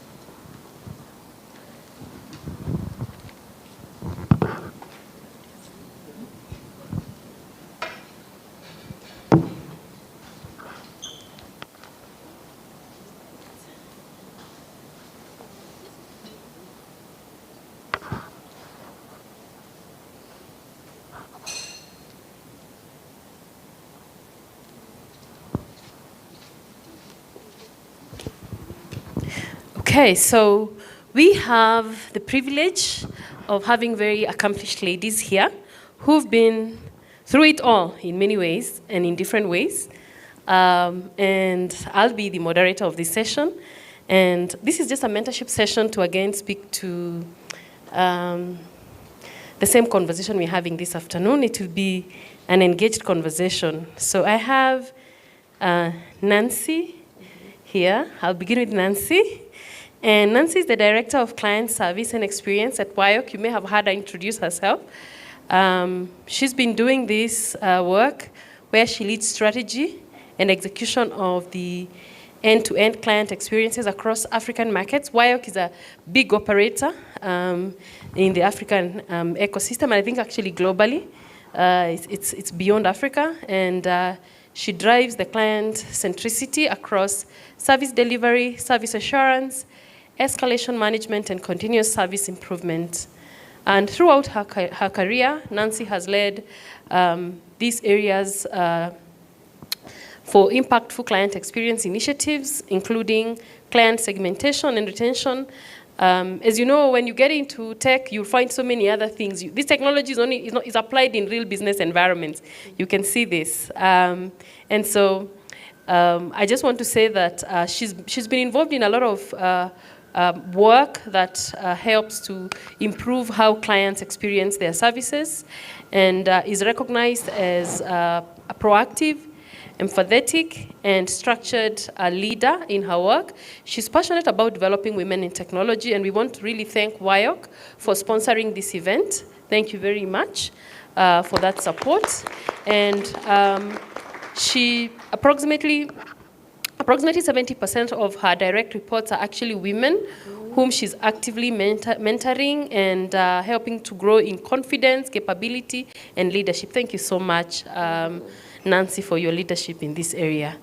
I also want to welcome Dr. Magdalene Kamande. It's a pleasure for me to meet her because one day I read her profile. I'll tell you that story another way. And Dr. Magdalene Kamande is the Director of ICT and Transformational Services at the Nairobi Hospital. I was just getting a very good review of the hospital. I believe technology was part of the experience. And she leads the organization's digital transformation roadmap by integrating innovative technologies to enhance the operational efficiency and improve the delivery of healthcare in the facility. We all know that it's one of our leading hospitals in the African region. With her over 13 years industry experience, she's worked in leading research and development environments across Europe, Asia, and Africa. She holds a first-class degree and a PhD in computer engineering from St. Petersburg. Yeah, she studied in Russia. This is how I got to know about you. I was doing some research, yes. And yeah, so I can only imagine how much mathematics you've touched at this point. Specializing in scaling optimization for blockchain problems, as well as she did her she got a master's, a first class in her master's degree in computer systems, in engineering and informatics. And she's also a GovStack certified professional through the International Telecommunications Union. She's been with GIZ and Digital Impact Alliance, and has actually been involved also in Estonia. Right?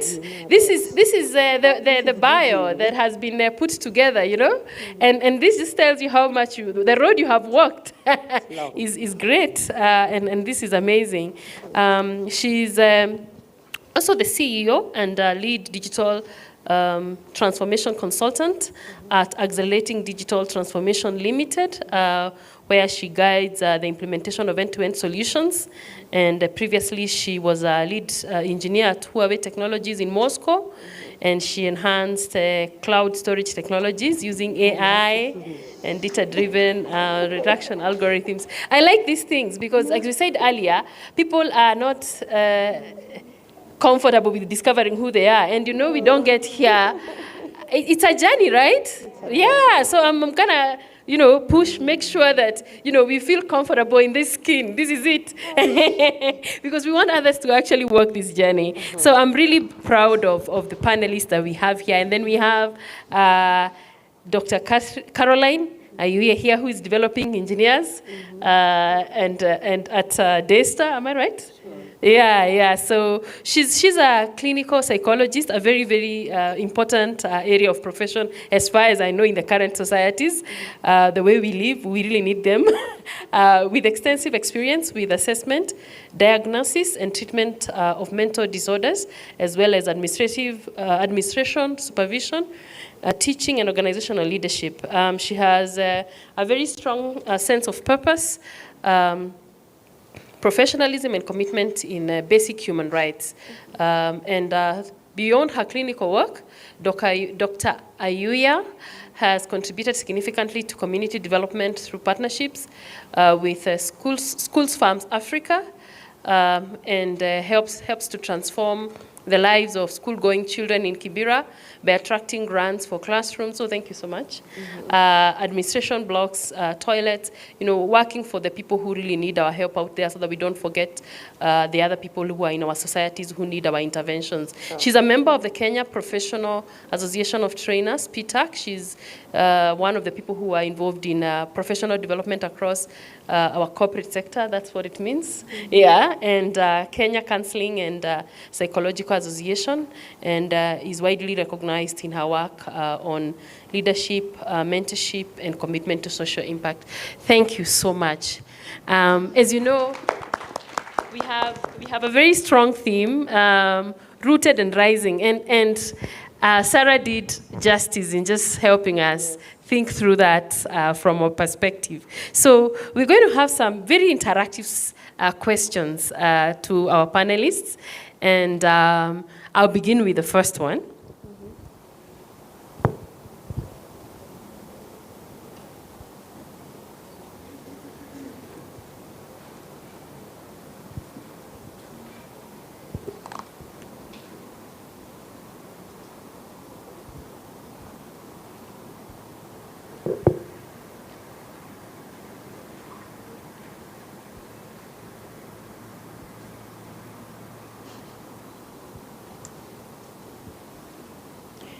Okay, so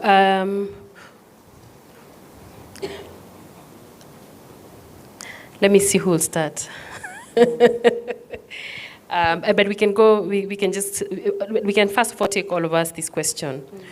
What 3 words describe you best without speaking about the history I just read? The reason I read that history for everybody so that nobody speaks about that one, and then I ask this question. So I'll begin with you. 3 words. 3 words that describe me. One is confident. I'm very confident in whatever I do. I'm very confident. Number 2, I'm very authentic. You may not love what I do, you may not like me, but I stand by my principles and being assertive and staying close to my word. I'm very real. I'm real because I'm just this me. Those who know me, they don't know me as a mental health person, but they know me as a realistic person. I go for real things that people don't dare go for, and I just won close to $1 billion fund for special AI. That is me. Oh, that's fantastic. That's fantastic. All right, so next. 3 words that describe you best without speaking about your history. I already covered that. Yeah. Hello? Hi. Okay, you can hear me. I think take it off. The batteries are... Hello, good afternoon, everybody. That's quite a challenge. 3 words describing me as a person, as Nancy. First is passion. I think the people who know me, they know that I serve with passion. 2, service excellence. I'm grounded, and I really love to do whatever I do, be it in every space that I'm in the marketplace, in the community out there. I love to do everything with excellence and service. And lately, in my age now, I'm really routed towards impact. I'm looking at the impact of whatever I do every day. Every space that I go into, every meeting I attend, I ask myself, what value am I adding here? So impact. Nice. I like that. And finally, tell us which 3 words would describe you without covering the background I did. Hi, everyone. I can say proudly Kenyan, very Kenyan. That is one. And a very rooted Pan-African, back to Africa, as she says. I'm quite aware of my privileges. So awareness is that of highly being favored and privileged. And the third one maybe would be ambitiously bold and courageous. Yeah. Thank you. I mean, I think this is one of the things we just really have to do about ourselves. You have to think about what can you describe you as? Yourself, not where you come from, what you studied, the work you do. What are you beyond that? Because that's who you are. And that's, to me, is really important for grounding. Very, very important. Then I have another question here, which I want us to just discuss. And tell me, Magdalene, when do you feel most authentic as a person? You know, what gives you that free spirit and you just feel, yeah, I'm in my space? We're not going to have a technical panel session. We're going to talk about the real issues. The real issues. We're going to just go right there. So what could you say, you know, in what situation do you feel most authentic as a person? Now, that's the other side of me, children. Now, you didn't expect that. So I serve every Sunday at the kids' space, Sunday school. And I think that's when I feel really authentically about myself, because I know this is the future generation that I'm shaping. And I get to chant their way forward. And if I don't do them correctly, then these are going to be the next pilots, the next doctors, the next engineers, the next president. And so shaping them in that early time is what I feel most authentic about. I'm not dealing with tech. I'm dealing with real human beings. And I'm seeing how every Sunday when they come back, they are impacted by either what I taught them or how I disciplined them in the Lord. Or discipline in the Lord, that's quite funny. Yeah, you kind of disciplined too.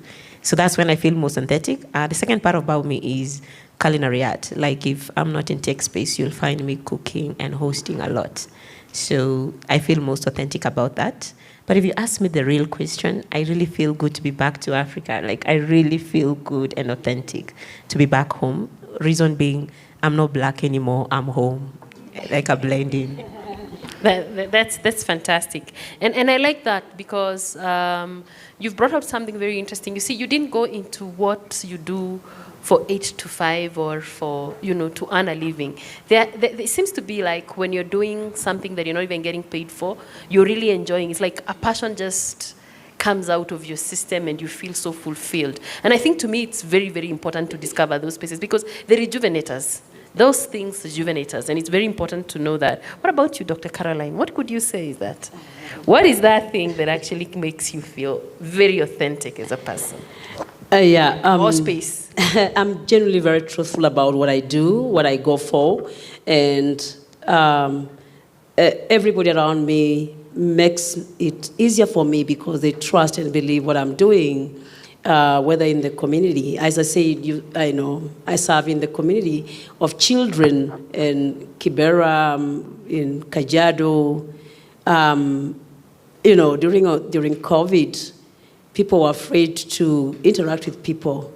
Probably among the few people who every month ended up giving folks in Kibera without masks, without anything, food for around 450 families after applying for a fund of 6 million to feed them for 4 months. So didn't care who is going to receive, but just that. But then really, I'm always truthful, I'm always realistic, but I'm always interacting so much with the community that I can support in any way. So going out of my way and being me and just giving out my best. And then people love you and always come for you, even when you don't go for them. That is me. Wow, that's nice. What about Lucy? What is this thing that makes you feel most authentic? That's something that just opens up and you just feel a free spirit in yourself. I think a time and a position where I really feel free and being myself and authentic is when both my personal life, my family life, my workspace are aligned to my calling and my purpose in life. So when I'm doing both, it doesn't look like I have to struggle. I'm not feeling the pressure that I have to attend to my child's parents' day or I have to attend to an irate client. But whenever I'm solving a problem, be it a client who is calling and there's a huge escalation, and I have to step out of a parents' meeting, I have to attend to this client, come back, attend to this child, play games, go back at home, shower, and sit down and do a report. It's me doing it. I'm free and I feel, I find joy, and I know there's a reason behind that, because I know my calling is to serve, and to serve the people in my space.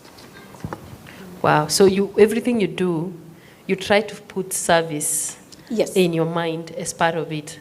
That's really nice. Yes, but cautiously, I've had to be aware, mentally aware that I can't put so much pressure. You know the way sometimes you have so much workload and it has pressure on you. No, you just have to find a way of integrating and balancing, yet you're living within your purpose and your goal and meeting your objectives. Okay, very good. The reason I said that is that a lot of us are just going about our 24 hours a day doing what we have to do, but not feeling it. You understand? You know, you can be working and actually feel more energetic than you are even before you started, because you're finding yourself in your soft spots. Yeah. And this is really important, because I find that, you have to find spaces when you feel authentic with yourself. You just feel at peace. And this is really important for our fulfillment. I don't know what, Dr. Caroline, you have to say about that as a clinical psychologist, and just how much we struggle as people to find even what we call work-life balance. And just speaking to what Lucy has raised, what could you say that from, a professional perspective?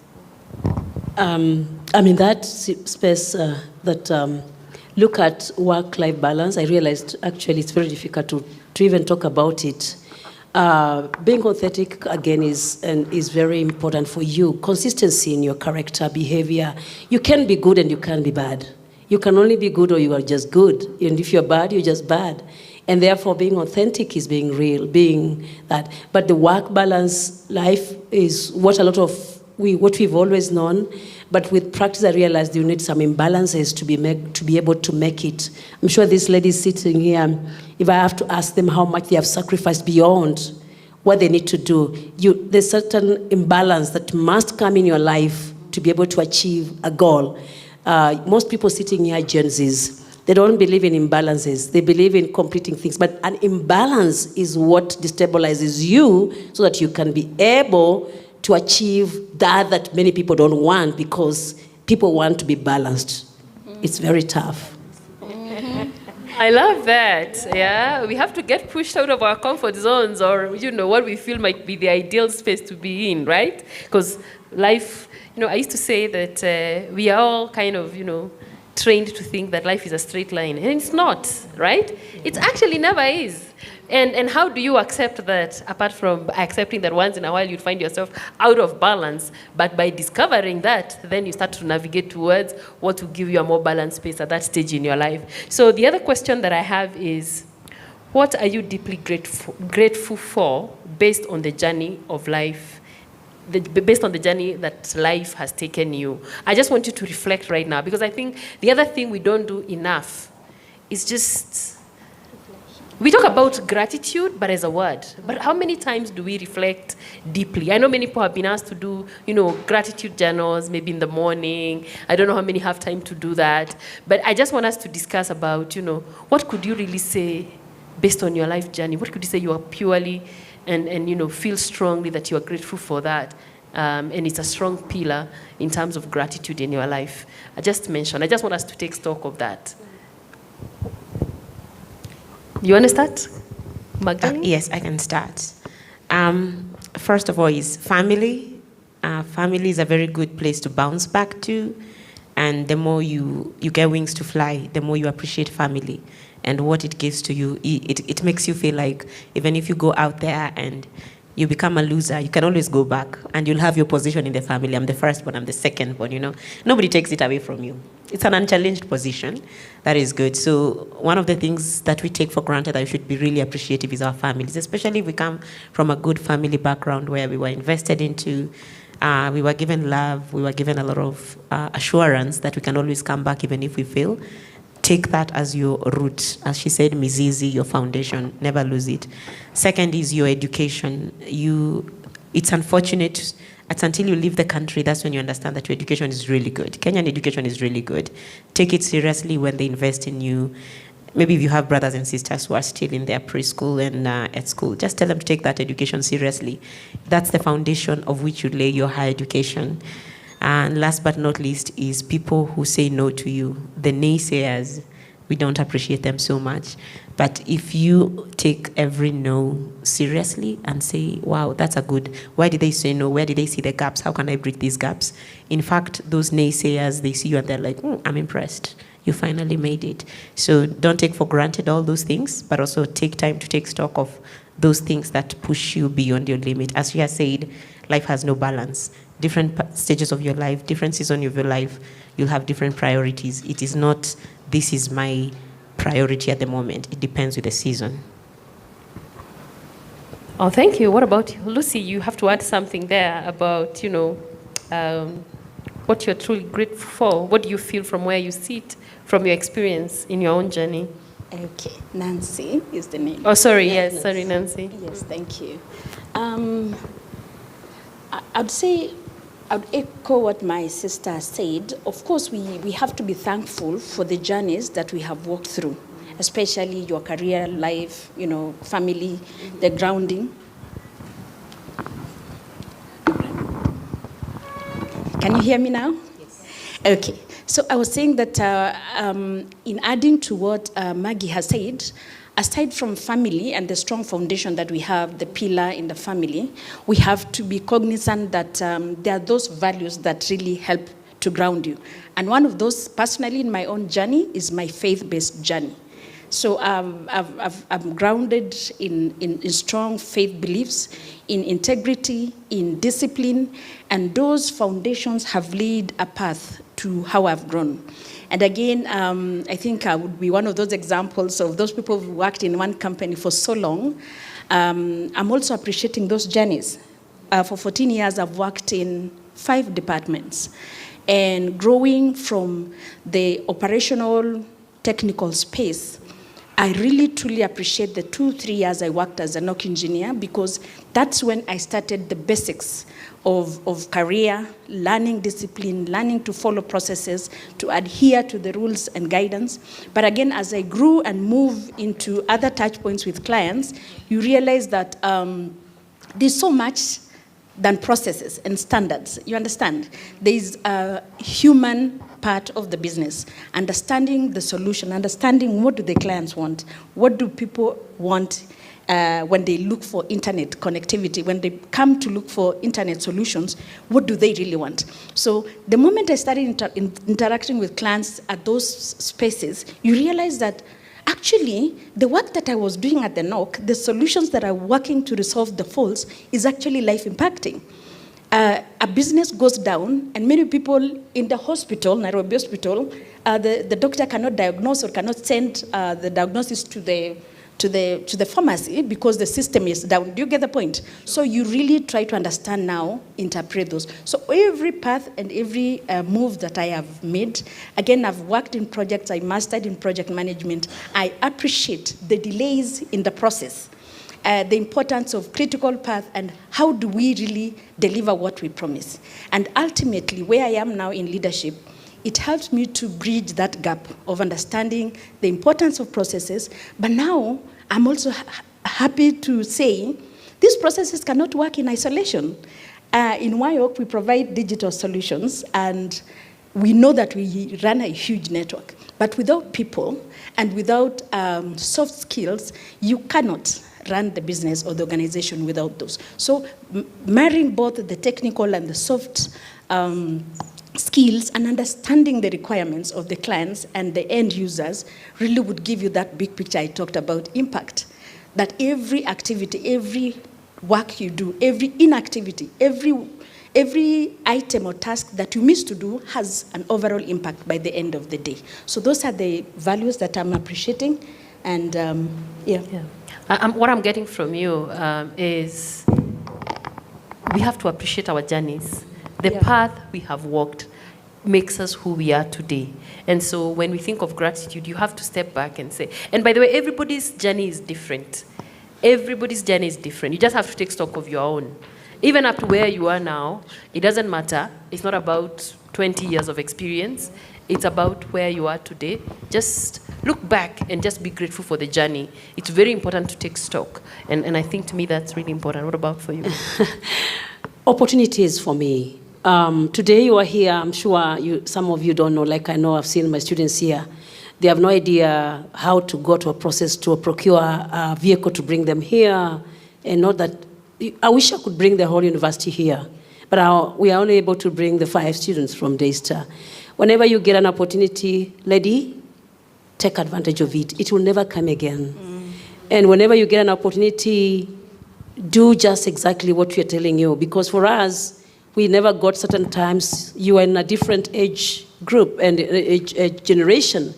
For us to get an opportunity to come here was almost impossible for anybody to speak to us. But whenever we got an opportunity, we took advantage of it. And in addition to what they have said, family, God, opportunities, I'm so grateful to every time I am doing something. I'm not doing because anybody is watching at that time, but one day it will be visible. Someone will look out for you.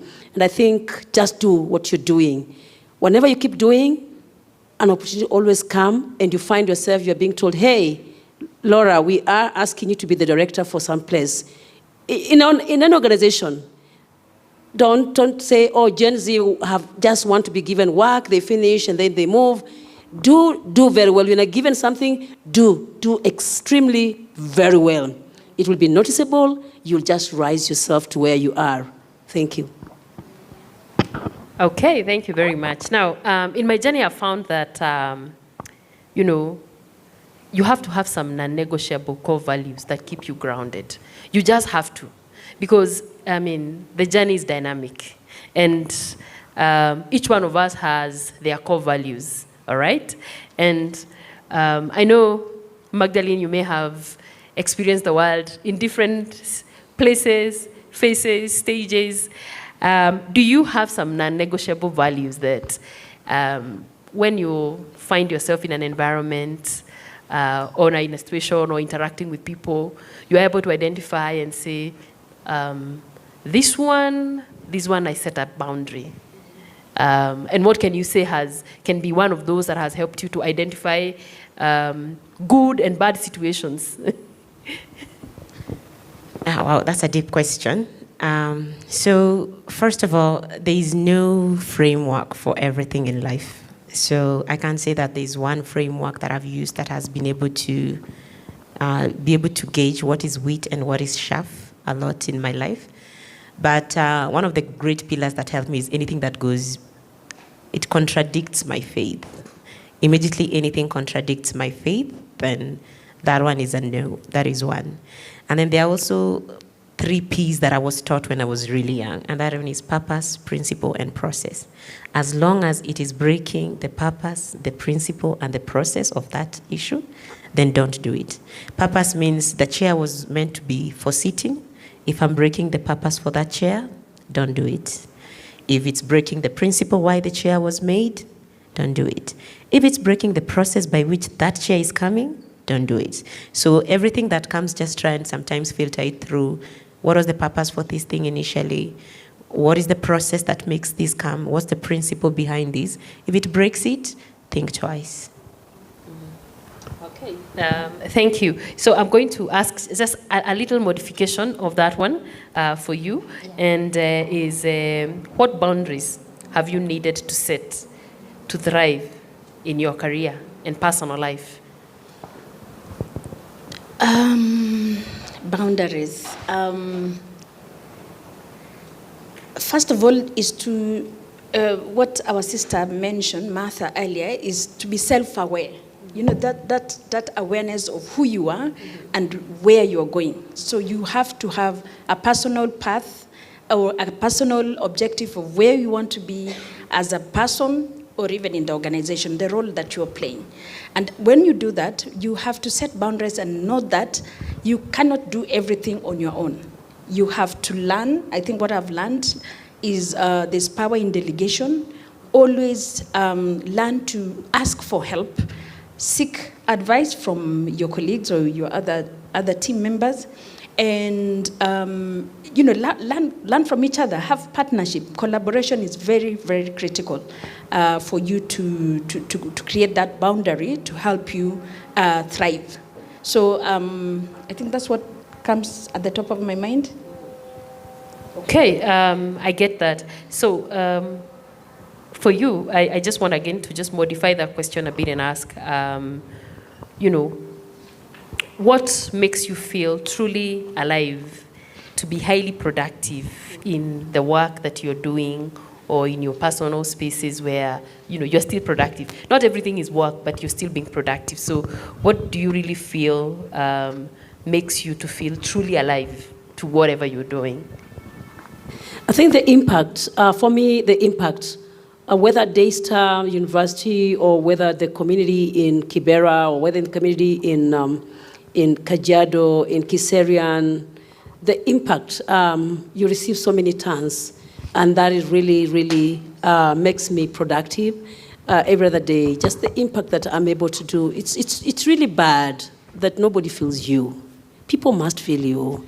They must feel you so much that they need you always, that and every time you're given to speak, to go somewhere, everybody wants you to be near them, or they want you to say something, or they want to choose you to be. Either you are owning or you're part of the establishment of that particular institution. I'm here because I must have done something that has caused me to be here. I don't think I knew them. So do something, and it can't be on TikTok. It can be only be seen by people talking about it and saying, hey, that lady did it, and she's made us. So the impact for me, whether in the family, school, work, community, that's what I do. I always want that, and that's making me productive every other day. And also trusting that, look, I've seen colleagues today, we are well, tomorrow there's a tumor on the spinal cord. They can't wake up. When you're still strong and energetic, do as much as you can do, because you never know what tomorrow holds. And therefore, people will always remember you and be there for you. So for me, what makes me also very productive other day is the life that I have, the strength that I have. I'm very energetic. I am very, people don't know, they ask me whether I have 48 hours. But I also asked, does my Vice Chancellor have 72? Because I think he works more than I do work. That's a nice one. Oh, that's really nice.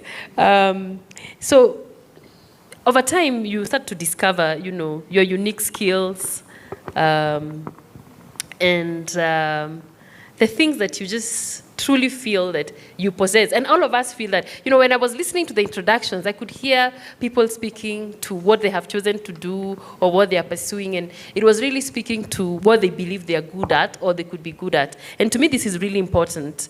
And I always, like to ask people to count that, because it tends somehow to give you the grounding that you need to be able to pursue what you want, because you're starting from a point of confidence.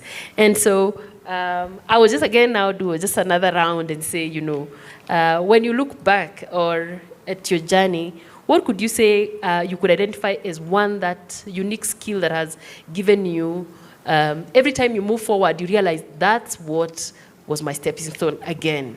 And I don't know whether we've actually spent time doing that, but I just want to provoke that thought right now and say, for you, what do you feel has been that unique skill that people identify and say, and call you into a space, or that makes you step into a space? Yeah. Who wants to start? Now you're free. I can start. I think it always starts from the right, going to the left. I think one thing that has made me feel like every time it's a stepping stone to the other is that I watch something in someone, I aspire to be them, I think how effortlessly they're doing it. And then when I go talk to them, they always tell me it's the work you put when nobody is seeing you that make it so effortlessly. Like you're saying, how do you speak so well, Sarah? It's because the pastor told me. No. She's done a lot of work behind that. So if you want to actually aspire to be something, as she said, do the work, do the efforts before, and then it will effortlessly come out in public. And then another thing that really helped me in my career is to understand every time I'm sending a CV. A CV would mean what? Curriculum vitae, right? It will always just question me, what competence am I sending out there? The competence is the C. What competence am I sending out? And the V, what visibility do I have when they go check me out? They will know I'm worth it. When I came today, I was just talking to Nancy and I was saying, I don't even know if they know who I am. Let me just say I'm Maggie. And I say, they didn't even ask for my bio. So I'm going to just keep it low. But you see, there's the competence and there's the visibility. They had my bio before I came. So every time you're trying to achieve something, just know that you're creating a CV, competence and visibility. And be loud about what you've done. Say it.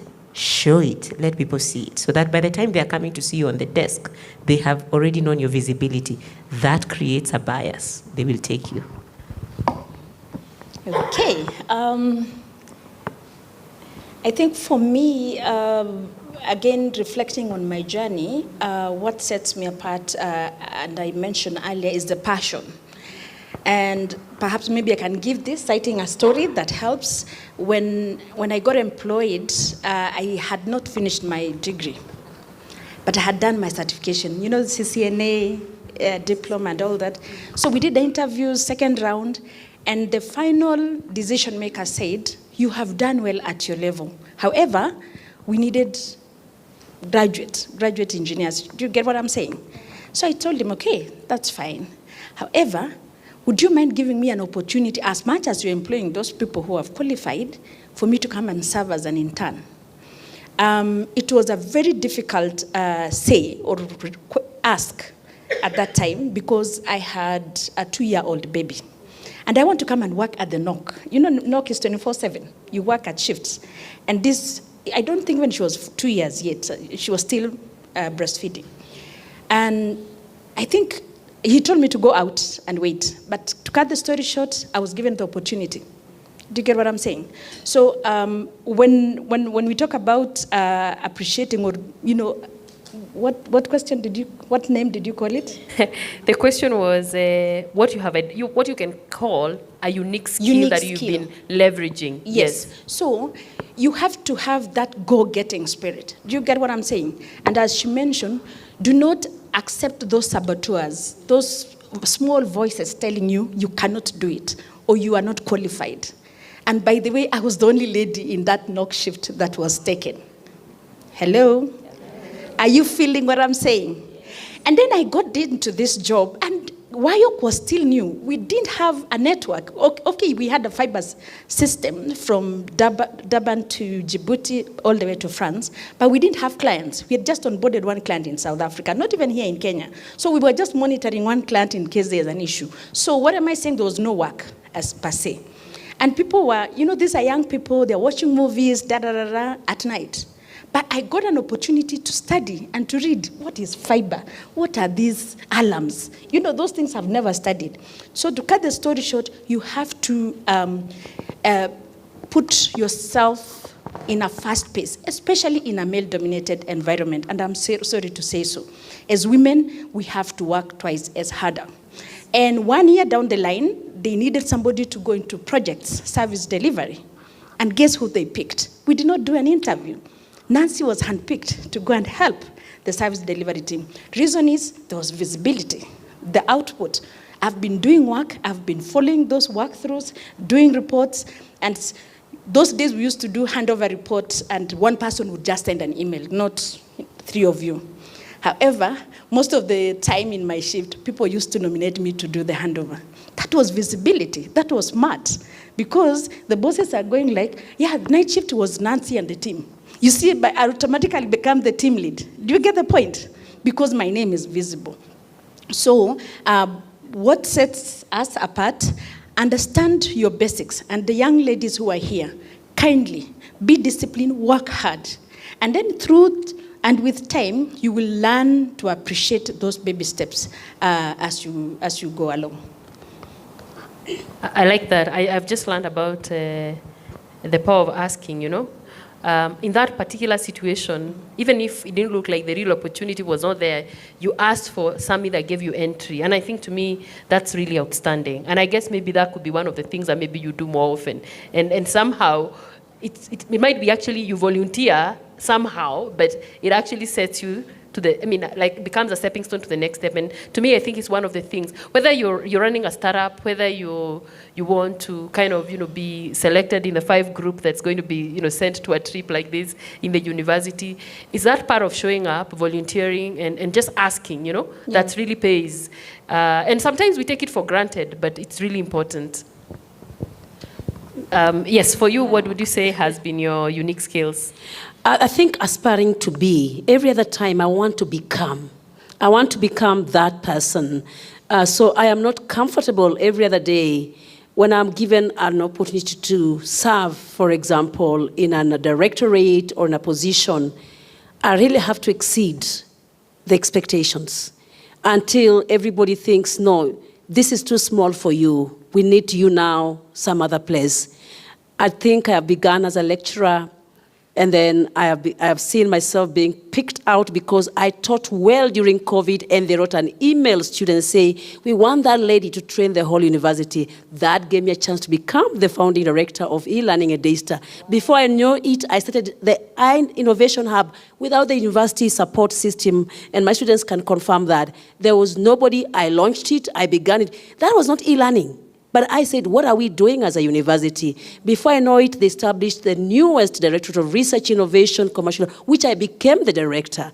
You have to always do something extra beyond what you've given until they say, this is too small for you, she must be on that side. That is me. I have to do that. Thank you, thank you, thank you. Now I have my closing questions. They are unique for each one of us. I think I will allow anybody to pick. I'll read the first question, and if you want to take it, you can take it. What would you do if fear disappeared? Just fear disappeared. Even today, I had somebody saying, I could see the tremors. People like, okay, you're introducing yourself, but you're shaking, And imagine if that fear had disappeared, or the nature of the fear that you feel today. What if you truly didn't need to think about it twice, whatever it is? And what I mean by that is, that situation, what is that you would do if you are not fearing at all? Who wants to take that? From where you sit. Because many things that, we talked about the imposter syndrome, right? Which we were told is a chance to actually realize, oh, you are aware of something. But I am spinning that all together and saying, okay, so that fear has disappeared. Now you know. You're not afraid, you're aware. So what would you do? Yeah. As a closing remark. I think it's gone dead because it knows what I want to say. So, if there was no fear, if the grounds were neutral for all of us, I'll become the first female president of Kenya.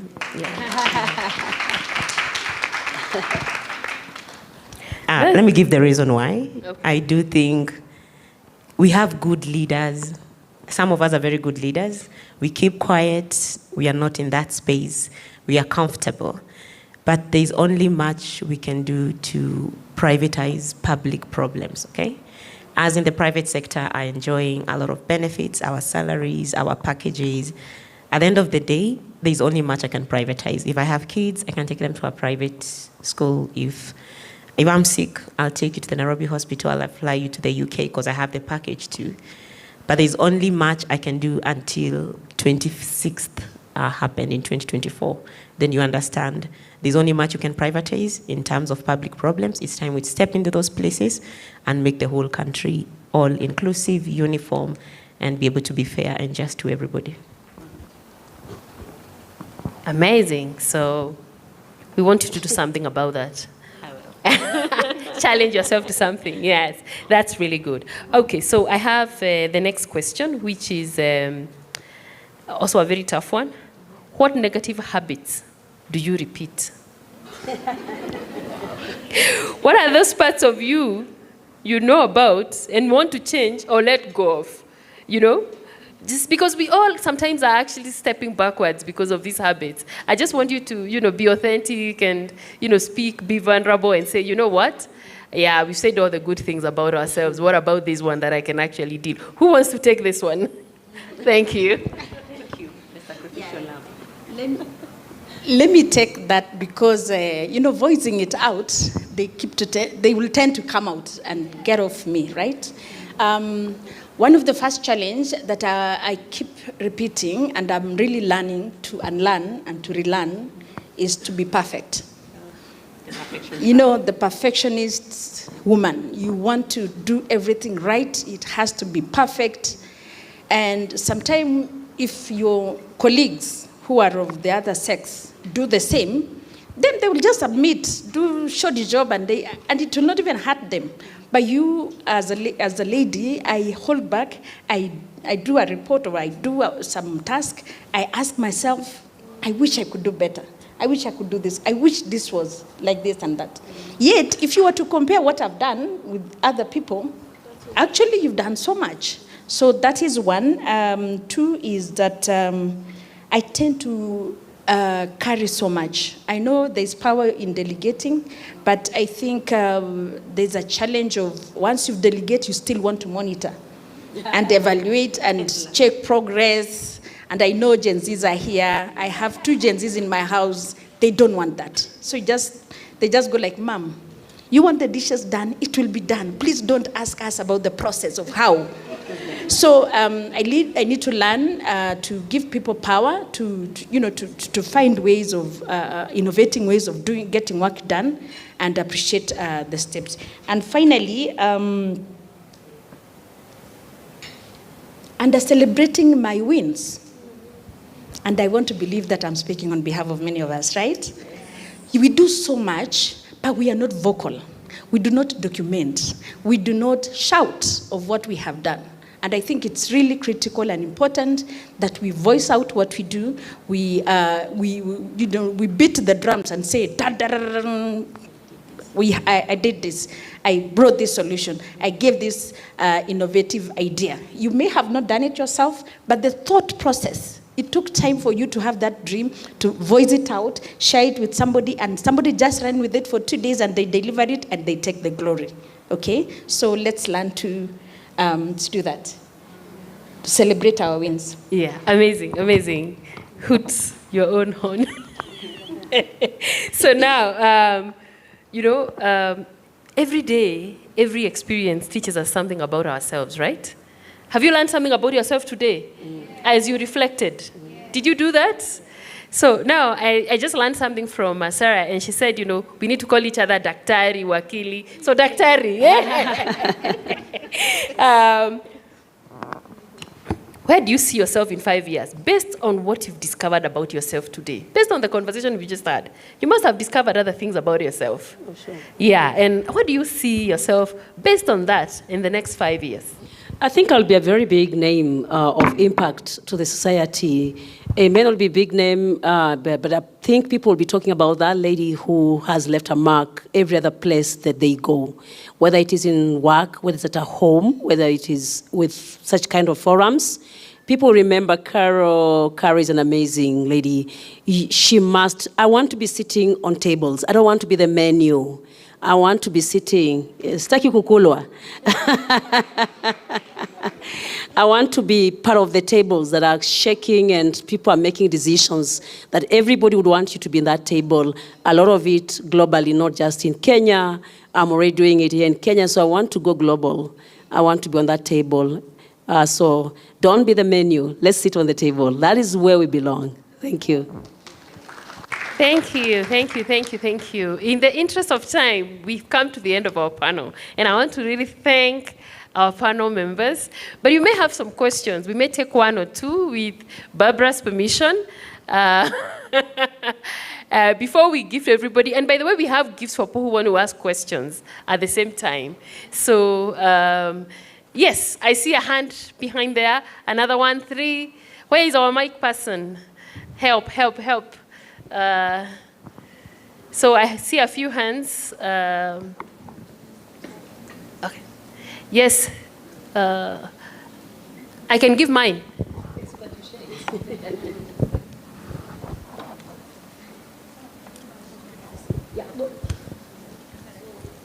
Hi. Oh, she's going first or me? Yeah, she'll go first. Okay, okay. My question is, you can this one? Yeah. Hello. So, my question is, ladies have to work, you say, Nancy, ladies have to work twice more than men to earn the same, not to say Wait. Let me. Okay. They had written the question before you talked about it. So ladies have to work twice as much than men to earn the same or half the position. All of you are directors, director. Meaning you are holding senior leadership roles in a company. How many times have you had to deal with people who believe you don't belong in that position? And how did you handle it? It's a question for all of you. Okay, maybe I can give from my example. I really have to work harder to have facts. So you want to ensure that you have data, you have proof that this is what I have done, and this is what is proven. I know they usually don't do that, but it's unfortunately it's a bias that the marketplace has placed on women, but we have to prove it wrong. So one, voice it out. The way I was saying, when you do something, you have to bring it forth and you bring facts. And always data has information. It has to give, to give you leverage of what you're saying, as opposed to our male colleagues who would just say and nobody would question if they actually, you need to validate, unfortunately. Yes, being in a male-dominated space, even at leadership position, not only tech, top execs leadership space is men-dominated. What I can tell you is, for my story is quite unique. I was supported by men all throughout my life. That's been what I've built my career. Men. So don't take male as an enemy. They are your friends. Learn to befriend them.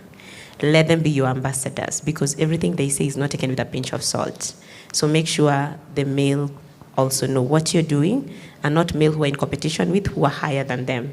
So if I am the one, I report to the board, so the chairman of the board knows if it comes from Dr. Kamande, it's gospel truth. So that one is one. Second is, as women, if you find another woman in that space, learn to echo each other. So for example, if I'm in a meeting with Dr. Dorcas, everything she says, I amplify. So what I do, I say, just to reiterate and echo what Dr. Dorcas says, it has been researched, and so that voice of the female grows higher and higher in that space.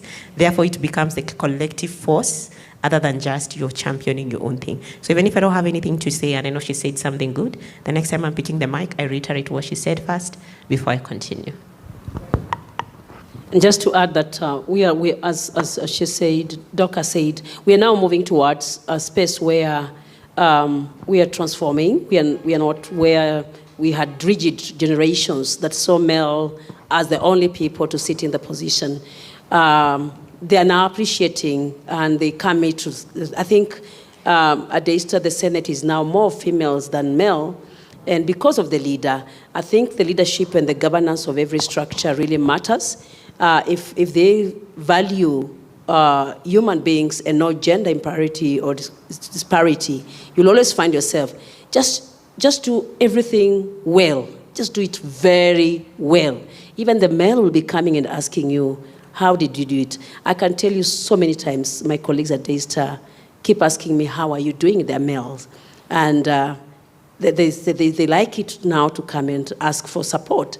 So just do everything well. Don't be doing with the mentality that, no, they won't appreciate me. No, it will be that. Of course, there are challenges. We can tell you that a lot of people think if you are promoted in a job or you're doing something, and especially if the leaders are male, there's likely that they sexualize even promotions. They sexualize promotions. Don't listen, keep working just hard. You know, some of these things, you listen, you let them go, you keep moving on.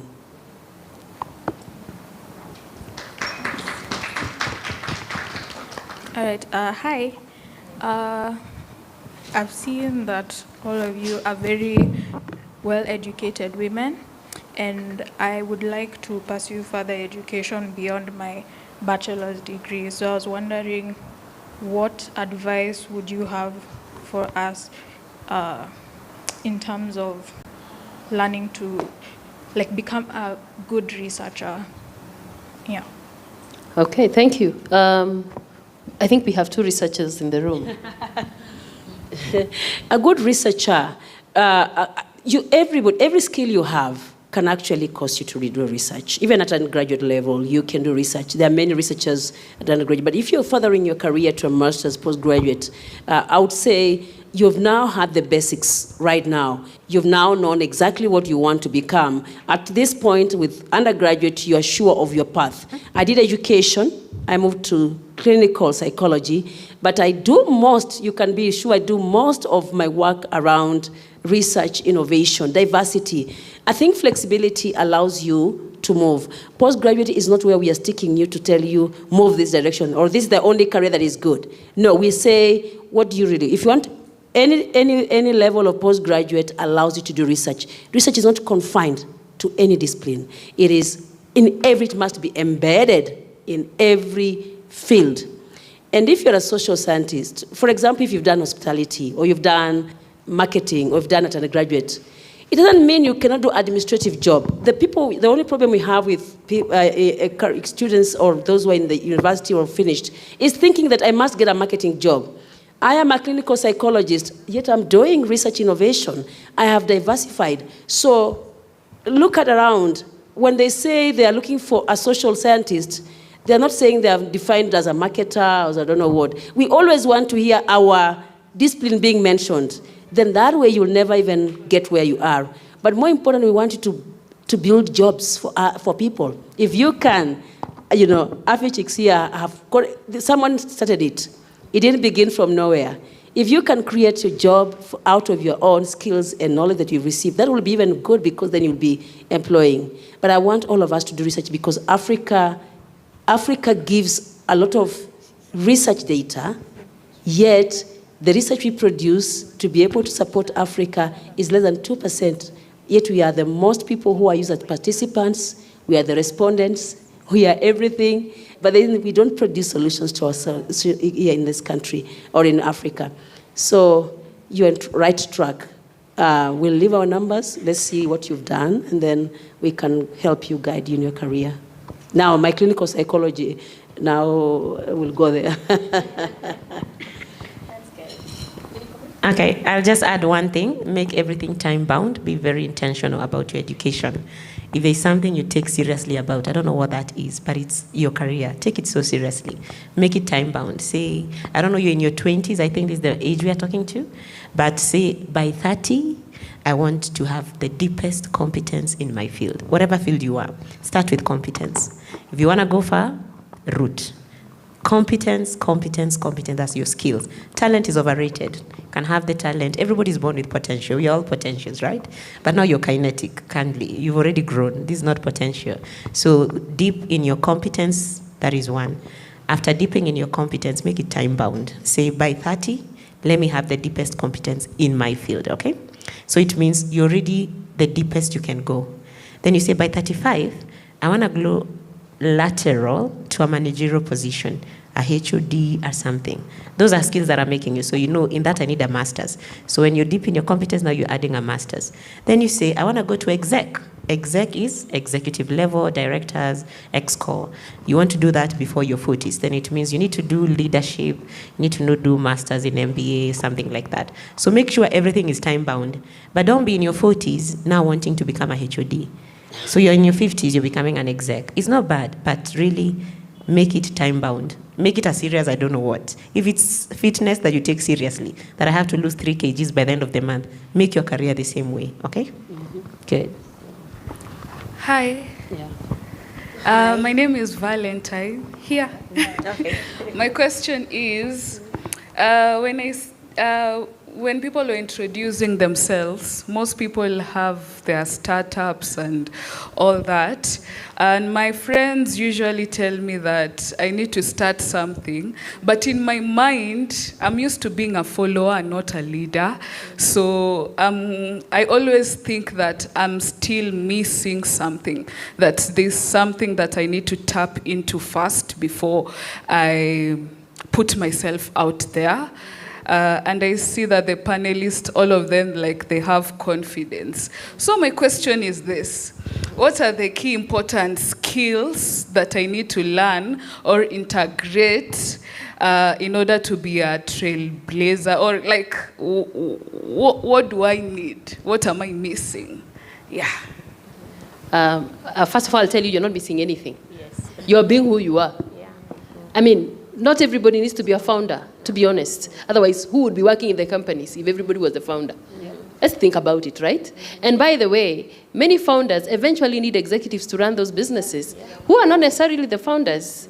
So you just have to sit in your space. And this is why I said we need to take stock of who we are and play to the strength of what we are. Because if you think that because somebody else is doing something and you're not doing that, there's something wrong with you, I think you'll be placing yourself in a very tricky position. I would say take stock of you. You have other strengths that might actually be an asset to the same founder that's sitting next to you. And so without you, they wouldn't actually succeed. So it's very important that actually you discover that we complement each other, all right? We complement each other in this world, and so there's really nothing wrong. And you know what? You can be a founder even at 60. Maybe that day will come, and it's not there yet. So that's my first, reaction to that. I don't know if anybody else wants to add something. Probably role models. And role models that don't have to be women alone. They can be any. I can tell you, I have been changed so much by Professor Labanero, the way he does his work, the way he does, and the way he speaks to people and impact. Then I keep learning. So I can actually publish within 3 months. I can write. So you need to pick the role models so that you can. There are role models for different things. The way you dress, there could be role models. The way you speak, there could be role models. The way you do things, pick those models that are going to you inspire. I can ask all of us, how many of us have been liking to, just in this session, how many of us gone to Facebook and have just been clicking like or TikTok? You see, you can't get some of those role models there because they are making their own money, they are creating their own spaces. But yours is to go and like an emoji and it is. I'm sure most of us have been doing that here, but not everybody here. See, role models are very important. And our role models keep changing. When we were growing up, you'd say my role model is my mother. And then you realize mother is a role model in certain things like being motherly, being a provider, a carer, and supporting children and being there. As you grow in high school, most of us saw it, our role models are teachers. Why? Because they were teaching well, and therefore you start doing the same thing but as you grow in your career, you find probably Mag is going to be your role model because of the science and movement and etc. So keep knowing the role model at the right time and who is impacting and keep following them and being part of them, and then you will become. So there's nothing you're really missing. You just need to know what is your space, what do you want to do, and who will make you move to that place. If it is a colleague, if it is a friend, if it is Carol, if it is a certain person, try to follow up in their lives and their stories. What are they saying that made their lives interesting? Because we can't be here to say everything, but we know that there's nobody who is in the wrong place here. We're just in the right place. You just need to discover who you are. And don't always be the follower still. Your leader, you can now lead the leaders, by the way. You can now stand and lead the leaders. There was one more question behind. Okay. Yeah. Hi. My question is in regards to what Mkuu Nancy said. Mkuu. It's a good one. Yeah, regarding being a perfectionist. I relate. Because there was an incident last year, Safaricom was doing something with high school girls, Technovation, and we were working in groups. And you find me being a perfectionist, if things aren't going straight, there were a lot of clashes, within the group. And sometimes I try to work through it, but I don't know. It's inakataa. Nasema tu no, kama si hivi, atufanyi. I just want it to be perfect, ishinde, inini. But it led to a lot of clashes in the group. And I didn't like that because we could have gone further in the competition. We reached semifinals. But since we couldn't communicate properly, and I felt like being a perfectionist and stuff like that, it affected how we could have progressed. So I wanted to ask, how do you work with groups and all that while still maintaining the perfect? Yeah, I would put it. Okay. First of all, you need to, again, consciously know that you are aware that you are a perfectionist, and you always need to look outside your position and say, well, how would other people look at? 2, you have to collaborate. You have to borrow or buy into other people's ideas, and I believe your team members. And then 2, take risks.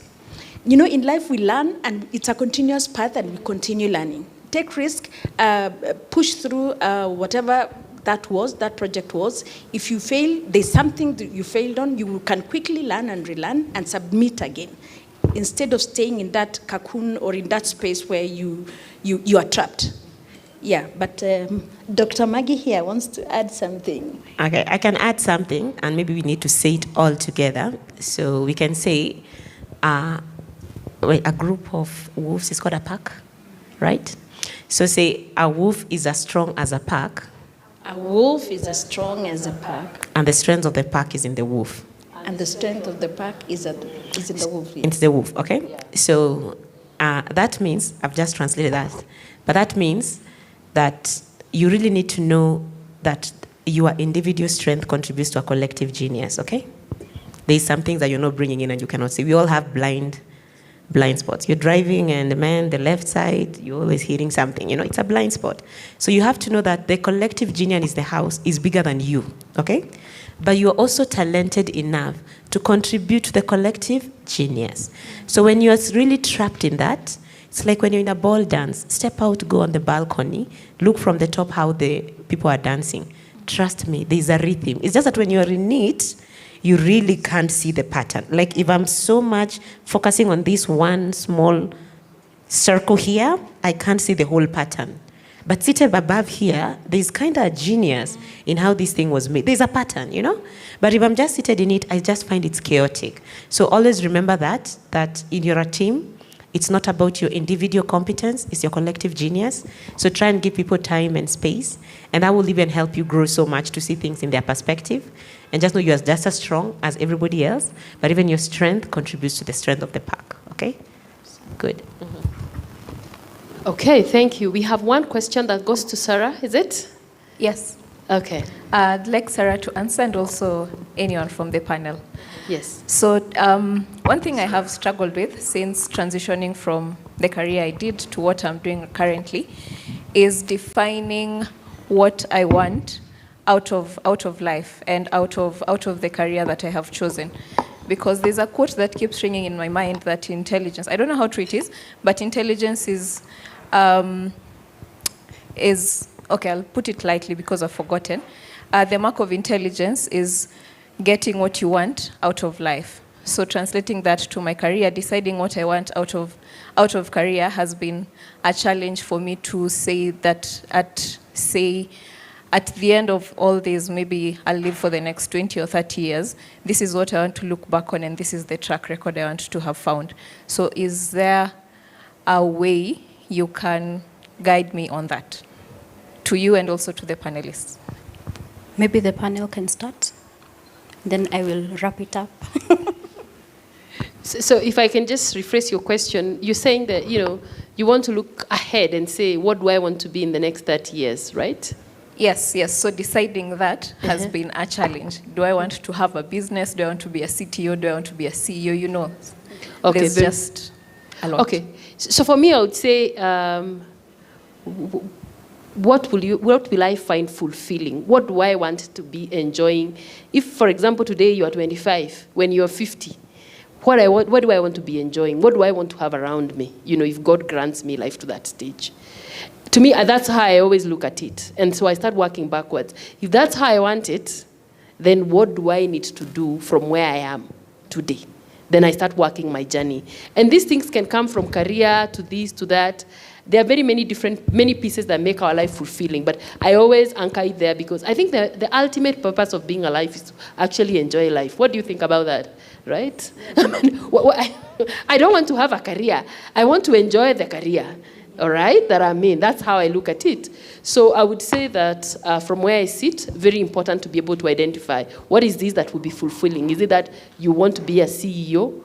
Is it that you'll want to be in a specific sector or working in a specific impact area? You know, start just trying to take stock of that. Then now look at where you are and say, how do I walk that journey from where I am? And sometimes you don't need to do this alone, all right? You can have a coach, you can have a mentor, you can have, you know, we call it the, your personal board of directors, which is like some friends of yours who just help you reflect. You don't have to do it alone. So, and I don't think it's easy to actually see the full path. You can only plan it, wish for it, but then again, be realistic as it unfolds, right? So that you can be able to learn from the journey. So that's what I could say from where I sit. Okay, just to add to what Dr. Dorcas has said, I've told you guys always do that. I hope you're learning. Yes, so what I would say is look at your life, audit. How many of you have done audits? Audit your life a little bit. Unajita kamkutano. And then you say, maybe mi najitanga kamkutano every time I have a birthday, which happens to be also 6th of June. So I tell myself, if I'm to die today, what is that thing that I've been doing the whole of this year that I've been really amplifying in the presence of the people, and it will be sustainable in my absence, okay? It's a very good kamkutano. So you say, I've been joking so much with my life that when I'm gone, people will forget about it, people will regret, you know, that I never lived my life to the fullest. So sometimes it's not so much about your career, but it's so much also about your footprint on this earth. We take it so much for granted that this time that we live is so short-lived. It's not career really so much. Career is one of them, how we do things is one of these. But in terms of career, even when you see in terms of technology, it's people first, processes second, technology third, and now culture. So what is that culture that you're amplifying every time in the presence of your family, your friends, and in your absence, it will remain. So if it's negative, you start just changing the course kidogo. If it's positive, you continue sustaining. Career is one of them, but unfortunately, when you're reading your obituary, when you're gone, career doesn't matter. It's the fact that she walked with me, she was there with me, she made me change my ways. So impact on people, impact as she said, impact on people. Yes, and just to back that up, I think sometimes the mistake we make is being very anal about being CEO, being chairman, sitting on the board. It's not a bad thing. But it's just, again, like the ladies have said, what impact do you want to create? There's a time we did an exercise about how, and it was very morbid, but how would you write your eulogy? If you were 100 years old, what would you want your eulogy to read? Because it can have all the accolades and all the titles, but you created no impact. No one felt anything. And if you read about Steve Jobs and whatnot, he said, and if you compare that, I can't remember who said he left the world. He left empty. He was a black American. I can't remember his name. But if you compare those two, Steve Jobs said, I wish I gave more time. I wish I created more impact. I wish I was more humane. I interacted with people more. And there's one who said, I left empty because I fed people information, I poured into people's cups. So stop thinking about a career as a destination and think about it as a journey. What are you building as you go? What are the impacts that you're creating as you go? And just the way Magdalene has said, keep taking stock. What you achieve 1 year from now, even 6 months from now, 1 year from now, 2 years from now. I think the other thing is, again, just do goals. Set goals for, I want to be able to have done X, Y, Z. It could be as simple as a skill that I want to learn in the next 3 months. It could be as simple as I genuinely just need to sit down with coffee with Magdalene. That is it, and learn from her. So be very intentional about the things that you're doing and look at it in totality, because that's what gets you there. Careers these days are no longer a ladder. It's no longer just going up and down. We call it a lattice or a jungle gym. You step here, you gain this knowledge, you step here. If you listen to all these ladies, no one is doing what they learned in school. No one is doing what they thought they would have been doing. I thought I would be in the UN somewhere, but I am not. That's not a mistake. There's a journey that I had to take. There's a pathway that we had to take. It's just being intentional about what impact do you want to create along that journey. I think that is the most important thing. Let's not be very anal about the titles and the accolades. It's just what impact am I creating throughout my journey. Yeah, and sitting in it and really appreciating. And there's something that Nancy said about celebrating yourself. When you do one fantastic thing, celebrate it. We have LinkedIn. And people keep making fun of LinkedIn and how, we are attributing everything to LinkedIn. But the truth of the matter is, it's a place for you to say, I have done a good job, pat yourself on the back, and let people know that you have done a good job. So just keep building on that as you go. And find role models, find mentors. The fact that you're willing to mentor someone, I can tell you, is also going to be a journey for you, a learning journey from you. So go in with the knowledge of, yes, I am pouring into someone else, but I don't even know what I'm going to learn from something. I have Gen Zs on my team. And sometimes we always assume that, I'm the one who's teaching, but there's so many things I have learned from them. And it's crazy, it's mind-boggling how much you learn from even the people that you're pouring into. So approach life with a very open mind. Learn, unlearn, and relearn what you need to learn. Yeah. Thank you very much. We have a comment. We have to wrap up. So I will take your comment and that hand up. Please keep it very short. Oh my gosh. Okay,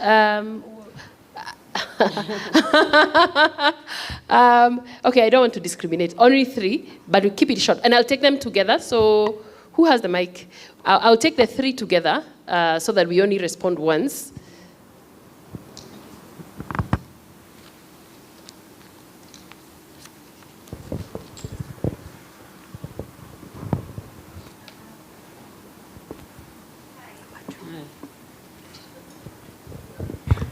Hi again.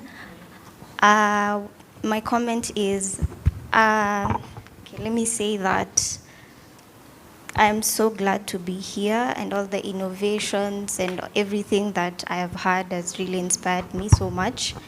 And I'd like to invite all of you to Daystar University at the River on 14th to July.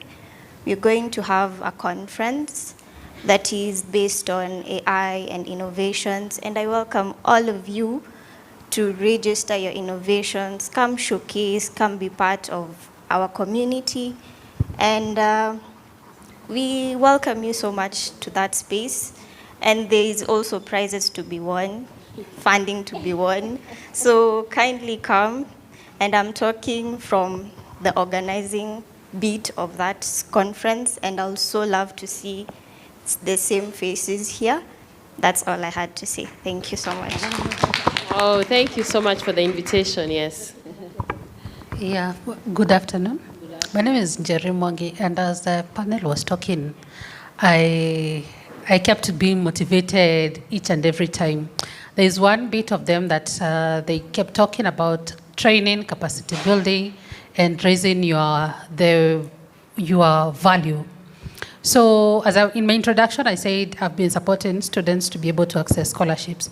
And I thought maybe I have information that everyone in the room would like to know. The Commonwealth Scholarships by agency is opening up in September.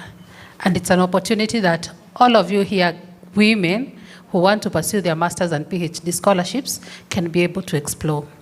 So you know those moments that you need to think, you always think about, like, you need someone in the Ministry of Education to be able to know someone in the Ministry of Education, for example, or in any government agency, to be able to access those scholarships. It doesn't have to be. So there is an organization called FAWE that nominates women, especially women, on the beat of the category.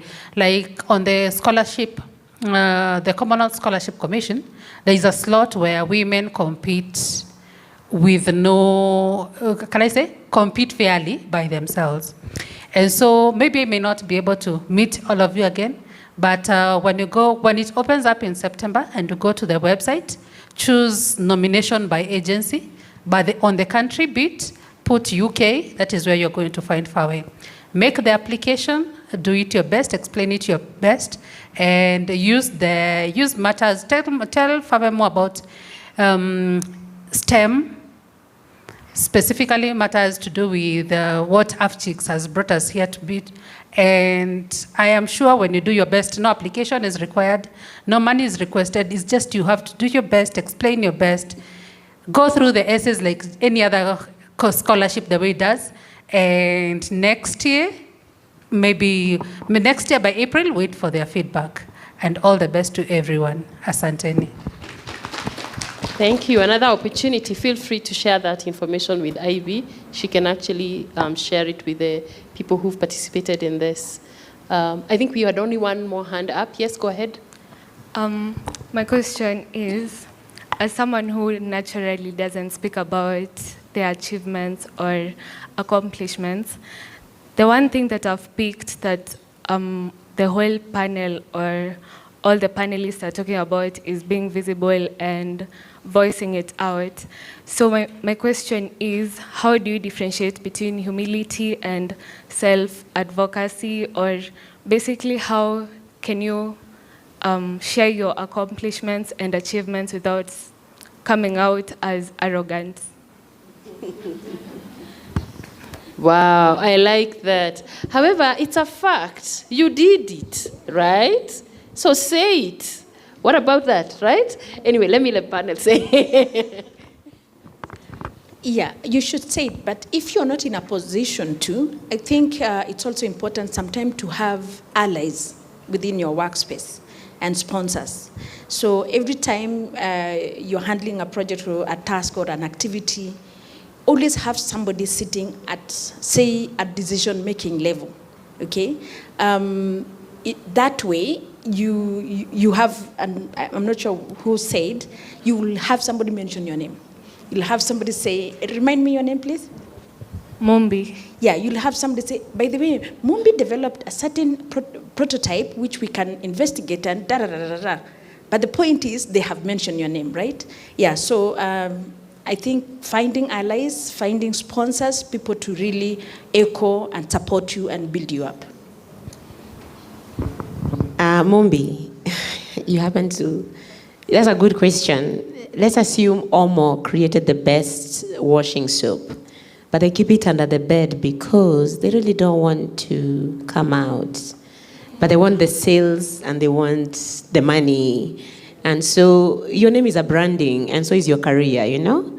If you don't brand it out, nobody's gonna brand it for you. And unfortunately, negative branding is coming your way. If you have nothing positive to counter it, your brand erosion will happen faster than you think. You're a woman. Your brand erosion will come faster. So if you think you cannot voice it, the first thing you should say, did I actually do it? Yes. Have I achieved ABC? Yes. That is not humility. That is where you are first, okay? Now, actually saying, I'm so humble is the imposter syndrome. Does it really matter? Yes, it matters. You don't know how much privilege you have until you go to Kibera. You see a lady younger than you with children and has achieved nothing. So you are really privileged. Don't take for granted your privileges. Voice it out and make sure you tag someone else who say, today I had the privilege of working with Mombi, and as I worked with Mombi, I learned 1, 2, 3.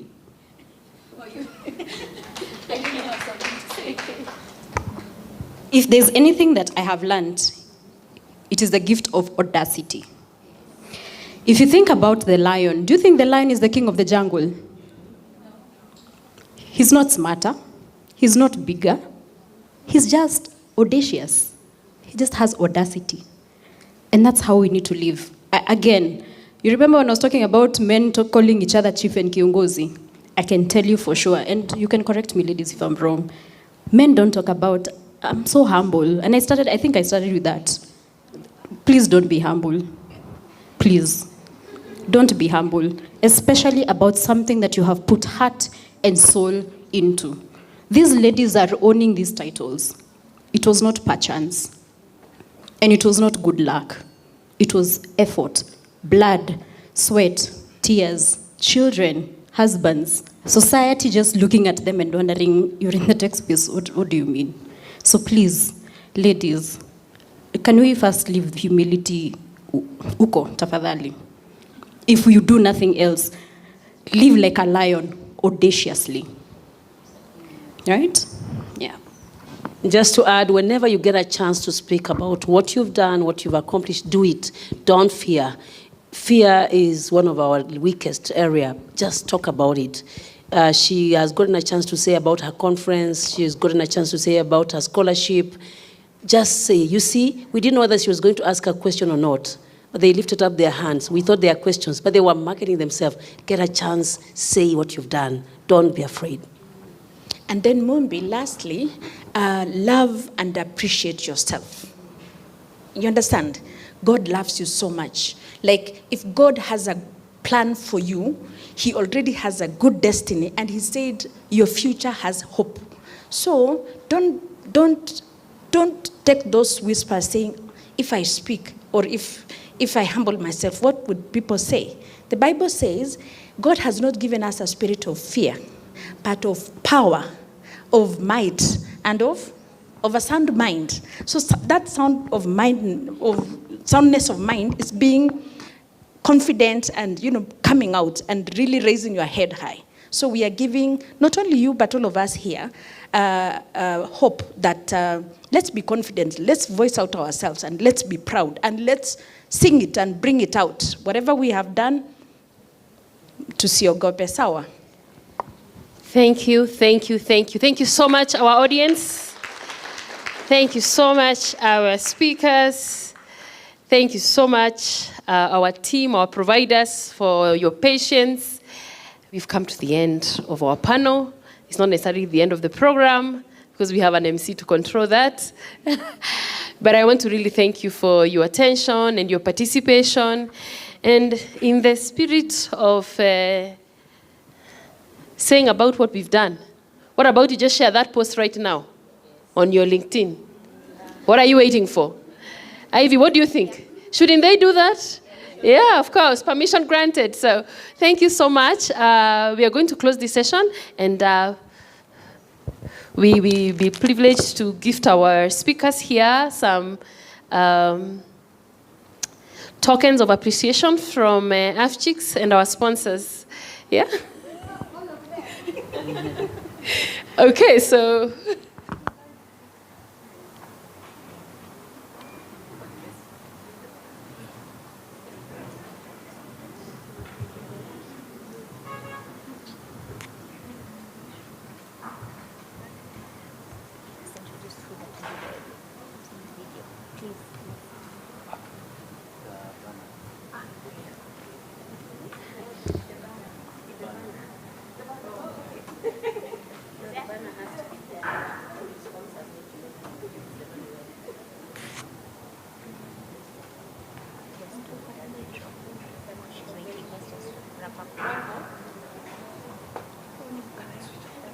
Yes.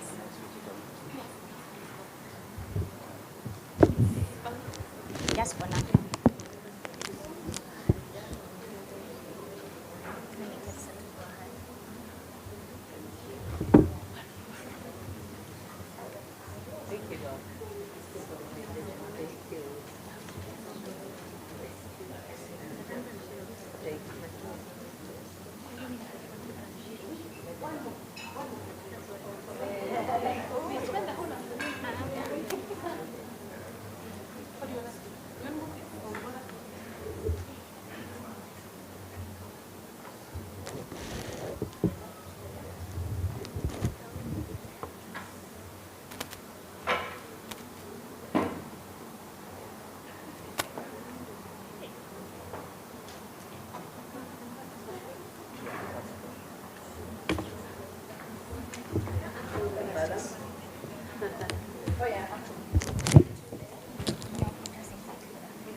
A round of applause for our panelists as they sit down.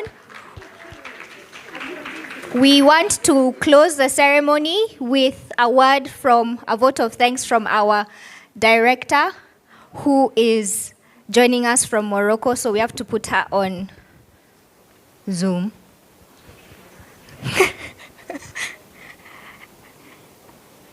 And I'd like Ivy to come and put her on so that she can give us the vote of thanks as we wrap up.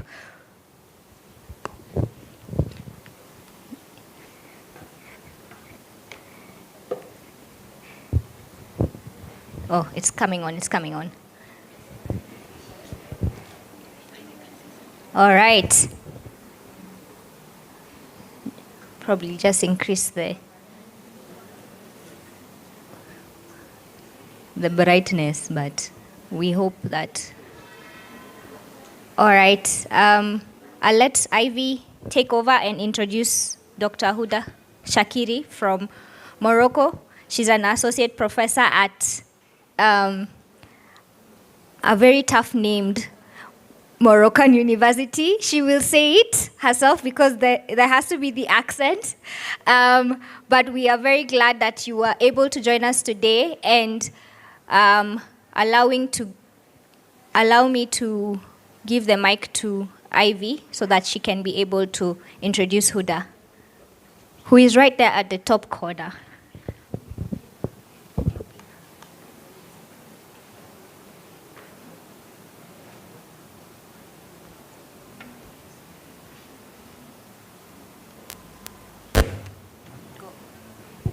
A very tough named Moroccan university. She will say it herself because there has to be the accent.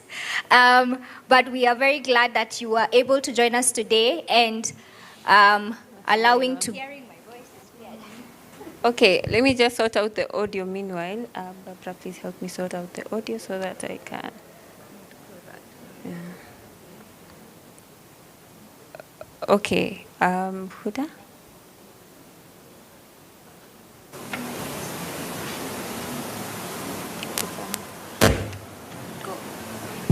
A very tough named Moroccan university. She will say it herself because there has to be the accent.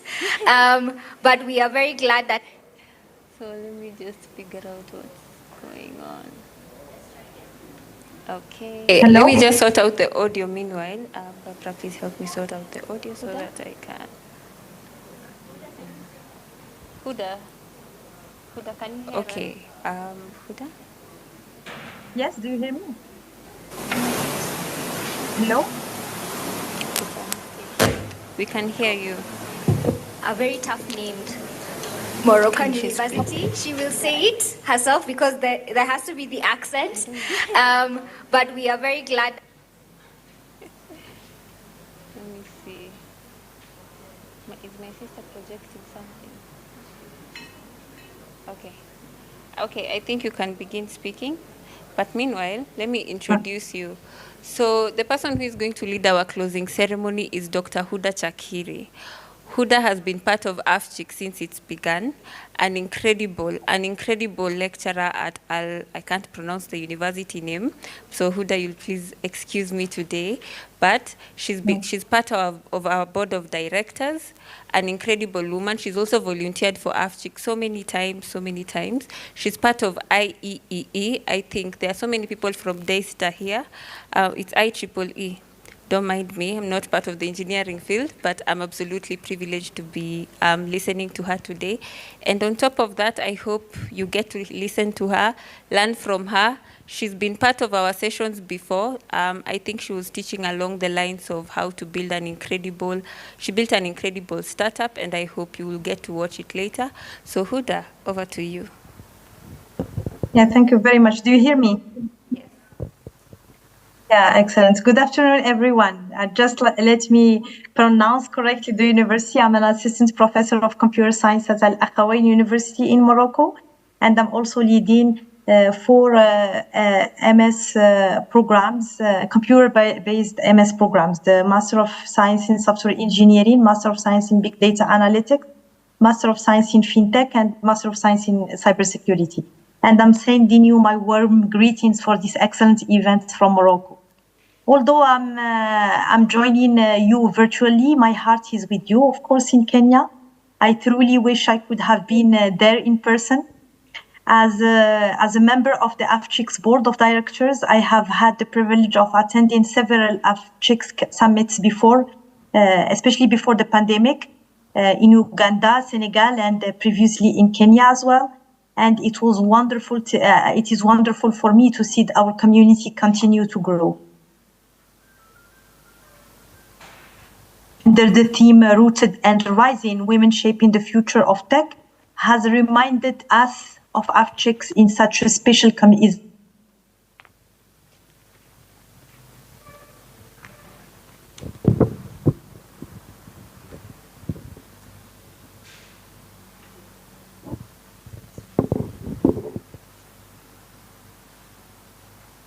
Us to design technologies that and experiences of women and our communities.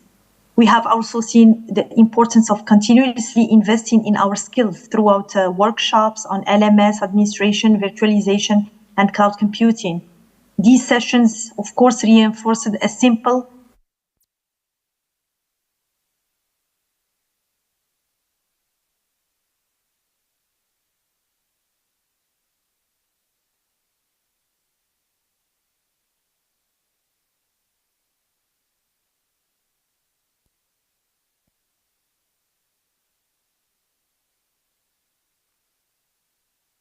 creating digital solutions with communities.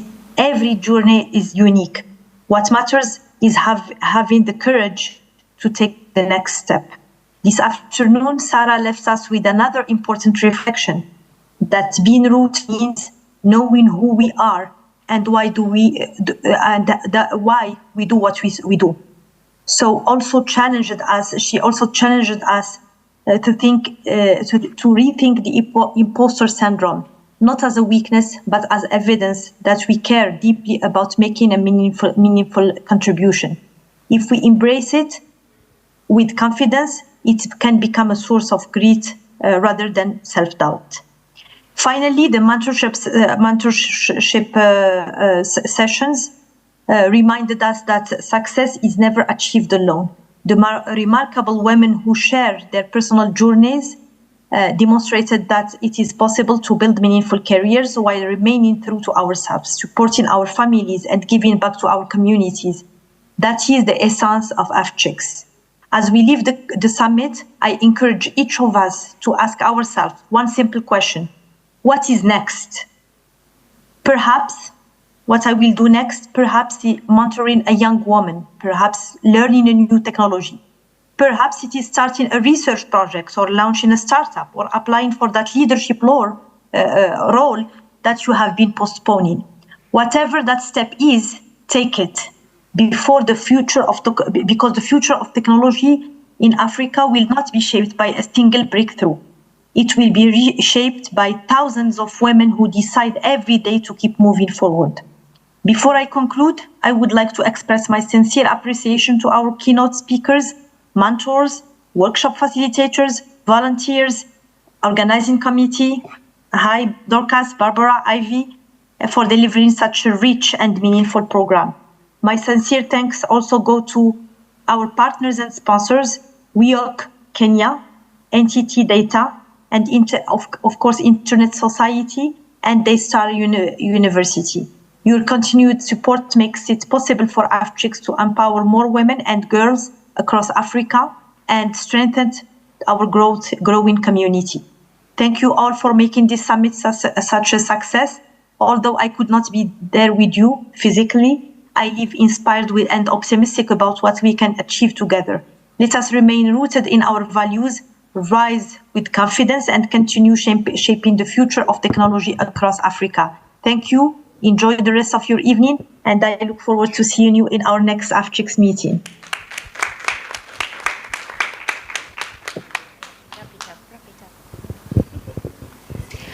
Okay. Oh. Thank you so much, Huda. Huda is a friend and a colleague in the industry for many years, over 2 decades. And she's a big support to the Arab women in computing in North Africa, and she's also part of our board. So thank you so much, Huda, and I'm sure next time we'll be together in Nairobi or somewhere else in the next event. We have had a fantastic event, and we thank you so much for closing with very, very, very, very wonderful remarks. Thank you. Thank you so much. Thank you. Thank you.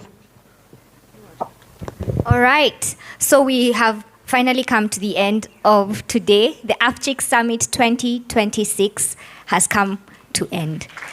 And this has all been possible because of each and every one of you. So receive my gratitude. Thank you for coming. Thank you for participating.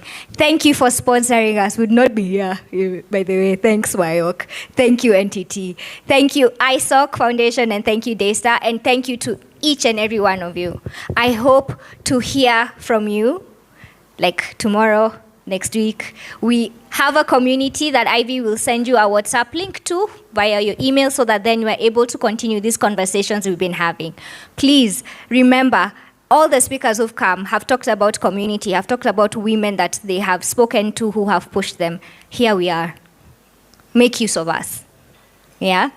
We are all working together to ensure that we all have a seat at the table to make decisions that are important for us as women. We need to be able to sit at the table and teach AI and those models how to respond to women issues. You know, they can't do it without us. So thank you, thank you, thank you. Another thing is Ivy is going to send us a link to technical courses that are being hosted at ISOC Foundation. Again, today, most of the speakers talked about how they upskilled, looked for opportunities. This is an opportunity for you to grow. So we will have a lot of info, not a lot, but maybe 2 links sent to you after this event, maybe in the next week, about our community and about our ISOC courses that are helping you to get the fundamental details on the internet ecosystem. There's so many things that we've talked about today, and I hope that as you leave here inspired, and at the same time you leave here encouraged to go and do that which you have been scared to do. Now you can do it. You have a community that will support you. Thank you so much. Please feel free to, we are actually very late. There's a guy at the back who's looking at me. So we need to clear this space because there's another event that's coming and should be starting at around 6 something. So as we leave, please, the way we took fruits from the restaurant, let's take our break as we go that way so that then we can allow for the next event to set up. But thank you for spending your entire day with us. We are privileged to know you and to have you in our spaces today. Be blessed and get home safely, and I hope to see you again. Pen Paint tomorrow for women in tech. Please look for their socials and register and attend. Sip and Paint for women in tech alone. So let's continue this conversation whichever way we can. Thank you.